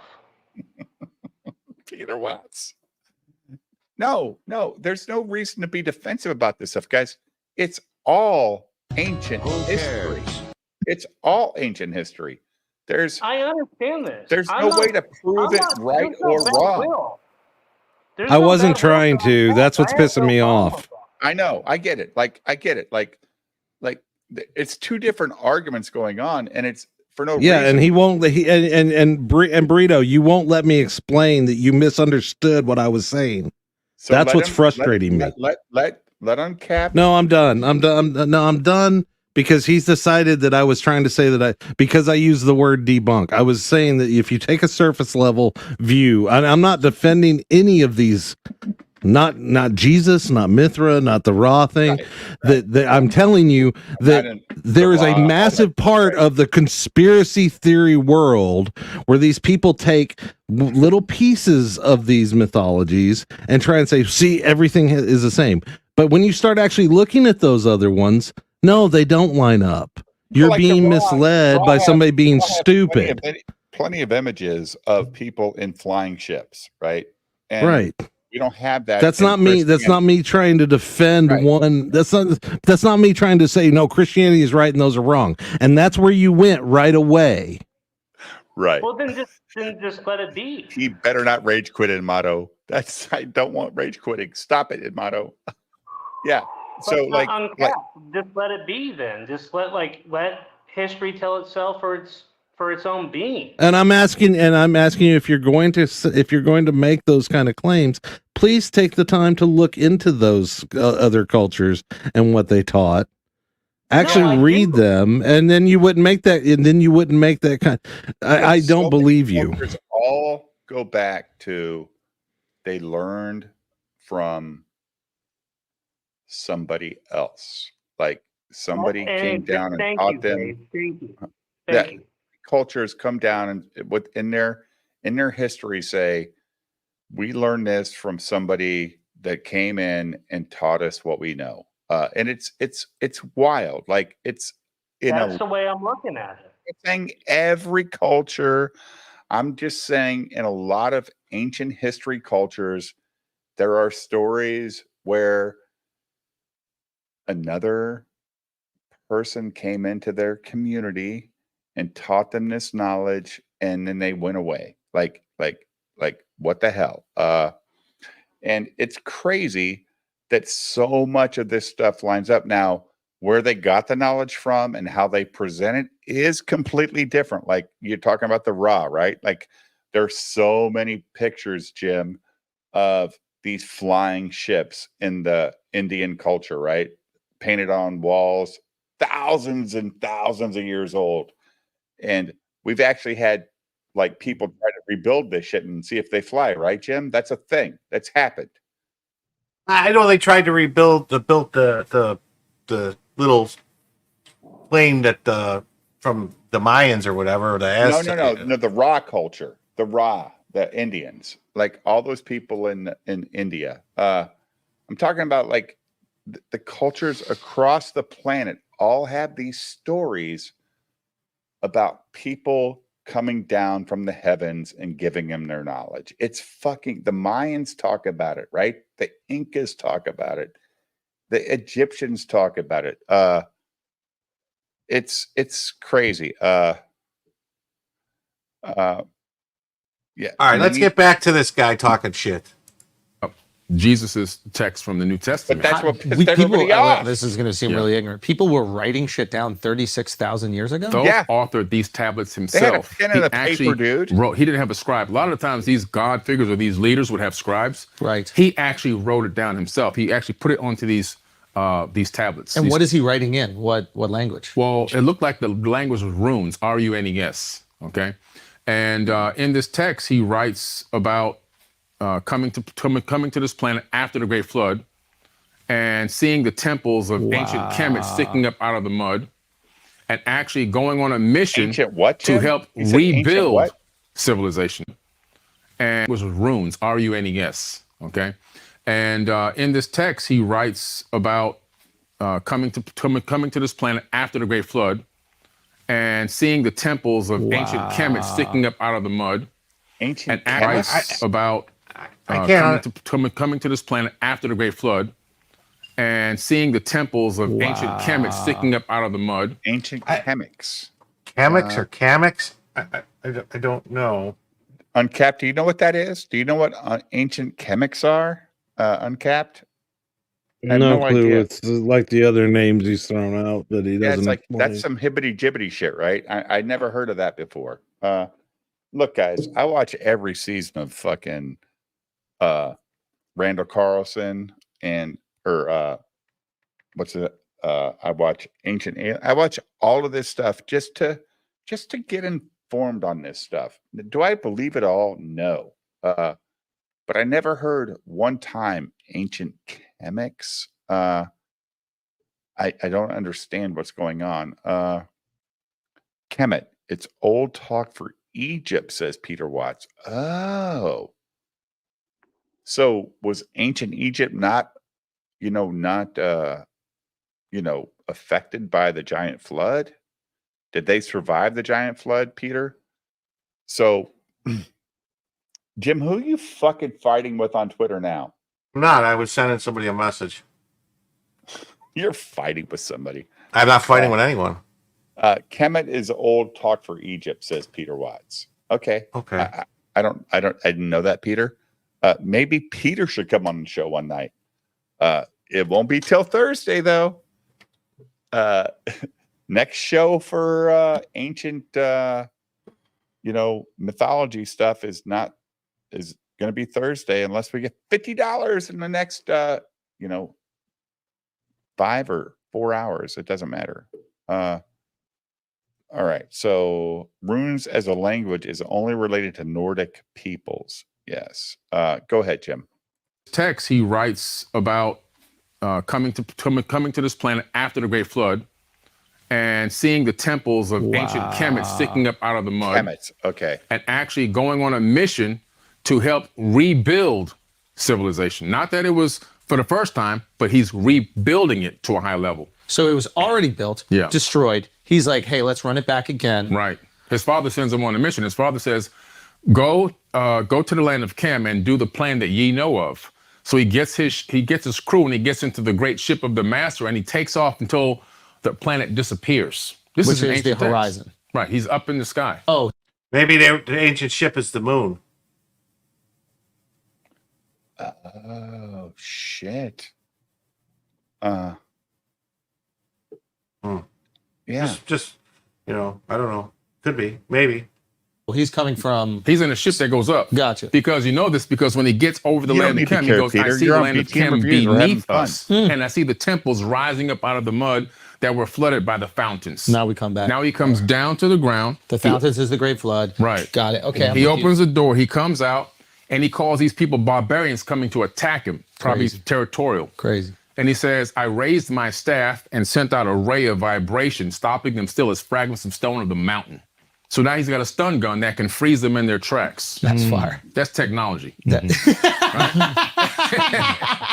have something. So is the spaceship. But But we have something. Well, it could be magic. I mean, it's a staff. Yeah. He froze out. I mean, it could be like Gandalf's staff. Yeah, right. Exactly. Right now in the military called the active denial system. Which is? It's the same when gays try to join? No. I'd like to strike that from the record, Your Honor. No, it's a system that works just like what he described in ancient tablets, where it sends out a beam, a ray. Type in active denial system, put it up there. It sends out a beam at a crowd of people coming to attack, right? To riot or whatever. And it stops them in their tracks. It makes them feel like they're in pain. Makes them feel like they want to vomit, put voices in their head. Wow. Whatever you want to do, you can program the frequency into their body to make it do that. Is this what the people said they were experiencing in the Cuba? Yeah, Like the base in. Now, I know that they've been exploring. I've seen stuff about sound waves and vibrations being able to kill cancer cells. Have you seen them reports? Yes. Yeah. A lot of it. But a lot of those doctors are dead. Like, they were like a lot of these doctors from the 1920s to the 1960s who were not with them. No, I'm talking about just recently. I saw something. I'm talking about these early doctors. Yeah. And then the AMA and they stole their shit. They had them, got rid of them, had them arrested, had them killed. Yeah, had their businesses destroyed by the government. That's not a conspiracy theory. That shit fucking happened. Now, when I watch the Y-Files, and JJ talks about, but did he really cure anything? It doesn't matter. I don't care if they cured a goddamn thing. They were just the alternative to the mainstream government, Uncapped. And when you're killing these people for going against the government, because maybe they save one person, but they want to fucking kill them. It's fucking terrible, Uncapped. It's awful. Uncapped is out. He's not even responding. I'm not out. Oh, so Lethal. I watched Turbo Kid trailer. Lethal. Yeah, I'm here. I'm gonna look for that video tomorrow, dude. I gotta find that movie. It looks fucking great. It's fucking amazing, dude. Yeah, it looks great. It does look like that cult classic that nobody knows about. So Uncapped. What do you think about that? Like all these alternative medicine doctors that got whacked by the, I'm going to say by the government. I agree, Jim. I thought they were whacked by the government. All I know is that when you bring up the AMA, the only reason the AMA exists was to destroy the lodge medicine or lodge doctor system. The herbalist, right? Yeah. No, the lodge doctor. Lodge. So back in the day, it was very common that you would join some kind of lodge, the Moose Lodge, the Masons, etc. Yeah. I hate to bring up Masons with tonight's topic, but you know what I'm saying. There was lodges, and this is the bring it up. Well, I'm not trying to go down that path. I'm just trying to know what the lodge is, where the workers get together. Where the workers would get together and prior to the 1900s, a lot of doctors were actually just trained by other doctors. They didn't go to school and get degrees. No, hold on. Let me go down this since we started. Let me finish up. So the lodge doctor system was the lodges would contract with a local doctor, and they would say, "Hey, our members need to be, occasionally have to go see the doctor. We'll contract with you. The lodge will pay you X amount of dollars a year, and when one of our members has to go see a doctor, it's already it's prepaid." And the doctors would agree, and because they had a solid planned budget that they could work with. And so it's like the first HMOs. Way before HMOs, but yeah, I'm saying it's like the first idea. HMOs, like where you go long before health insurance. Yeah, and the AMA was formed to break that practice because the American Medical Association was saying that it was an anti-competitive practice that limited the amount of money that a working doctor could make. And they fought to outlaw the practice, and they couldn't get it outlawed because it's America. You have freedom of assembly, so you have right to contract like this. And what they did is, if you were a doctor who would agree to these type of contracts, you were not allowed to be a part of the AMA. And then the AMA worked with the early health insurance plans to say that they would only cover AMA authorized doctors. And they use that to kill the lodge doctor practice. Gotcha.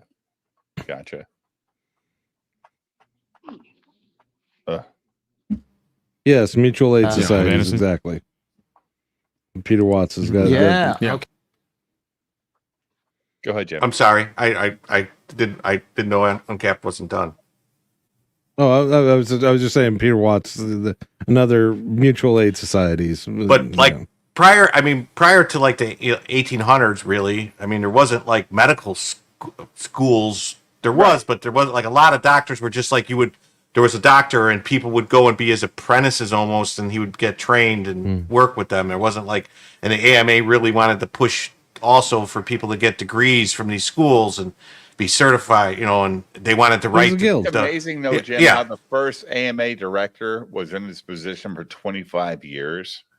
Like the first guy, and he crushed so much alternative medicine when he was around. And the second guy was around for another 20 plus years and crushed the next wave of alternative medicine. These guys, I mean, now, was the alternative medicine better? I have no idea. I wasn't alive then, but don't crush anything. This is like mainstream archaeology. Quit crushing alternative theories, guys. Stop it. Stop crushing it. I have free will. If I want to go see the alternative guy or the mainstream medicine guy, that's my choice. But when you fucking crush them and kill them, I don't even have the ability to go try their method to cure my illness. And that's a problem. And that's why the AMA, Department of Education, all that shit is bullshit. They should all go away. Let's play this hibbity jibbity. Okay. Keep going. All right. So so then here's the key about the God thing. Him, not wanting to be one of these gods. When he released them from that, he started talking to the people peacefully, and they started groveling at his feet. And he said, No, get up. He said, I'm a son of Atlantis. He didn't say I'm God. And he said, I'm a son of Atlantis, and I'm here to bring you back up to a high level of civilization. And he worked with the people for a couple thousand years to rebuild that civilization. Before he left and told all these people that came there with him, spread out around the planet. This is how Atlantis advanced again. Spread out around the planet and duplicate what we did here. And this is where you see similar stories across ancient texts around the world. Correct. And those similar stories are higher intelligence comes to us, bestows upon us this wisdom after the floods. The Lakota tribe, the Hopi tribe, the Dogon tribe of Africa. I mean, the Aboriginals. I mean, I could keep going on and on and on. Matter of fact, the verbal handed down history of the Aboriginals, because I've been there before and hung out, went for a walkabout in the outback with the Aboriginals and went on a trail to go find proto-Egyptian hieroglyphs, which we did stumble. He related to the Aboriginals. Like, oh shit. Like, oh, okay. Like, I don't think I'm really buying into his stories. Go ahead, Jim. I'm for the Noble Savage. Oh, you notice what he's got on his lapel pin, don't you? The ancient aliens plane. Across and get them documented that they were seated on this planet by Pleiadians. Pleiadians from the Pleiades. Gotcha. The same people that the Sumerians talk about. They call it Mo in the ancient texts. The ancient Egyptians revere it as well, the Pleiades. It's in every text, Homer's Iliad, the Bible, the Mahabharata, any text you go to, and most artifacts are going to have a depiction of the Pleiades or talk about the Pleiades. And what's the depiction? The stars, the 7 stars. Oh, it's that star system. Yeah. Subaru even has it on their logo for their car. So it's a gay lesbian. It's a lesbian. It's a lesbian galaxy. Is that what's going on? Okay. Shout out Subarus. We love y'all. It's a constellation. It's a star system. You talked about Jesus, where he went from like 12 to like 32. Yeah. Can you explain Jesus' trajectory from 12 to 32 that we don't have in the Bible? Yeah. What does that mean? So Jesus disappears from the Bible at the age of 12, right? Oh. He disappears, and there's like it's something I've heard before. There's nothing about his life from the time he was like 12 to in his 30s. But why would there be? He didn't do anything. He was a kid. What did he do from when he was born to when he was 12? Is there stories till he was 12? According to this guy, there is. Oh. No, there's stories about there's one story when he's 12 and he speaks out at the temple and instead of being angry, they're amazed that somebody that young has that stronger grasp of the Hebrew. Yeah. Okay, that's fair. And then they don't mention him again until he shows up to be baptized by John the Baptist. Me too, Edmato. Every time this guy's twisting his mustache, it makes me really feel freaked out, Jim. Like he's sitting there playing with his mustache. Like, stop, dude. Stop playing with your mustache. I'm more disturbed by the guy with the shirt open and the man bun and the 1970s socks on. Is he wearing? They are. At least he's got shoes on. I think they're Vans, right? But the guy's twisting his mustache like, yeah, I'm the fucking Snidely Whiplash in this cartoon. Jesus was writing Ice on 3. It took a long time. Go ahead, Where does Jim. he go? There's another text called the Gospel of the Holy 12. And in the Gospel of the Holy 12, which was omitted from the Bible, he goes to Egypt with his mother. Now, I've been there, and when I take people on tour, I take them to the place where he slept. It's still there. It's a crypt now. It's like a place to go there. You know where it's at, right? It's inside a church, right? Coptic Cairo, correct. Right inside that church. They converted it into a church. And he went there to study the Egyptian mysteries. He went there also to learn all about the ancient mystery schools. And then he left there and he went to Tibet to learn the mystic art. Tibet, he went to go learn, not mystic arts, but went to go learn spirituality. He went to Tibet? And mystic arts, yes, mystic arts. And then he went down into India, learned about reincarnation and all of that. And then he came back down and he reappears in the biblical text when God says in the Bible, I called my son out of Egypt. What an episode for Akash to miss. I mean, we don't tell him any of this. By the way. The ego that he will have finding out that Jesus learned everything from India. Yeah. Oh, we can't tell him. Yeah. Okay, keep going. Okay, he so learned Reiki healing in Tibet. Can we pause it for a second? Right there. So the Gospel of the 12 is what he's referring to. I find it amusing that he's calling it the Gospel of the Holy 12, which is a series that was first published in 1898 through March 10th, 1901 in the Lindsay and Lincolnshire Star newspaper, which presented vegetarian versions of traditional teachings and events described in the New Testament.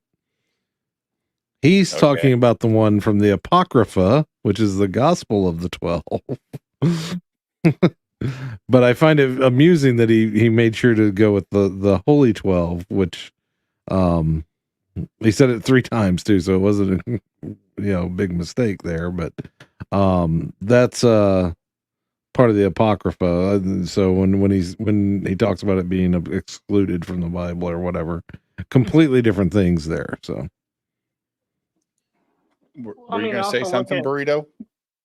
Well, yeah. I mean, we'll also look at so you have the Gospel of John, Paul, Luke, and I can't remember the other one. Matthew, Mark, Luke, and John. What about Simon? Peter? Paul? Well, yeah. Yeah. Mary? Grace? He didn't write a gospel? No, he did write one, but they don't recognize that. Okay, you're talking about the Apocrypha. You're talking about the Apocrypha. I mean, it's true though. The earliest we have of a Gospel of Peter appears to have been written at about the 3rd century. Okay. That's the reason it's not included, because we can find references to the other stuff that's before that. We can't find anything earlier than the 3rd century for it. Yeah, and I hate this. I hate this subject, but at the same time, it's intriguing. But I mean, I also look at the Bible. I mean, we can argue what the Apocrypha is and stuff, but it's not. No, I'm just saying. What I'm saying is, do you realize what the Apocrypha is and why certain books were not included? For example, why the writings of Josephus are not included in the Bible. They don't want to look bad at themselves. I mean, look at the Old Testament, and then it's what's wrong with the Old Testament? Oh, so we're gonna have a New Testament because a lot of people don't agree with that. So we're just going to do. Do you know? No, it has nothing to do with that. Do you know what the word testament means? What does for me? It doesn't matter because It should matter if you're going to if you're going to present it as if they selected. Well, we don't like the Old Testament. We're just going to make a new one. Testament. The word testament comes from the word agreement, and there was an agreement made between God and Abraham, and Jesus fulfills that. That's the entire purpose of the gospel story, and that's the new agreement.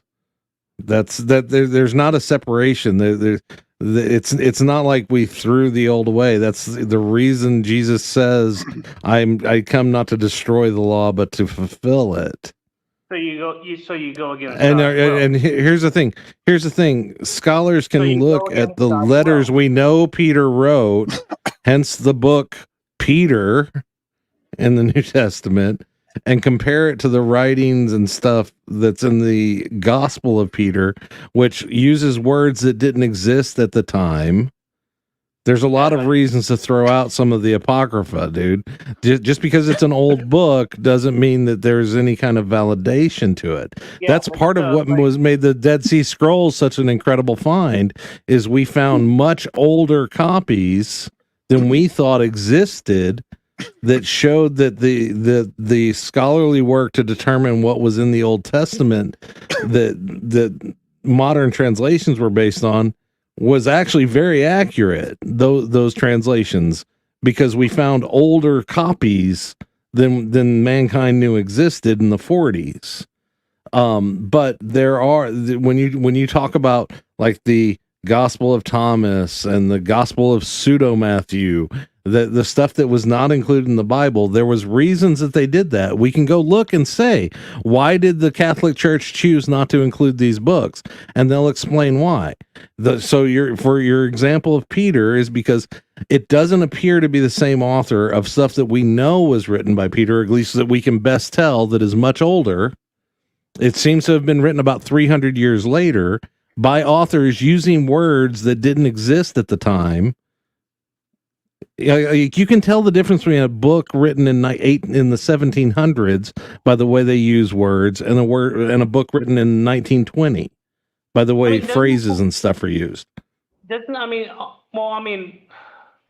hate to be like, kind of sounding, stupid or whatever, but I mean, like, don't you think that's kind of stupid to think that, these words didn't exist at the time, but yet they did, because they just don't know.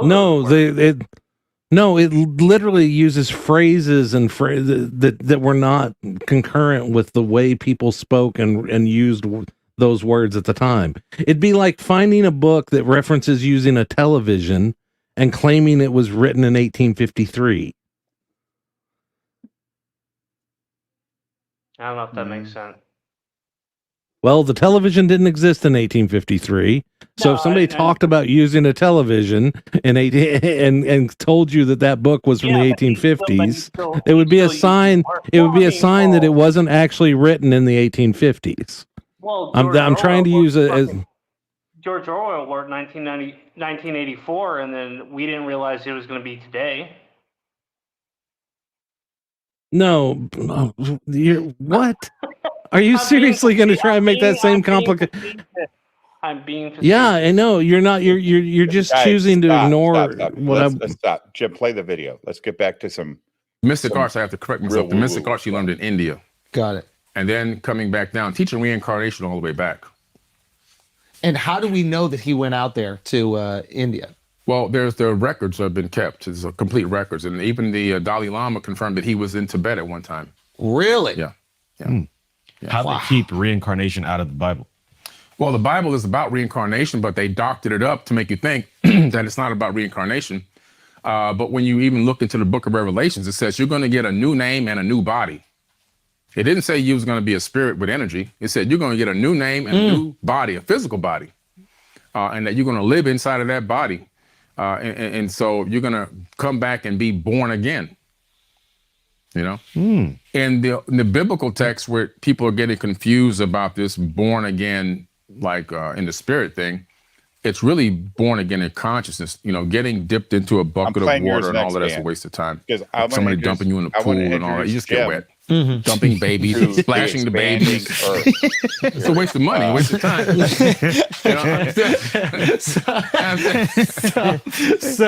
So what you're saying is that's just a metaphor for this conscious rebirth to happen. Conscious rebirth. What we can do, we can have a rebirth right now. Right now, if we decide to look at not that long, because you can tell because he's constantly playing with it. Like it's like, oh, it's new on my face. Like if he had it for a while, he wouldn't even know it was there. But he keeps consistently twisting it during the fucking show. It's annoying as fuck.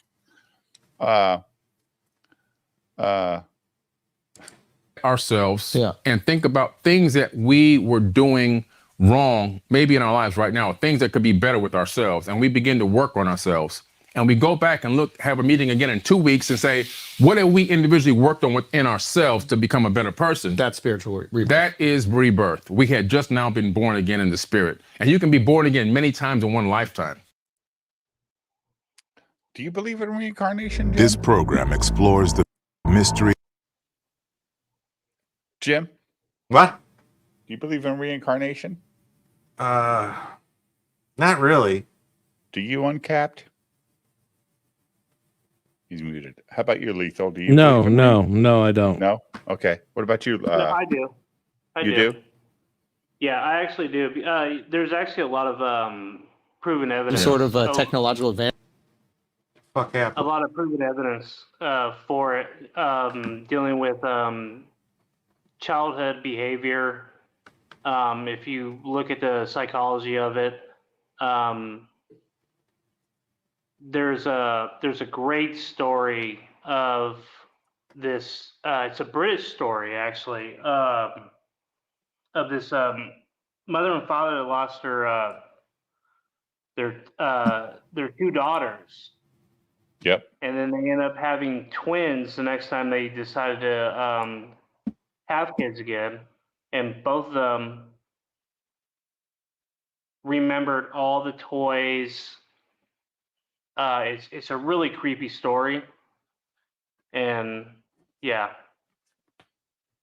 I don't know, man. I kind of hope it's a thing, Jim. Like I hope like there's like really a soul that people say we have uncapped. Like the soul is a thing, and it just finds another place to embed itself. But if not, whatever, dude. Didn't they do a study, or wasn't there studies where they did something where they had people on scales, like really accurate scales or before something? They died, 21 before they grams. died. Yeah, and like something left. And I mean, I don't know if it's true or not, but they did it. They did the study. Yes, I remember. And they said that like they lost weight. I don't know what 21. It's the 21 grams experiment published in 1907. Yeah. McDougall hypothesized that souls have physical weight and attempted to measure the mass lost by a human being when a soul departed the body. He attempted to measure a mass change of 6 patients at the exact moment of death. One of the 6 subjects lost 3/4 of an ounce, 21.3 grams. And that gets extrapolated by people who don't take the time to go read about where it is. That did he shit himself or something? I mean, because people usually shit themselves when they die. So maybe they shit themselves. That a soul weighs 21 grams. McDougall stated his experiment would have been repeated many times before any conclusion could be obtained. It's widely regarded as flawed and unscientific due to the incredibly small sample size, methods used, as well as the fact that only one of the subjects met the hypotheses. The case has been cited as an example of selective reporting. Despite its rejection within the scientific community, McDougall's experiment popularized the concept that a soul has weight, and that specifically weighs 21 grams. But wouldn't it be great in 2024 if somebody redid the study uncapped with better technology? It would be, yes.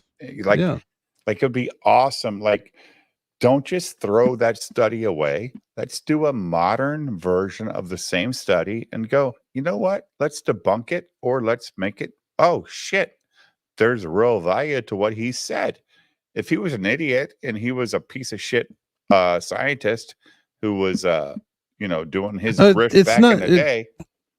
But it wasn't even him doing grift. It was yellow journalists going, we can sell newspapers with this outrageous headline. Either way, like I would just love to do a modern study and say, you know what? When your body dies after you've shit yourself, Jim, and you I was just saying, most people evacuate. You evacuate your bowels, right? That's a thing. But after that happens, if nothing changes, yeah, you know what? Maybe there's not a soul. But man, they talk about they talk about deja vu not being a real thing all the time. But dude, I can tell you. I had deja vu today. I've had deja vu so many times, like what the fuck, Uncapped. And people say that's bullshit. I don't believe it's bullshit. I think deja vu is a thing. I like maybe I dreamed it. Like, how many times have you had a dream? And then, maybe 6 months or a year later, like, oh shit, I dreamt about this. I was about to bring that up. I was like, I constantly have dreams, and then it ends up happening. I'm going, holy fuck! I need to start paying attention to my dreams more. Yeah, and then when Peter Watts says, to clarify, I don't see any reason for me to be conscious outside of a certain framework. Yeah, it's weird, man. Like. I don't know. I don't. Am I living somebody's past life? I've never had a dream or had a deja vu thing where I'm watching a movie like on ancient history and go, yeah, holy shit, I was there. That's not a thing. It's dumb shit. It's dumb shit. Like, oh my God, I'm in Walmart and I dreamt about this 2 weeks ago. Yeah, what I'm saying, Jim? I'm not dreaming about you and Dave. I'm not dreaming about you and Jim and right. Cap. No, you're dreaming about yourself in a weird place, and you're like, or just a regular place, and then you go, I saw that woman before in a dream. Like, what the fuck? Or even just walking down the street, just like if you're just taking a stroll, and just like, holy fuck, why does this seem familiar? I've done this before. I have done this before. So this is a video, Jim, about the expanding Earth. 1 second. Go ahead. I just want to tell you, there's another video of that guy where he explains how aliens created the different races. But just, Okay. Maybe that's tomorrow night if I get $50 in super chats tonight. But doesn't look like it's going to happen. But we're going to talk about the expanding Earth. This was Dan Blackroyd. He sent this to me earlier in a DM. This is only a 10-minute video, and I watched a 30-minute video about expanding Earth earlier. I actually still have it pulled up. It's really fucking intriguing, Jim. Cool. And it's not about the Earth getting bigger. It's just about the way stuff happens. So let's talk about some expanding Earth. Here we go. Neil Adams. Hopefully Neil Adams doesn't come after me. Guys, please go sub to Neil Adams' channel. It's Neil Adams or NeilAdams.com. He's got 9,000 subs. Go sub to him. This video has 2.2 million views. 17 fucking years ago. That's how old this video is. Here is our world, our planet Earth, floating in space. We will be going backward in time, imperfectly, but done in a very disciplined manner. Please notice there is no subduction, no rotation of tectonic plates, no twisting, no form-fitting, no altering shapes or sizes. It would be impossible for these continental plates to fit together perfectly without this being true, and yet the upper tectonic plates fit together perfectly on a much smaller planet. Yes, there's been some erosion, landslides, blah, blah, but overall, this activity is insignificant. There is a kind of conspiracy of silence among certain scientists. They know, but are not telling you, that the upper tectonic plates of Earth also join in the Pacific. Not partially. They join totally. You are asked to believe that the continents swim or drift about willy-nilly, bumping and crashing as if they were on a grease skillet. That is the weirdest thing to me, Jim. Like, we just bumped into fucking Africa and the Appalachian Mountains were made in America. Like, and we're still thousands of miles away from it later. What the fuck, dude? Like, it's like a slip and slide. What the hell are we doing? What the hell is going on with this bullshit? But I thought all the continents were different shapes during the Ice Age because more land was above the water. Exactly. Like I would love to see the map before this shit. I mean, because the Earth, the crust and everything goes down into the ocean. I mean, there's a difference between there is a difference between continental crust, right, and then seabed crust, right? They're different. Right. Go ahead, Uncat. Okay. I was going to say, as somebody who's done some 3D modeling, he sat there and during that intro and said that there was no twisting and turning, and I'm literally watching him twist and turn those polygons to match up. The simple truth is apparently too upsetting to too many apple carts. We're now going forward in time to show how the actual pause it for just a second. Well, there's a big gap there. This also is he's leaning right into the most frustrating thing about the flat Earth, and in this case, this variation thereof. They're just doing this to keep it from you because it would the powers that be, it would upset the apple cart and etc. What benefit do you have from that? Who benefits from lying to you about what the globe looks like? The government. How so? What benefit do they gain? Because the government wants to tell us, and all these ancient societies want to tell us that these societies they never had sea travel. They never crossed seas because they didn't have the technology to make it happen.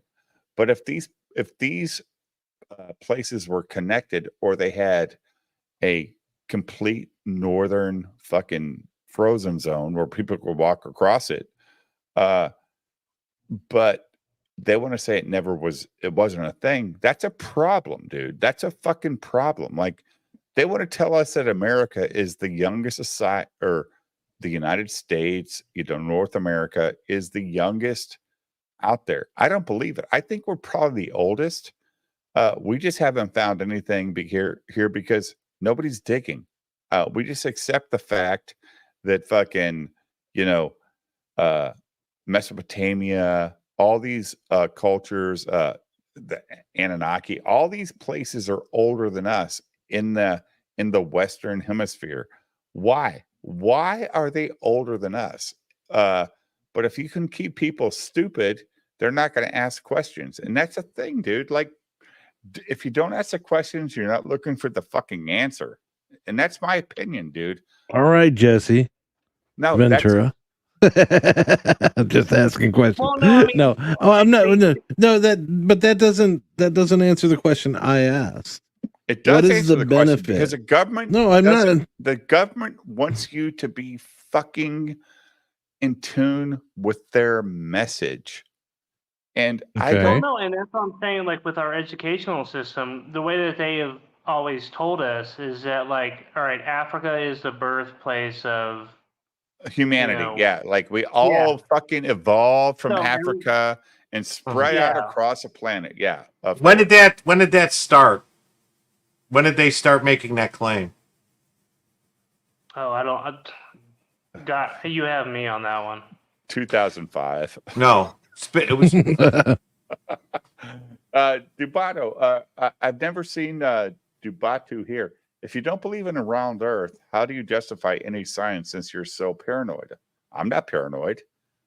And I believe in a round Earth. This is not a flat Earth conversation at all. No, I was just comparing the intro. Oh no, but nobody here is a flat Earth guy. Like, No, you want a real conspiracy theory? Universally, yeah, Flat Earth Society. The term Flat Earth Society was universally panned as we all agree that is so crazy. Literally, no one would believe it until the NDAA of 2012 was signed and it became legal to run propaganda on the U.S. populace, and then all of a sudden the internet exploded with all these people who believed in the flat Earth. Right. And I'm convinced it was used as a canary in the coal mine of who's the most gullible that we can twist and control. Just like COVID, right? Like literally, that's the same thing. Like, how can we get people to buy into our propaganda? Like no, what I'm saying is I believe it was used as I believe during World War literally II, used both it. sides had propaganda campaigns going on, right, Jim? The Americans, the Germans. When you went to a movie theater house, go watch the Batman serials. I think it's coming from there's a global organization that is controlling a lot of the governments around the world. Yeah, the World Economic Forum. It goes probably even bigger than that. It goes by many names. Yeah, Lethal Burrito. Like the World Economic Forum is the name they let out, but there's somebody even higher than them going, yeah, nobody knows who we are. It's kind of like the Masons or whatever. But Dobatua says it's a rhetorical question. Yeah, it isn't. But look, man, I'm glad you're here. I've never seen you in my chat before. I believe in a thing called in motto. You're so fucking funny, dude. I believe in a thing called love. Oh my God. It goes. We've been under control of the Bilderberg Group since 1954. The whole world, and that's who is involved with all these other societies. Who sits at the control of the WEF. They sit on control of their propaganda. Right. Yes. Yeah. Keep in mind, in 2000, how do you let the city in of 2005, you were considered you were considered an insane conspiracy theorist if you said that the Bilderberg Group existed. Right. And now there's proof. Or even going to No, it's not proof. Now they put out press releases. Right. Right. But if you look who was there, it was all the leaders, like the Queen of England, the President of the United States. No, this was 1954. Oh, I'm saying the first meeting. That was after Eisenhower then, because Eisenhower said, fuck the fucking military industrial complex, right? No, that was while Eisenhower was president. But he wasn't part of the group, was he? Because he came out when he fucking got out. His advisor, one of his chief advisor, was at the meeting. But he wasn't. And when he fucking got, voted out of office, he said, fuck the military industrial complex. It's crazy. See, that's the thing that I would do though. Like if I was, like president, hypothetically, like if I was president, if I went to like Bilderberg or Davos or any. Oh, if you were president, you'd say go fucking FBI uncapped house. That's what you would do. Oh, dude, I would spill all the fucking beans. Well, it's. That implies that the president's given the beans. Right. I mean. That's true. You just watched Patton, right, Dave? Yes. All right, remember the guy Beetle Smith? Yes. And Patton? That's who was the head of the CIA under Eisenhower. He was also at the meeting. Right. It's not good, man. Like, and like, it's crazy. Like, let's keep in mind also that I do believe that the intelligence agencies were so effective and during World War II and became so important that they were able to take over. But like people will talk about, they killed Kennedy because he was going to shut down the CIA, and they'll quote his thing about his secret society speech. But let's go look at that entire speech. He's literally making a speech to the Newspaper Publishers Association of America, explaining to them how important it is that while they have the right to publish whatever they want, if the government asks you not to publish something, it's really important that you not publish it, because that's going to help us in this Cold War. Which is not good for free speech, right?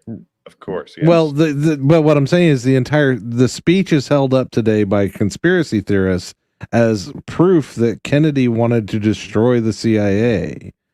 Meanwhile, the speech that they're using as an example of that is him literally telling newspaper editors, while you legally don't have to listen to those people when they tell you not to publish something, it's really for the best interest of the country that you listen to them.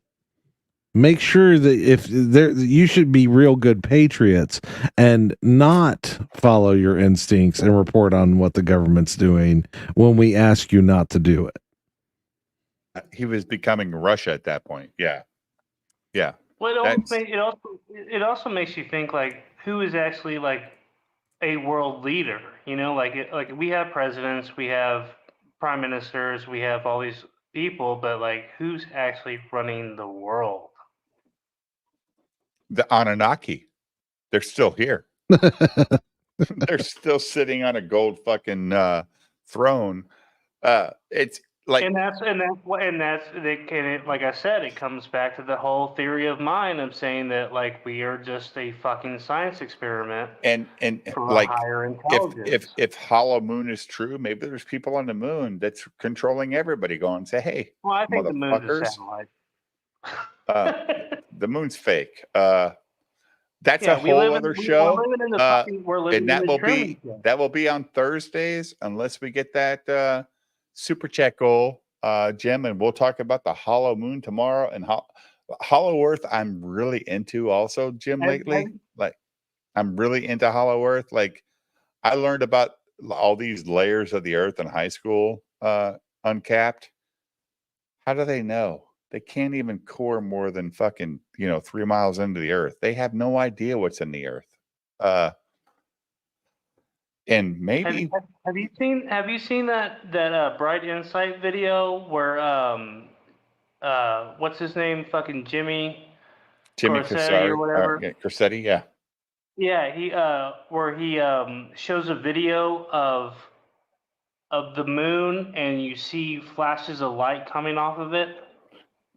Yeah, and why do we only see one side of the moon, Uncapped? Isn't that strange?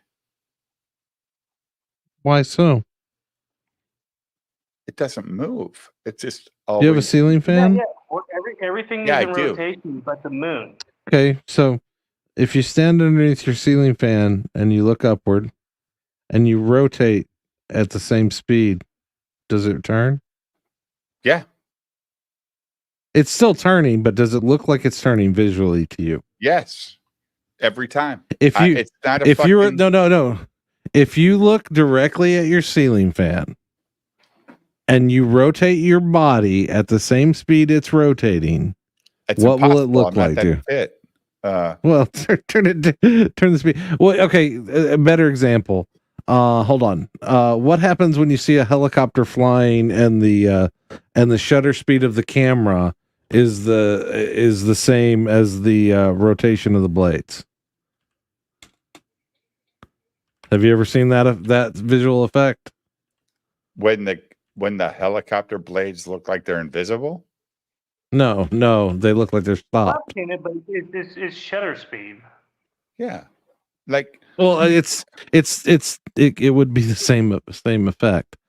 If it's rotating, if we're both rotating, here I'll show you an example of what I'm talking about. But if we have all these high-speed cameras focused on the moon every day, and it's actually rotating like every other fucking planet or moon in the universe. It doesn't rotate the same as. But why can't we capture the different sides if we have all these cameras focused on it? We have a fucking space station out there, and we still see... do you realize how much farther away the moon is from the space station? Yeah, but the question is, if No, okay. I have a here. Share my tab. if every planet is rotating, how come the moon is not? Right. No. I have the visual of the moon. It does rotate. It just rotates at the same speed as its rotation around the Earth, not the same speed as the Earth. Right. So it's constantly turning. So as it's going around, otherwise, if it wasn't turning as it went around us, it would be changing what we're seeing.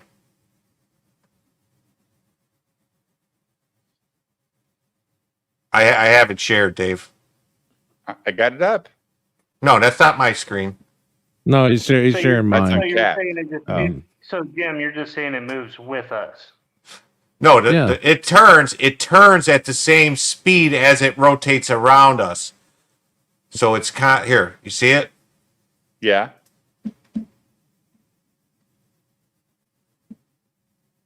But no camera can capture when the moon No, but watch it.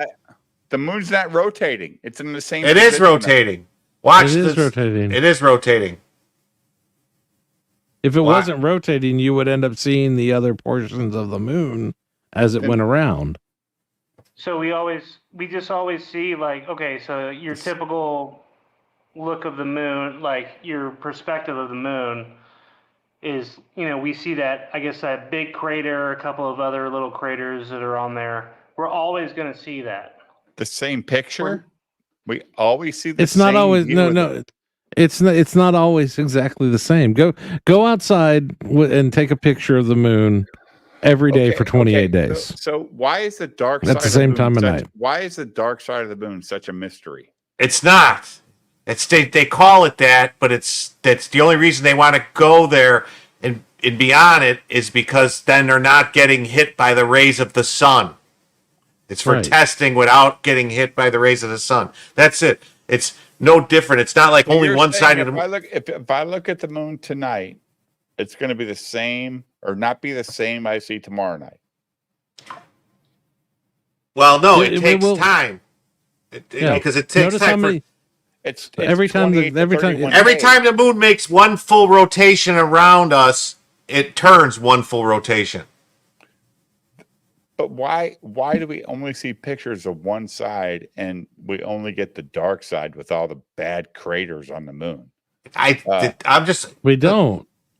We do. Right here. An enduring myth about the moon is that it doesn't rotate. While it's true that the moon keeps the same face to us, this only happens because the moon rotates at the same rate as its orbital motion.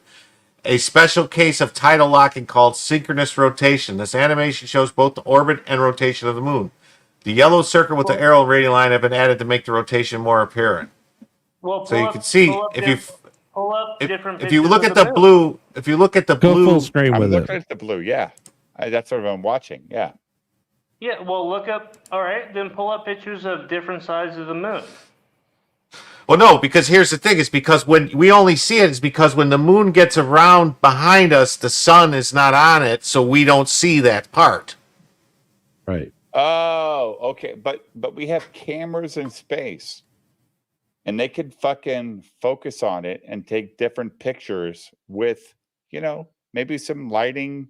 I mean, Jim, at the scale that you're talking about, I'm talking about camera. I'm talking about space stations, but right. Okay, hold on. Can I finish? At the scale of what we're looking at right now, the space station would be part of the globe you see spinning in the middle. It's not remotely close to the moon. But if they have a camera fixed all the time, taking pictures over and over and over again. How does a camera work? What? How does a camera work? You tell it to shoot. How does a camera work? It's capturing the photons that are reflecting back at it.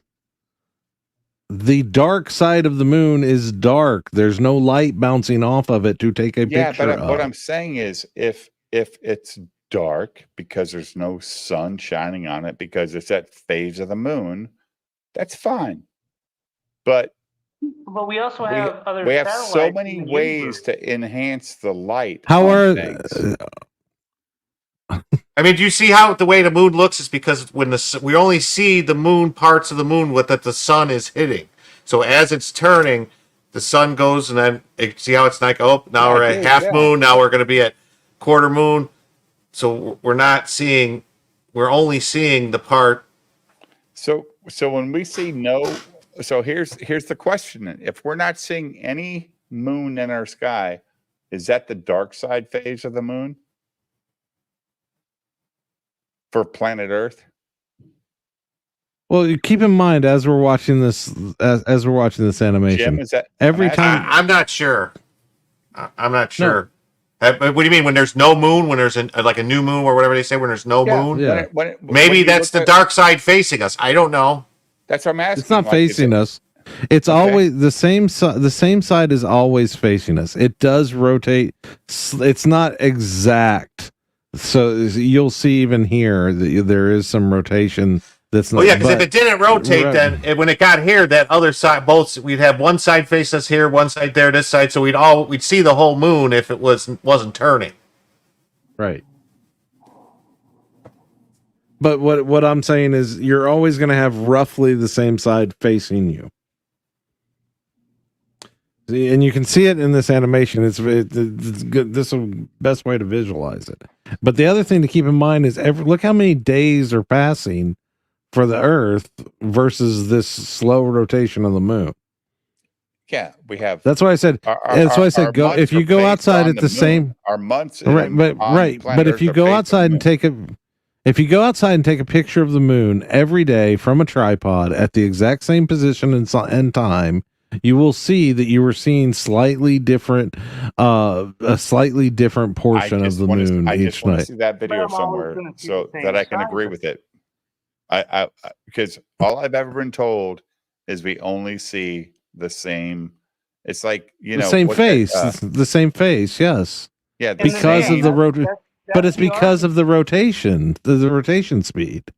But you just said if we take a picture every day at the same time for the phase of the moon, we should see different pictures. I just want to see that video where they've lined that up. Like, look at 28 degrees latitude, 30 degrees longitude. Look, this crater moved 2 degrees. Okay, then. But I haven't seen that video, or I haven't seen anybody. You're looking at an example of it on your screen right now. I'm not seeing a true example. I'm seeing some guy just showing us a rotation. No, this is NASA. This isn't some guy. Fucking NASA. They told us that people went to the moon. They told us. Yeah, that they Neil did. Armstrong landed there. Okay. They did. They did. They put a reflectors on the moon that you can bounce a laser off. Yeah, they did. Yeah. Sure. Okay. That's why this is fucking WooWoo Friday. Listen, fuck NASA. NASA was run by Nazis. They got it done. No, they hired a bunch of Nazis, and the Americans told the Nazis what to do. No, the guy that was the head of NASA was Werner von Braun, a Nazi. I know who the fuck he was. Well, he was the head of NASA. Yes, he was. No, he was the head of NASA. He was the head of the fucking team that made the fucking rockets go to space, but he wasn't the head of NASA. Some white American Jew was the fucking head of NASA. Never a straight answer because our media has. What do you mean never forever. a straight? What's never a straight answer? There's never a straight answer with this stuff. Like, fuck. NASA There is a straight sucks. answer right here. It's not. You just don't want to. You're just not wanting to accept it. No, I want to see pictures. I want to see 31 days of pictures at the same exact time on Earth facing the moon that shows me that there's differences. This is just some guy with the Earth spinning at 24-hour rotations and the moon following it, and it's 30, 28 every 4 year. Like I said, years, when we look at the 29 moon, or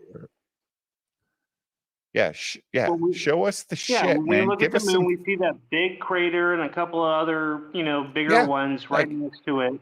The man on the I moon, want to see the other the man side on of the that. moon was a thing forever for kids. Like we had to fucking. You're not visualizing this. If what you're saying, stop. Shit. Yes, you do. You're show me the Dave. You're sitting here. Here's the proof. If it didn't rotate at this speed, let's pause it. Pause it right now. No, I don't want to pause it. Pause it. Go back to where it's got some light. Come back 5 or 6 seconds. It'll make sense. Where it's got some. Stop right here. No, go where it's got some light facing the earth. So he'll see what I'm talking about. What you've pointed out. No, okay, right here. Perfect. I want to see Northeast. 31 days of pictures. That's Dave, will you let me finish what I'm trying to tell you? Dave, what I'm trying to tell you is if it was not rotating at this speed, when the moon is here. Yeah. Okay? Yeah. When the moon is where it is right now versus when it was in the southwest corner. Yep. If it was not rotating at this speed, just think about take a baseball and a basketball and set it on your desk. Put an X on one side of the baseball. If you put that X facing the baseball, if we're looking top down, the Earth is the basketball, the moon is the baseball. You've drawn an X on the baseball, right? Now, if you pick that baseball up and you put it on the opposite side without rotating it at all, the X is going to be facing which direction? Away from the basketball, right? Maybe, but the point is not maybe. Not maybe. No, dude. Look, we're talking about two different things. We're talking about a thing that a lot of people don't even understand why it exists, Jim. We talked about this last night. The moon doesn't make sense for planet Earth compared to every other planet in our universe, right? That's a thing. It's so close. It affects much of our planet, and there's no reason why it's as close as it is. So that's a thing. And I've seen the same picture of the moon for 56 years of my life. There's never a different fucking picture. Show me 31 days of differences, Uncapped. And then you know what I'll say? Uncapped, you're the shit. You're right as fuck. You're cool. Good. Hold on. I just want to make sure we're on the same page. Share my screen for a second. Yeah, I mean, you can look at like Jupiter with Europa and. Okay, so this is Earth. This is Earth, right? You can see everything. Here's the moon. Okay, I'm gonna draw a moon. Okay. Gravitational pull. Yep. This is no different than the video we're watching. No, it's going to be completely different. I want to make the point I was making. Can you let me, please? Yes, of course, dude. Okay. Don't get offended when I know. Talk. Well, I'm offended that you're not letting me finish things here. If I draw an X here, right, and this doesn't rotate, this does not rotate at all. Why? Okay. Why? No. Our moon rotate? What I'm saying, you're saying our moon does rotate. That's what this proves that it's rotating. That's what I'm trying to show you. So if I were to pick this up, and not rotate it at all and put it here, do you see that the X is no longer facing us? Okay, then show me the pictures from this side of the Earth that I've never seen before. Did you not notice that the Earth? Did you not notice that the Earth is spinning at a rapid pace in that video that Jim had? I did. The Earth is spinning 28 times for it to get around. Okay, dude. There's never want to see different pictures of the moon that I've not seen before. They're all the same. You're not going to. Why? You're not going. Why? Because of the rotation speed. And when they call it the dark side of the moon, Dave, it's not actually the dark side of the moon, because that side does get light when it's on the other side of when it's on this half of the Earth where the sun is. You understand? Pictures that, Jim. Wait a minute. So we don't have anything outside of the Earth. We don't have any vehicles outside of the moon's but rotation. If it's dark on our side of the Earth when we have a full moon, should it not be a fucking half moon or a full moon on this side of the Earth? No. This side's dark. If it's rotated around. No, because we're spinning so fast that the moon is in this position for the whole Earth, spins around and sees it that way. Australia has the same full moon status that we do. Yes. Why? It's 13,000 miles away from Doesn't matter. The Earth spins like fucking 3,000 miles an hour or something like that, an insane fucking speed. Okay, but why? The Earth spins one full time every day. This is a scale. This is a scale issue. I'm just dumb, guys. Chat. No, I'm not saying you're dumb. No, I am dumb. I'm just trying to figure it out because I just want to understand. There's only one view that we can get pictures of on Earth of the moon. Okay. Correct. So when you talk about 13,000 miles, keep in mind the moon every day, right? The Chinese are going. The moon is right? the moon is 239,000 miles away. Not 13,000 miles, not 1,300 miles away. You're not picturing the scale. No, what? That's what's causing an issue for you to be able to envision this. It's not the scale. It's like we get so many different pictures from different places here's the thing. If the Chinese are like leading the world right now going to the moon, where are their pictures, Jim? Because they're landing on the moon, right? Isn't that what we talked about? Like they're going there and they're exploring the dark side. Why, if there's no true dark side, why are they exploring the dark side? Okay, bring my screen up again, please. Yeah. Why is the dark just hold on. This right here is what they're calling the dark side of the moon. The dark side of the moon is the side that's not ever facing us. It's not dark though. When it's here right now, the sun is hitting the moon there. You see? Okay. It's dark to us looking from the ground. Yes. Once it gets over here, this side will be, it's always facing away from us. It's not dark. They're going to explore it when it's on this. Hold on. When it's right here. Okay. So right here. When it's here. Hold on. When it's here, they want to do testing where it's not getting any interference from solar rays. But it has nothing to do. It has nothing to do with. Well, hold on. No. Even when we're seeing the dark side, though, we're still seeing the same side. We're not seeing the dark side. Never. So why haven't we not sent a satellite? We've got so many satellites out there past the moon to rotate. They have, you know what? You could probably, because it would have to go past and get to where it's here or here, and it'd have to be there, right? No, well, dude, I'm sure in this spot and just. What was that satellite that we sent out to that just left the fucking galaxy? If we can send one outside of our galaxy, we can send one fucking. Hold on the other side of the moon. Hold on. Pictures of dark side of the moon. Same picture. Not the same picture. Here, hold on. There you go. Is this a fucking Pink Floyd fucking cover? Well, it's pictures of dark side of the moon, but this is what, what do you want to tell you? This is what comes up on the search. NASA captured.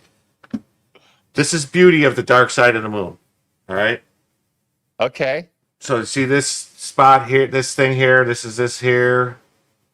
This is this west far side. So it's just the way it's colloquially referred to as the dark side of the moon because it's always the side that's facing away from the Earth. Okay. Well, hey, I am open-minded, dude. I just don't. I've never seen a different picture, and I just think with all of the satellites, you're looking at out 4 there, different pictures here. He's literally showing you 4 different pictures. This dude, I'm fucking. It's not the 56 same. years old. I've never seen these pictures before in my life, ever. So Did this you is the ever first go- time? That's Well, why I just did you said ever I'm look for it? open-minded. Like I'm I'm looking at open-minded. 4 different pictures, but I'm looking at them being like manipulated. Because if you look at that Well, that's crater, the. Oh God, I give No. up. I give up. Don't give no, up, you dude. have one. You have one No, of that crater. I do give up looks like a butthole. when we've explained the math on to it math No, I to you. understand that. That's not what I'm saying. What I'm looking at though is I'm looking at a crater. Okay. being So used Coleman to play. brings up a good point. The dark side term only means that you can't communicate with the craft. It was a term employed by NASA during manned missions. Okay. Well, that's fair. Like, Yeah, I because thought because if I the thought moon it is was in between back- the craft and the Earth, their signals can't get to the Earth. Well, no. So like, hey, go back to those. Scroll back up. Look at those pictures. All right. No, what I'm saying is you have a because I'm stupid, BLT. I'm a dumbass.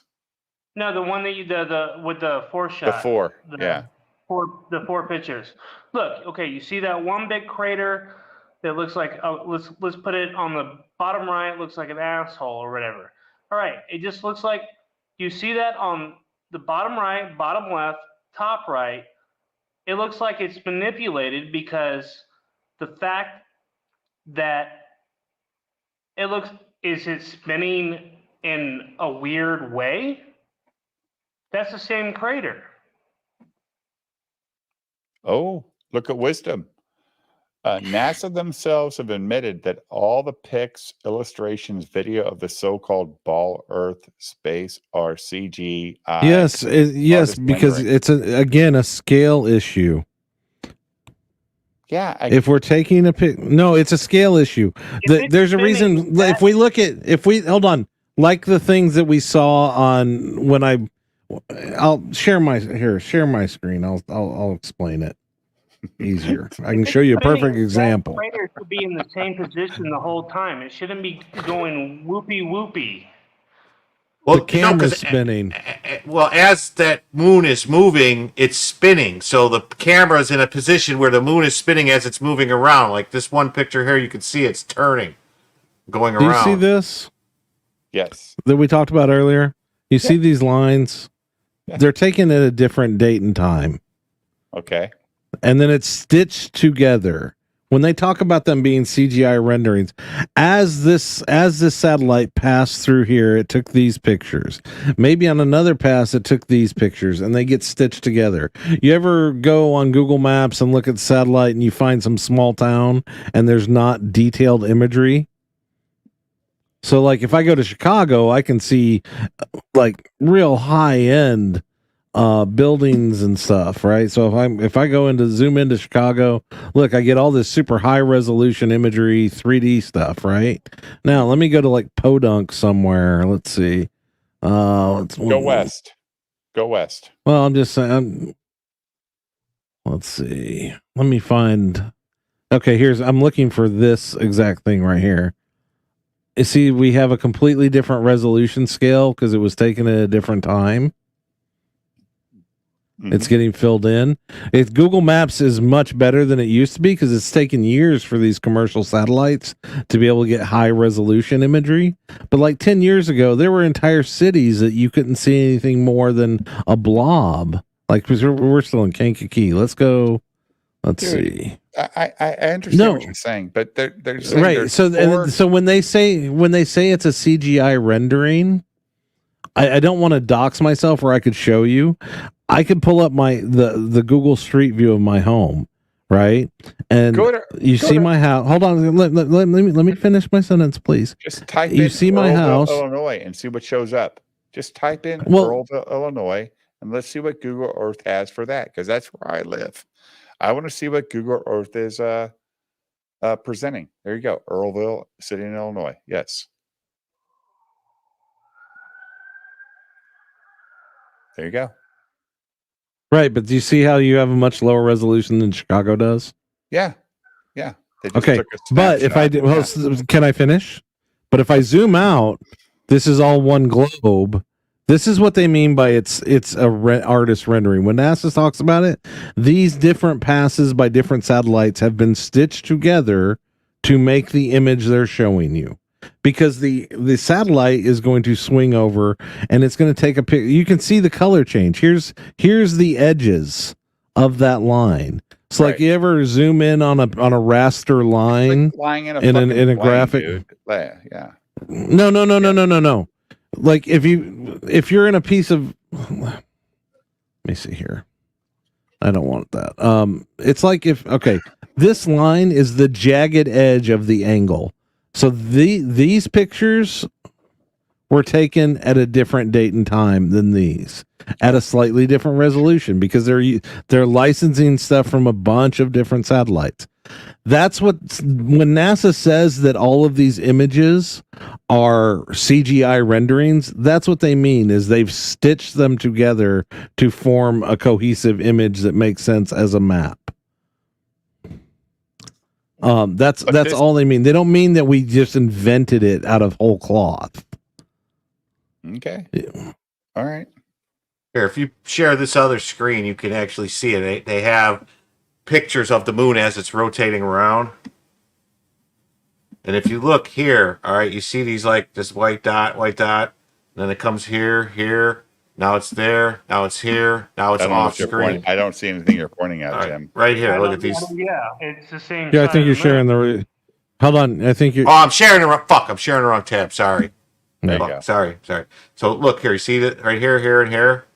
Yeah. Now they're here. Now they're here. Now they're here. Now they're going off the screen. Okay. That's what I wanted to see. I wanted to see something like this because I've never seen this before, Jim. I'm not on YouTube all day watching this shit. I just know that when I go out every night and look at the moon, it always looks the same. Well, it's gonna because it's turning at the same speed as it's going around the Earth. Part of the reason life is so rare in the universe is you were lucky enough to have a natural satellite that is perfectly equidistant to us, that it doesn't create massive tidal waves as it rotates around on the surface of Earth, which is we're in the the Goldilocks zone for not being too far from the sun, that we're frozen solid, not being so close that we're boiling. I'm not willing to concede that the moon is natural. Me neither, dude. Well, regardless of however it's placed, part of the reason you don't have life like this on Venus is that it doesn't have the same. It's not in the same experience. Definitely. But what I'm saying is the moon always facing you is the example I gave you of the X on the baseball. If it didn't rotate at the speed it did, the X is always facing you because of the speed of the rotation. The entire time it's going around. So here's a question. If I live in Australia or I live in Washington State, am I going to see the same picture of the moon in both places? Stop saying picture. You're saying the same view. Like if you look up at the night sky, you're going to see the same exact moon. Yes. Why? Well, not the same exact moon, but you won't be able to visually tell the difference because we're spinning so fast that the amount that the moon is turning and its movement in the sky isn't going to make up that much distance. You know what I mean? Isn't going to be that different. It's not even our. Is the Earth and the moon? The Earth is 26,000 square or miles around, right? How big is the moon? Right. So if we're that much bigger than the moon, and the moon is. Hold on, the moon is. If I'm 13,000 miles away, we're not 13 planet on the or part of the Earth, I wouldn't see a different picture of the moon? No, because the moon's 280,000 miles from us. Okay, but it's so weird the way it works out. It's just weird. That's why it doesn't make sense that the moon is perfectly in us. But Eventually, we just happen to live in a time because the moon is slowly moving away from us. Right, I've heard that. I've heard that before. What I don't understand is the gravitational pull. Like, okay, so like, it's. Well, I think it's more of gravitational pulls don't account for everything. It doesn't account for all the stuff that's happening in the solar system. So it's got to be more some kind of electric connection. Yeah, I mean, 'cause like I said earlier, like if you look at like Jupiter and you have what was it, like Jupiter, you have Titan and Europa, and like two different moons, and then you can see their rotation perfectly fine. That's correct. They're not the same as our moon. Right. Our moon is an anomaly. At the same speed. Yeah, they're much further away from Jupiter too, right, Jim? Like, also, was it Saturn that had the fucking storm or Jupiter? Well, I think their moons, in comparison to the size of those planets, their moons are much smaller than our moon is to our planet, and they're farther away, right? Like, yes. I don't know if are they farther away? I think they are. Yes. Yeah. But yeah, because they're much larger. And Jim also didn't. But we're getting back into WooWoo shit right now. Didn't the storm on Jupiter change directions? Yes. Yes. Changed rotation. Plus, there's all types of stuff happening that has to do with the galactic current sheet that's coming through. There's like a current wave of a galactic current wave, and it's gonna pass through us, and so it's changing. Like our magnetic field is changing right now. The magnetic fields on every planet in our solar system is changing. The sun's magnetic field is changing. Yeah, everything is changing. Scientists have said it'd be much easier to explain that the moon isn't there. Yeah, correct. Yeah. So it's weird. That's why I'm saying, like, it's possible that, and they're saying it's hollow, or maybe it's got some kind of, it's got, when they hit it with the Saturn V rocket booster, it rang like a bell for hours. It's weird. You know, like, weird. Is it possible that it's a spacecraft that was bringing something here? Maybe. And it was put there on purpose to shield us from some impacts or something? Or the Annunaki said, if we put a moon right here forever, there will be gold drawn from meteorites and asteroids, and we can keep digging forever. Well, actually, the gold, I think, is more from the solar stuff, comes from the sun, right? And from the, like, who knows? Maybe gold gets deposited every time this sheet passes. I don't know. I thought gold was here because of, meteorites and no, it comes from the sun from many millions of years ago. Because I'm pretty sure it comes from the sun, just like platinum. Most asteroids are iron. Anything heavier than iron, they believe, comes from supernovas. Yeah. Imperfect as the details, but the overall is nailed.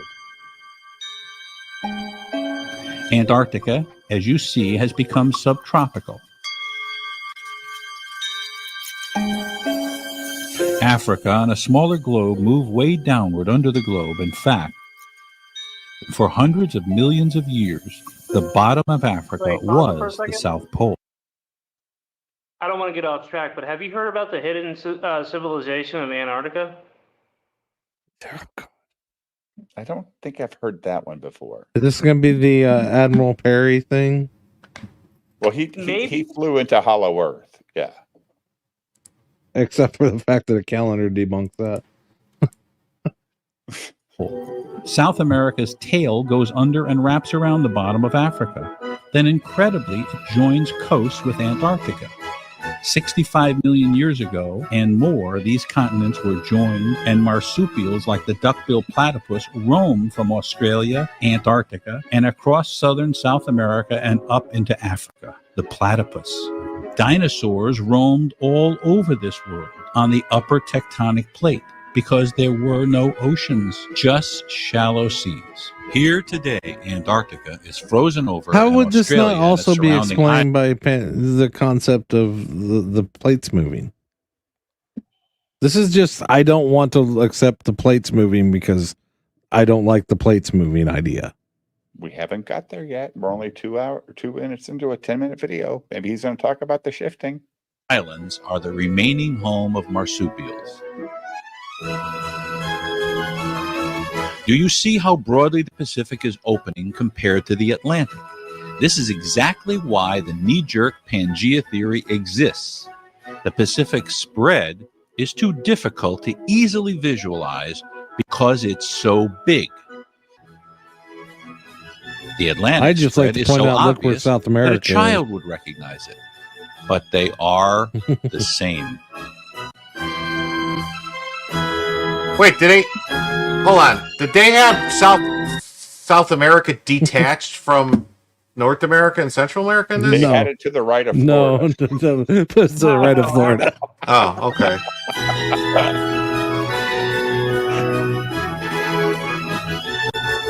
There you go. There you go, Jim. To the right of Florida.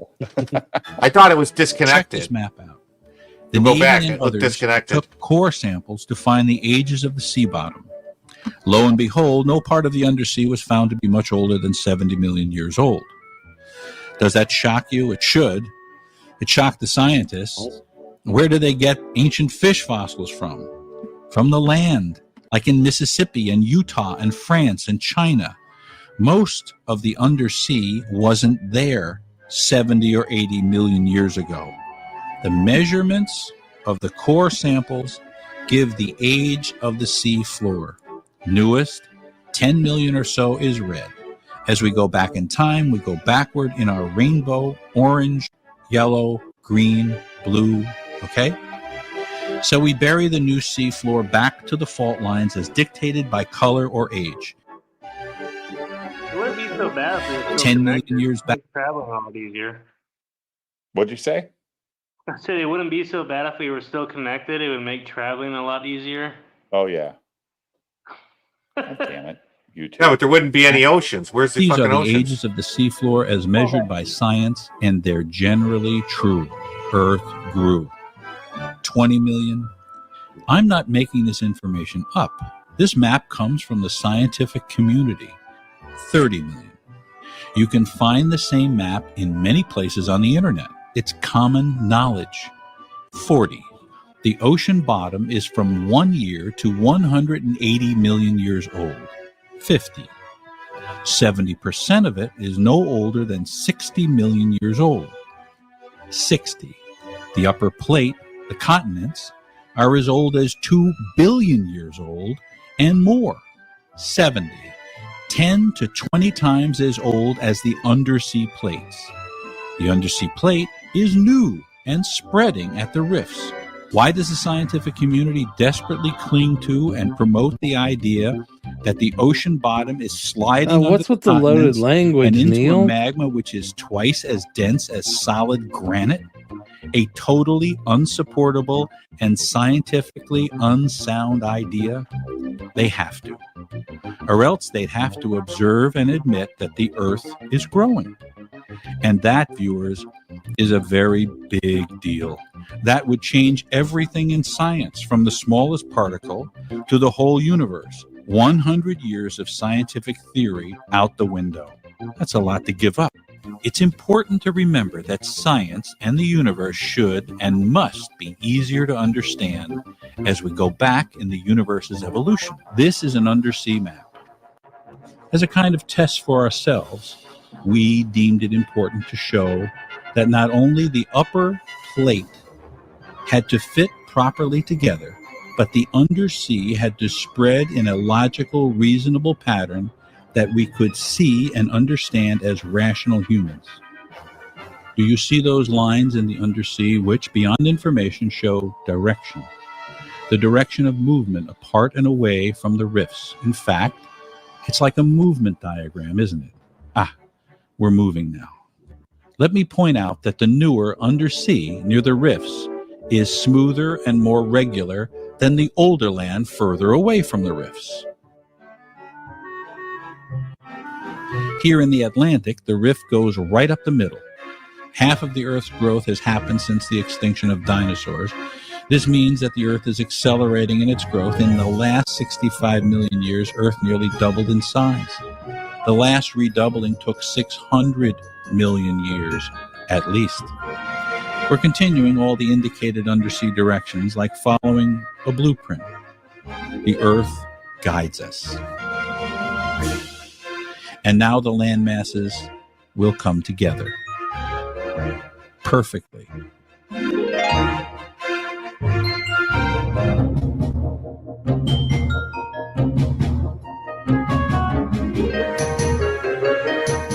As we now go forward in time from 185 million years ago, please notice there is no subduction, no raising and lowering of land masses. There can't be. It's hell in the form of magma down there. Local raising and lowering, yes, but not on a massive basis. It can't happen. There's no turning, rotating of land masses. The land masses sit in their individual plates and don't move. The rifts open, that's all. For examination, I'm going to run a few vignettes of each area of Earth that you have a right to be curious about. The North Pole. Man, I love this map so much. Why do all the NASA is lying to us? Why is it always with all the loaded language? Oh, they're keeping this from you. You have a right to know these things. It's I so don't understand subtle. Why would they be lying to us? That was my question. What's the benefit? I don't know. There was a piece in the recent National Geo. It shows that the trees in Asia and North America were exactly the same trees. Well, this is why. The land was together when the trees evolved.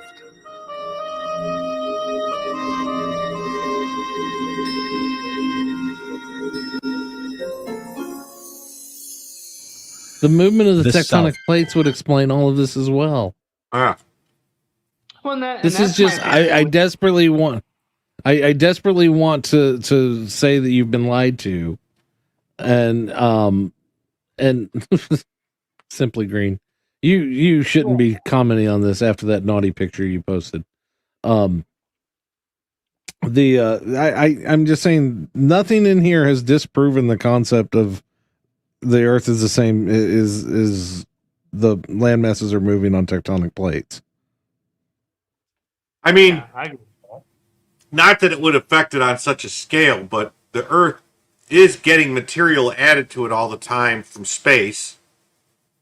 You know, particles are hitting the Earth, things are burning up, Sure. asteroids. Right. But I mean, like water levels are going down. Whatever happens, right? Yeah. Well, water levels aren't really with the same amount of water. I'm just saying, if it does go down, you'll get more landmass, right? Yeah. Well, yeah, no, and I agree with the whole particle aspect because, like, I've had properties that I've had and start growing things that weren't naturally grown on my property out of nowhere. Marijuana. No, what I'm No. Highlight Mike's comment, please. Yeah, No. The baby celestial at the center. Yeah. No, I had little peppers growing. I had birds of prey plants growing. Yeah, just weird stuff. I had chili. What are they called? Fucking chili pequins. They just started growing naturally. It was weird. Hey, you guys want to give me shit about this video? You guys fucking tell Dan Blackroyd in the chat. Don't send Dave these. No, videos. this is WooWoo Friday. This is fine. But what I'm saying This is is that fine. What I'm saying is, like, I don't understand, like, what would be making it grow? It has to be. You can't get the material's got to be coming from somewhere. So you're getting, what supernovas and all these things where the gold came from and where the uranium comes from and all these other heavy metals that come from supernovas and micronovas and these different things. But how much could it be adding to the Earth? True. Very true. I mean, some, but I can. Maybe the Earth just really likes pie. Though is that there's like it's just. I got another video that's. I think it's better. It's just longer. This is an old video.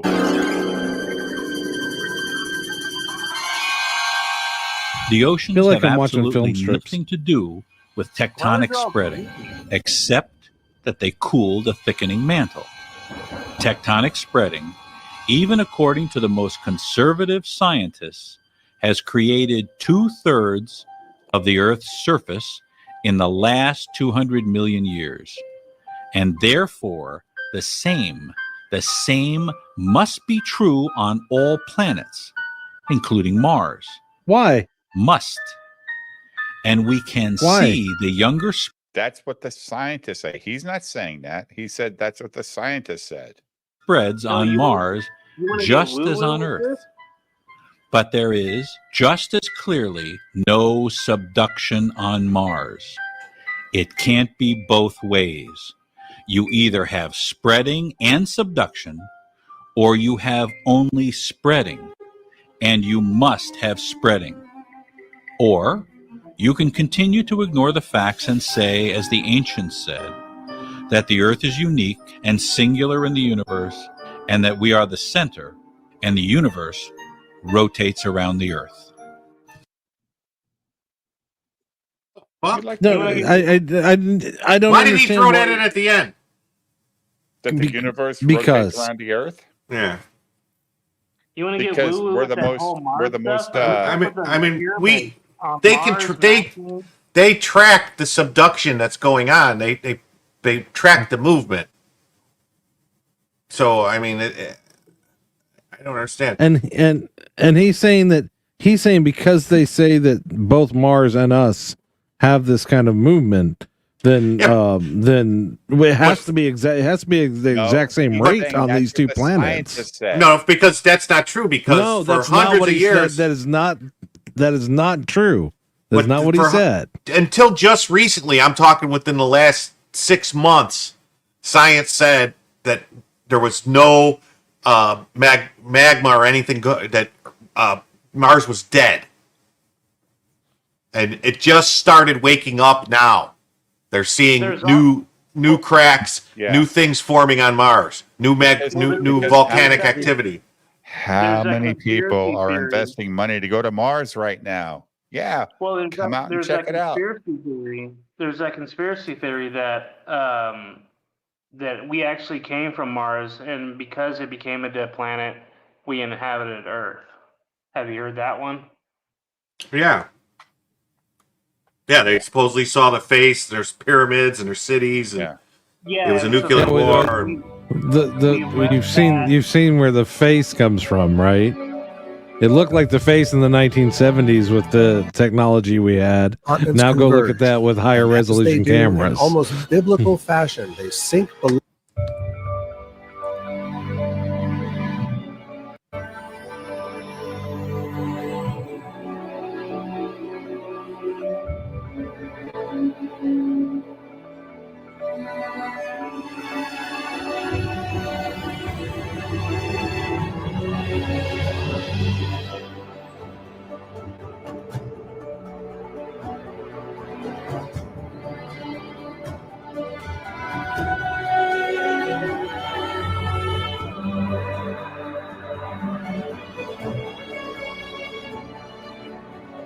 Our perceptions of our world and our universe are ever-changing. New knowledge and new understanding is the force driving reconsiderations of what was solid fact before a new discovery. We believe what we believed. The corner is turned and there it is, an epiphany. More than 400 years ago, the Earth was considered to be the center of the universe. Galileo made observations that clearly showed the sun, not our Earth, was the center of the solar system. He was sharply criticized and subsequently jailed for his heresy against the church. So, even though he stated the obvious and what is now considered fact, his concept of a solar system with the sun at its center was viewed as obscene. Still today, we frequently reject alternate observations as absurd, regardless of merit, in favor of the understood. The Earth, Mars, Jupiter, Saturn, and beyond, our local group of planets and cosmic dust have long been perceived as a disk of spinning objects. This, however, is not the shape of our solar system. Our star, with its gravitationally held collection of spherical worlds and interstellar debris, travels through the Milky Way galaxy at extreme speed, dragging the cluster of planets in its wake like a corkscrew. This is your new perception of our star and its entourage. Your thoughts of our planets in the solar system are now altered. Not a disk of worlds, but a spinning spring of intergalactic speed and motion. Our Earth, some 5 billion years old, has followed our star in a path around the galaxy more than 20 times during that 5 billion years. We have passed through clouds of cosmic dust, rocks, and debris collecting material for what is now our world. Our planet is the land and the oceans. We hope for a constant. We want the Earth to remain the same size. This, of course, is impossible. Our planet must have started as a loose collection of rock, liquid, and gas, gaining size and mass as it traveled. Everything changes. We all went through school and studied various subjects such as math, science, and the written word. In the realm of the earth sciences, one of the concepts presented was the theory of continental drift. This theory proposes that the continents as they appear today began as one large landmass called Pangaea located on one side of the planet. Hundreds of years ago, cartographers, people who make maps, began to notice there's that fucking South America uncapped. You'll never unsee it. Florida. Holy shit. Oh my God. North and South America's coastlines strangely match with Europe and Africa across the Atlantic. Like a puzzle, these coincidences of shape gave rise to the proposal that the continents must be moving. The modern proposal for the continental drift theory was presented to the German Geological Society in 1912 by Alfred fucking Wegener. Germans. He had goddamn Deutschland originally proposed the concept of the Pangaea supercontinent. He had theorized the continents we know today were gathered together on one side of the planet.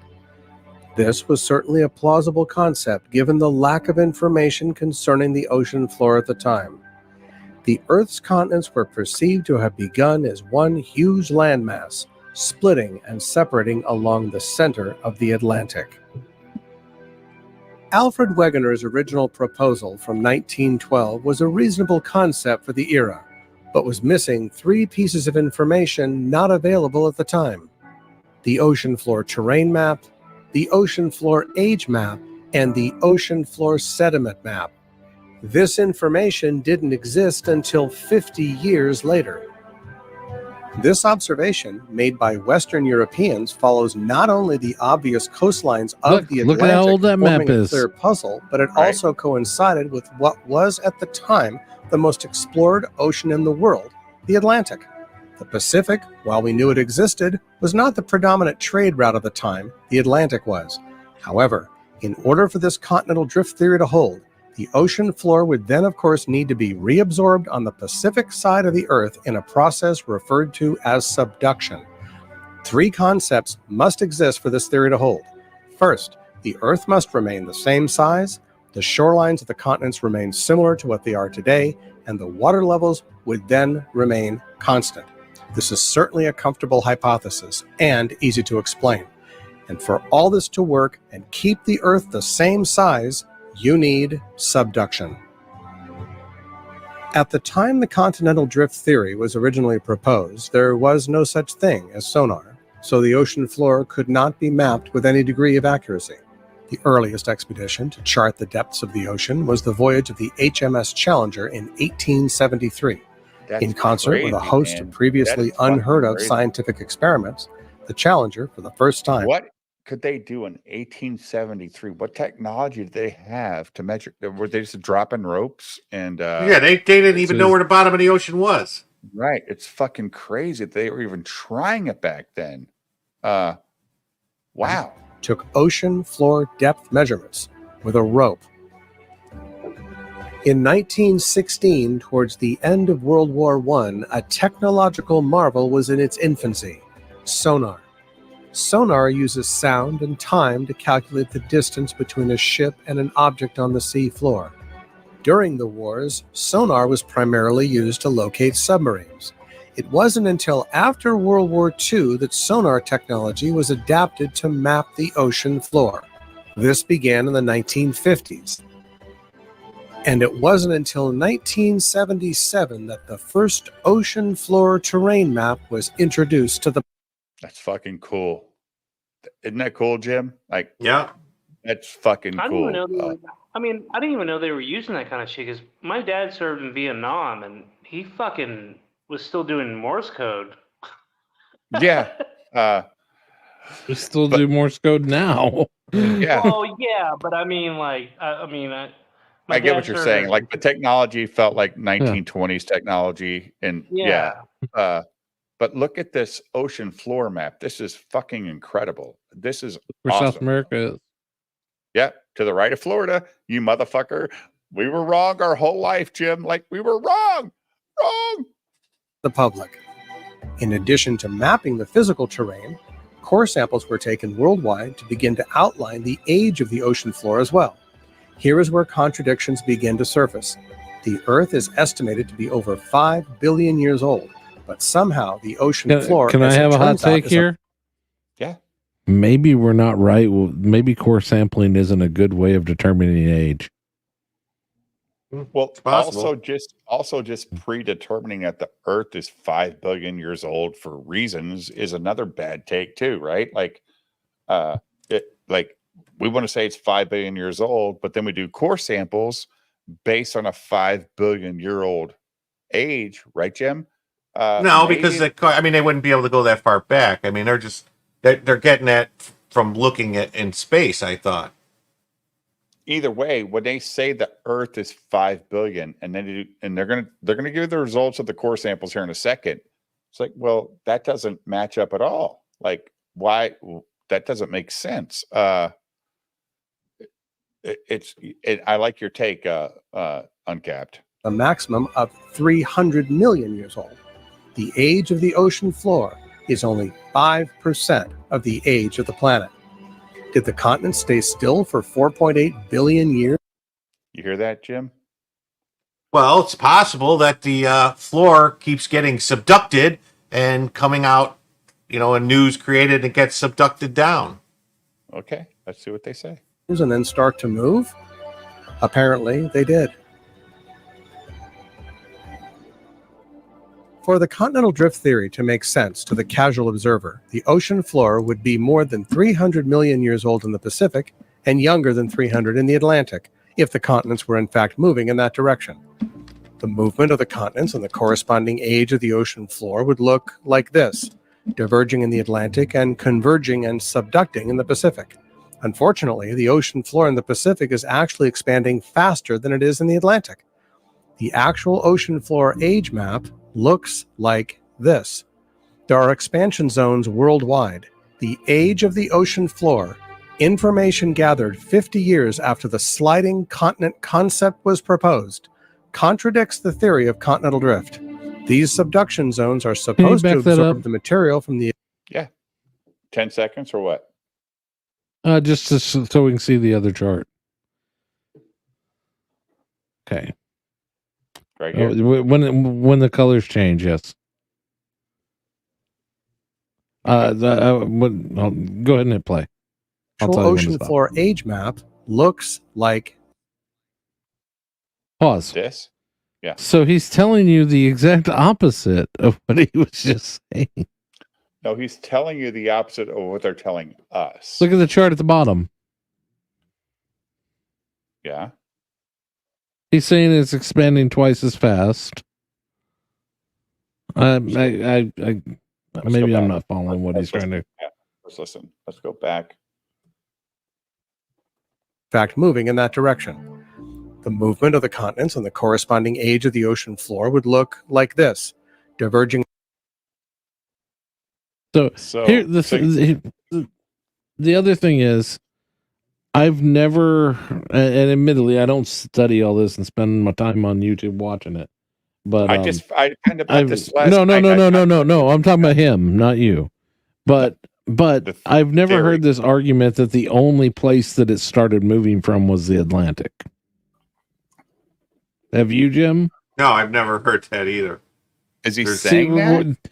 Yes, he's saying that the for you to believe in this theory, you have to believe that the Atlantic started expanding, and that's what caused Pangea to break up. I mean, isn't all the mountains, all the mountain ranges, like the Rockies and Himalayas and all that, wasn't that by uplift, which is where it's expanding from there too, and pushing up and out? I thought what he was saying was, based on what scientists say, the Pacific should be older, much older than the Atlantic.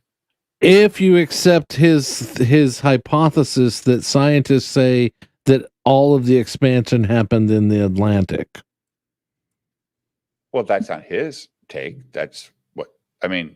Okay, you're right. I don't know. In the Atlantic and converging and subducting in the Pacific.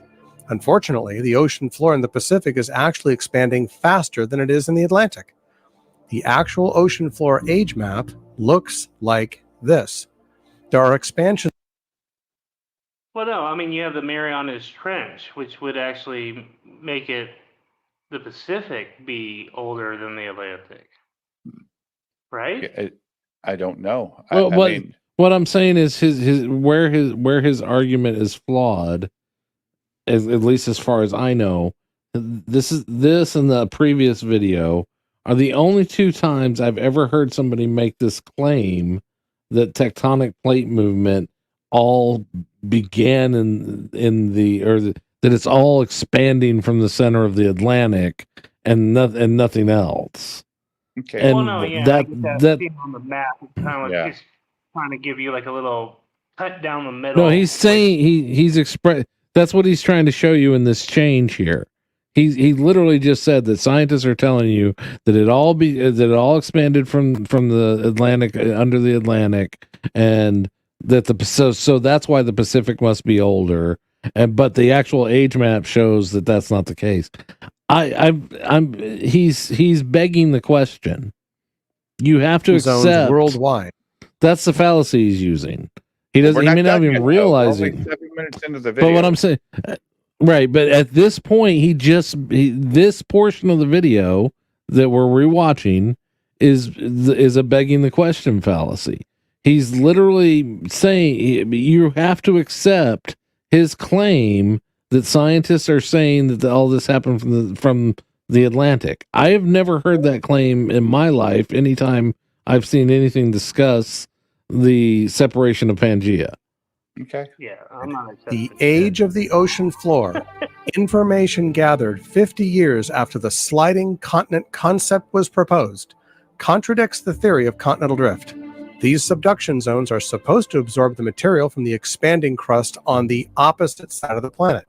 This would stand to reason, of course, since if the new crust appeared on one side, it would have to be absorbed elsewhere. Otherwise, but see, that's where he just did it again. Because it's not only appearing in one place, and it's not only being subducted in one place. It's being created multiple places. Every time there's a fucking volcano, every time there's an eruption, it's creating new land. It's creating new material coming up and out, and it's getting subducted. I mean, I know that they know how fast it's moving, and there's other plates that are slipping under that aren't subduction zones. They're slipping under plates.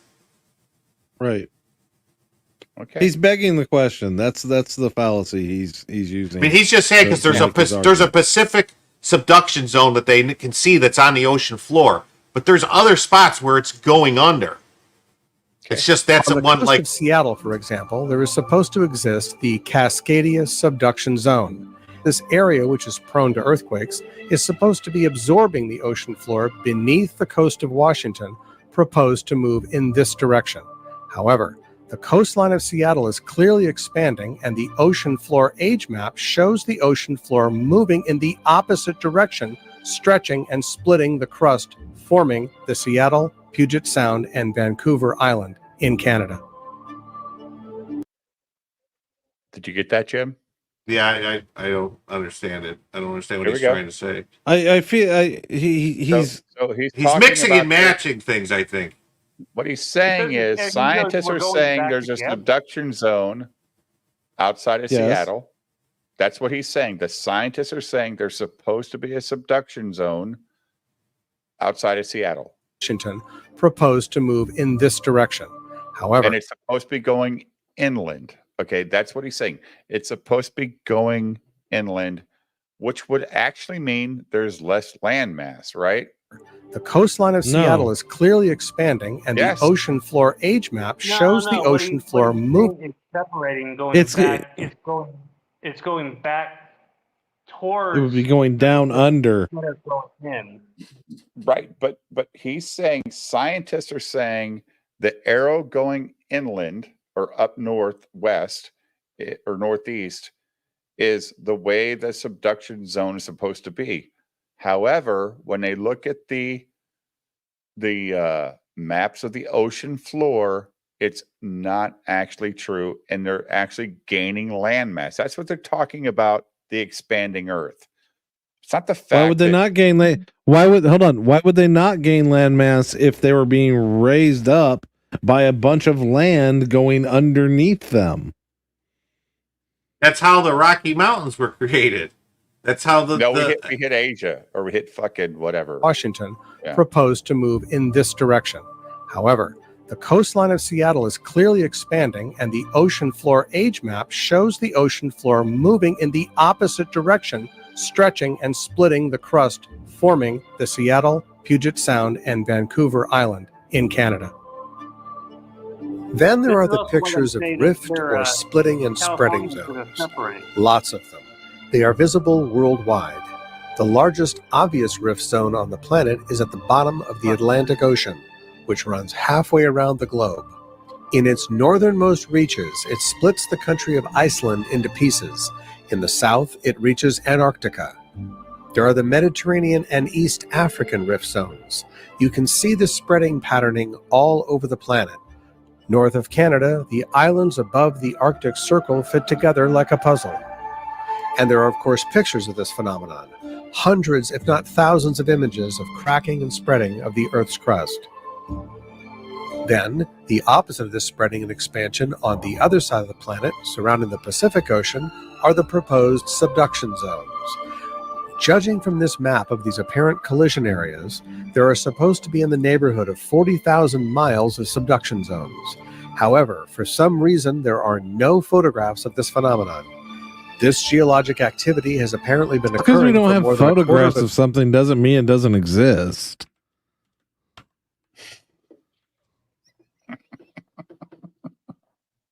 I'm sorry. This is I desperately need to feel like I'm more intelligent than I actually am. So I'm going to use a bunch of jargon. I'm going to present it to you as if this is the only way that it could be interpreted, and that therefore means that I'm right about something.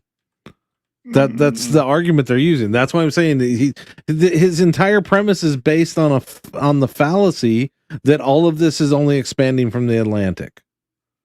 He did not say it was only the Atlantic. Jim, did he say it or not? I thought he said it several times. He just talked about fucking Washington. That's the Pacific Ocean. No, he's saying scientists say it's only. Then he said, no, it's expanding here. So that's proof. He's saying that the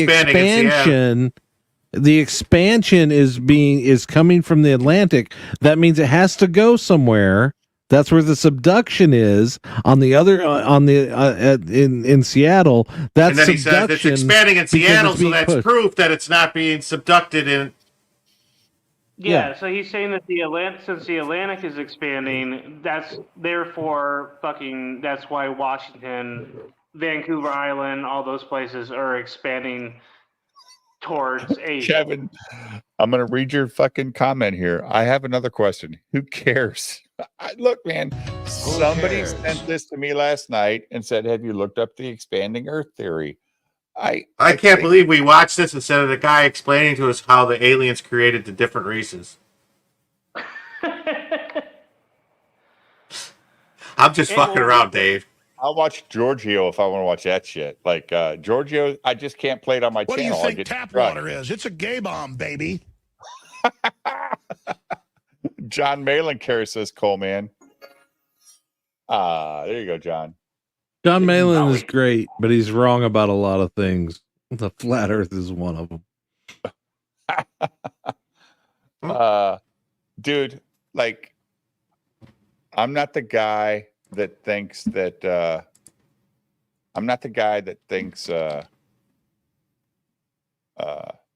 there's a molten core in the center of our planet. I'm sorry. Yeah. When somebody shows me that they were able to drill to the center of the Earth and prove it, then maybe I'll believe it. I don't think that they. I don't know if they think it's a molten core so much as it's an iron core. School. No, it's a there's molten stuff around the core, but the core is probably, they think, iron.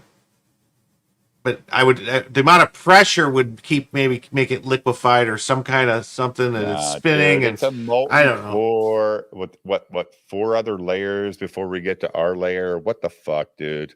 But they can't. What was that? It's probably just coal. Like, what was that movie? The Adventures of Baron Munchausen. If you just squeeze it enough, you turn into a fucking diamond. So that thing, the Earth's billion years, over 40,000 miles of coastline surrounding the Pacific Ocean, and somehow we don't have one photograph, just drawings and animations. The Pacific Ocean sediment layer is an How average the fuck would you get a photograph of this? Underneath the ground where there's nothing. I don't understand what he's saying. He just showed you pictures of the splitting, of it expanding. It's going in the other direction. That's his point. He didn't actually show us any pictures of it. He's not even showing you that. He's showing you the topographical map of the top layer of sediment. No, he just showed us these pictures in Iceland and stuff. Yes, that's the top layer of the ground.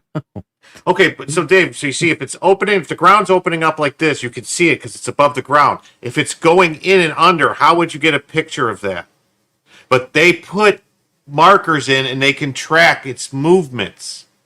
Have they? I mean, it moves, yes, and it moves tiny amounts every year. And show us that picture. That's what dude, all he's saying is show us the marker and it getting closer and closer to the fucking base. I know it's stupid. I don't care about the expanding Earth, but I just think it's interesting. Fit together like a puzzle. Pissing everybody off on the show right now. It's awesome. And there are, of course, pictures. So here we go. Like, this is where we're talking about the expanding Earth, Jim. Like you see how it's spread apart, and if we put them together, they would match up. Phenomenon. Hundreds, if not thousands, of images of cracking and spreading of the Earth's crust. Yeah, it's spread out. It's not coming together. Then, the opposite of this spreading and expansion on the other side of the planet, surrounding the Pacific Ocean, are the proposed subduction zones. Again, his fallacy. His fallacy is that this is only happening from one place, and therefore, the opposite side of the Earth, it has to be where it's being subducted. That's where I'm saying his fallacy is. Well, he's saying that the Pacific Ocean is a subduction zone. No, he's saying that he's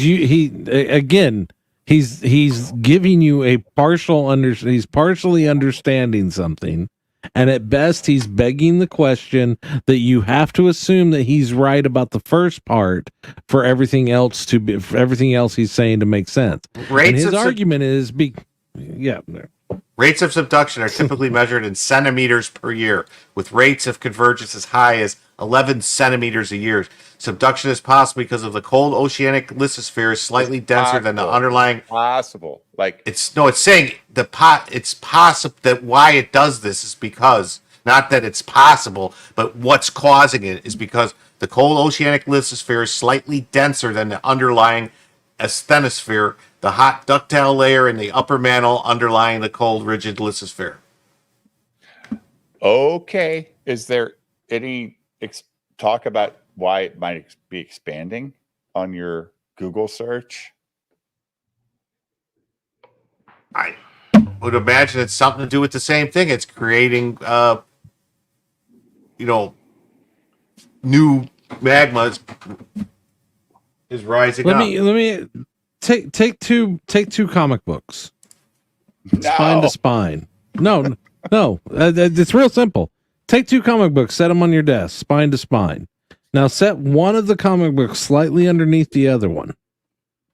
Now push that one forward. What happens to the one on top? Does it get taller?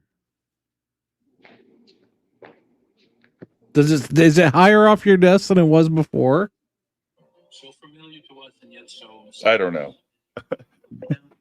We're not looking for answers. We're just asking questions. Then, the opposite of the Just spreading asking and expansion questions. on the other side of the planet, surrounding the Pacific Ocean, are the proposed subduction zones. Judging from this map of these apparent collision areas, there are supposed to be in the neighborhood of 40,000 miles of subduction zones. However, for some reason, there are no photographs of this phenomenon.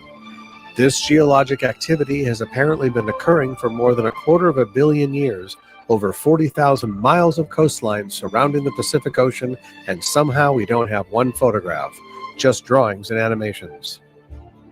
Well, how long has that The camera Pacific Ocean existed? sediment layer is an average of 750 feet deep. This sediment is comprised of all manner of decomposing material collected over millions of years.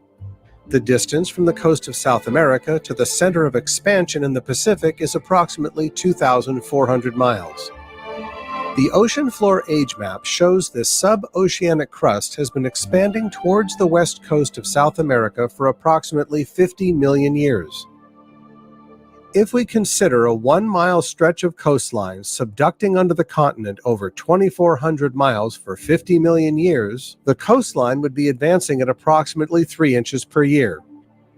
Let's consider for a moment that only 10% of the ocean floor sediment was scraped off as the ocean floor Yeah, hold on for a second. So wait, so he's saying that the Pacific is increasing, so that would be pushing the continent closer, but yet the Atlantic is expanding. So we're going in reverse. Did I hear that right? Hold on, no. Yeah, the other thing is, where did he get that 3 inches per year? Because that doesn't match up with what Jim just pointed out. Jim's on Twitter. He doesn't even know what the fuck we're talking about at this point. Well, like I said, I'm frustrated with the video because I've already pointed out the flaw in his thinking. Okay, but you haven't watched the whole video, and that's why you got to keep an open mind for the whole video. Like, but the thing is, all of these assumptions he's pointing at you are heavily based on this assumption that he's making right now falls apart completely if the original assumption that all expansion is happening from the Atlantic, that's the start of. No, he has said it numerous times in this video. I'm sorry you haven't heard it. Jim pointed it out too. If that assumption is wrong, then this doesn't there's no sense even going over what he's talking about here, because that is heavily dependent on the claim that all expansion begins in the Atlantic. Chat, I'm so glad you're here, because I'm lost too. I'm just having a good time watching this shit. I mean, I think the guy made a good video. Glad somebody is. He's having a good time talking about this stuff. I don't get angry. No, this is great. Like, I mean, it's like he's saying based on what scientists say, and based on what I'm choosing to listen to, and I'm gonna throw away the other stuff that that disproves what I'm saying. See, again, it's an upside down Jenga tower. If the bottom Jenga piece right now is that all the expansion starts in the Atlantic. Okay. Advancing at approximately 3 inches per year. Let's consider for a moment that only 10% of the ocean floor sediment was scraped off as the ocean floor subducted under the continent. This 10% would be a 75-foot deep by 1 mile long slab of sediment left behind as the ocean floor advanced. As the ocean floor made its way under the continental crust, this would leave behind over 77 million cubic yards of sediment up against the continent per mile of advancing ocean floor. Over these 50 million years and 2,400 miles, that would equal 185 billion cubic yards of material packed up against South America per mile of coastline. The resulting mountain of sediment would be over 22,000 feet deep. That's a lot of mud. We would imagine the ocean floor sediment map would look like this. Relatively thin in the Atlantic and thicker in the Pacific next to the subduction zones. However, the actual ocean floor sediment thicknesses are opposite of what you would imagine. The sediment is over 20,000 feet thick in the Atlantic and comparatively non-existent in the Pacific. If the ocean floor is subducting under the North and South American continents, why haven't mountains of sediment been left behind? Did it all just disappear? The glue that holds the continental drift theory together is the subduction zone. Without subduction, you have an Earth that is growing, expanding in all aspects with the continents as we know them today rising from the depths of the ocean as the planet grows in size. Let's try this again. Suspend in your mind the subduction zone concept for a few minutes. In all cases worldwide, we see clear evidence of expansion. The middle of the Atlantic, the Pacific, Indian and Southern Oceans, the Mediterranean Sea, and even the shorelines of the Red Sea, the Icelandic rift zones, and the Rift Valley in Eastern Africa. In North America, expansion of the Great Lakes, the islands north of Canada and Hudson Bay, the Gulf of St. Lawrence, as well as the west coast of North America from Seattle to the Baja Peninsula in Mexico. Our current consensus concerning movement of the continents looks something like this. The oceans stay the same level, the shorelines are similar, and of course, the Earth stays the same size. All right. Stop. Yeah. The fucking oceans haven't stayed the same level. Nobody ever claimed the fucking ocean stayed the same level. That's never been claimed by anybody. No, they didn't say. He didn't say it. He said that. He just said the ocean stayed the same level. They stayed the same level when the continents divided. That's not when a great flood happened. He just saying when the continents divided. It's nothing to do with the great flood. The oceans don't stay the same level. Depending on how much ice there is, the oceans are different. It has nothing to do with the great flood. Take that out of your mind. Just saying, with the different amount of ice on the Earth takes water out of the oceans. Okay. Imagine our Earth was 1/3 the size it is now, some 350 to 400 million years ago. Using the National Oceanographic and Atmospheric Administration data documenting the age of the ocean floor and the age of the continental crust, watch as the Earth expands in size and the continents drift apart as time advances. Beginning with the Atlantic, the coastline of South Huh? We've never even reached the ocean floor. No, but they did their sonar of the ocean America floor. will move away from the west coast of Africa, and the east coast of North America splits with Europe. The newest ocean floor, first shown in blue, then green, then red, creates the Atlantic Ocean floor as we travel forward in time. 180 million years, 120 million years, 50 million years in the past. The rift zone that splits the Atlantic and brought about this ocean occurred over the course of 250 million years, creating a gigantic puzzle framed by deep continental shelves. Here's why he's wrong, and I'll explain this as simply as possible. In his fucking world, there's no fucking oceans at the beginning. Where'd all the water? There's 80% of the fucking Earth's surface is covered by water. Where the fuck did it come from? He shit it out? I am so glad everybody's angry. Because the fucking aliens fucking dropped the water off? This is pretty asinine, Dave. I mean, I like WooWoo, but I mean, I like it to be at least somewhat believable.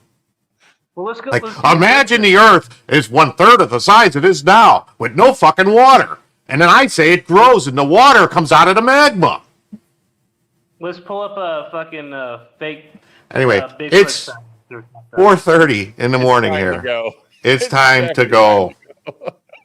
We've had enough. I'm ready to keep Great going. time. Let's go. All right. No, Well, I got to get up. I got to get up and do shit tomorrow. Chat, thank you for By the being way, here. thank you, Jim. If he was right, these are the things that would break: satellite laser ranging, the global positioning system, all of our orbit and radio positioning of satellites. All that would be broken. So the fact that all those work is another good sign that he's full of shit, but he's good with 3D animation. There will be no theory stuff tomorrow night, guys. It'll be modern day shit. And we'll talk about it. But thank you all for being here. It's been a blast. Jim, thank you for getting angry after going to take a piss and coming back and saying, this guy's full of shit. It's awesome. He was right. Thanks. Well, hold on 1 second. Just pull up my screen for exactly 30 seconds because you got to hear this. Oh, my God. How we all got to be different races. Yeah. That goes back to... How did that happen? Yeah, that goes back to the Tower of Babel incident in the Bible, which comes out of the Sumerian tablets. Okay, explain what ancient Sumerian... We're going to save this guy for another... We're going to save this guy we're going to save this guy for another day. For Thursday night? Because that's some crazy shit I got to hear more about. The Tower of Babel. I mean, I don't mind the woo-woo stuff when it's like they're like woo-woo, but when it's like something that's easily like, hey, fuckhead, I can look and see we have oceans, and they didn't just appear. Wow. You are so fucking... We'll have to talk about this offline. All right, I will. Not tonight. I'm sorry.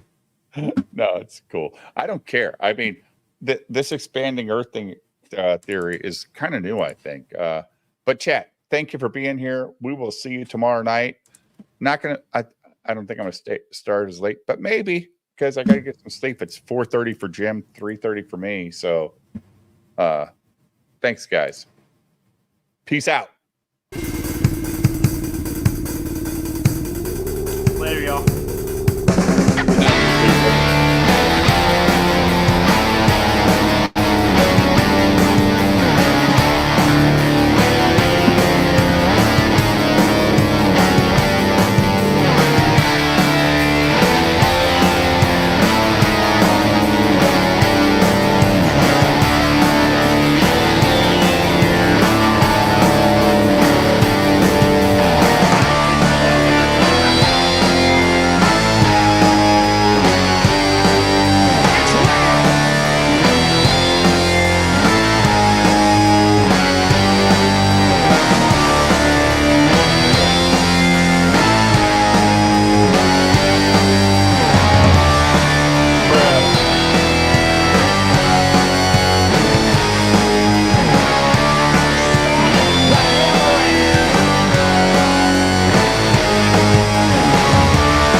Don't be rude.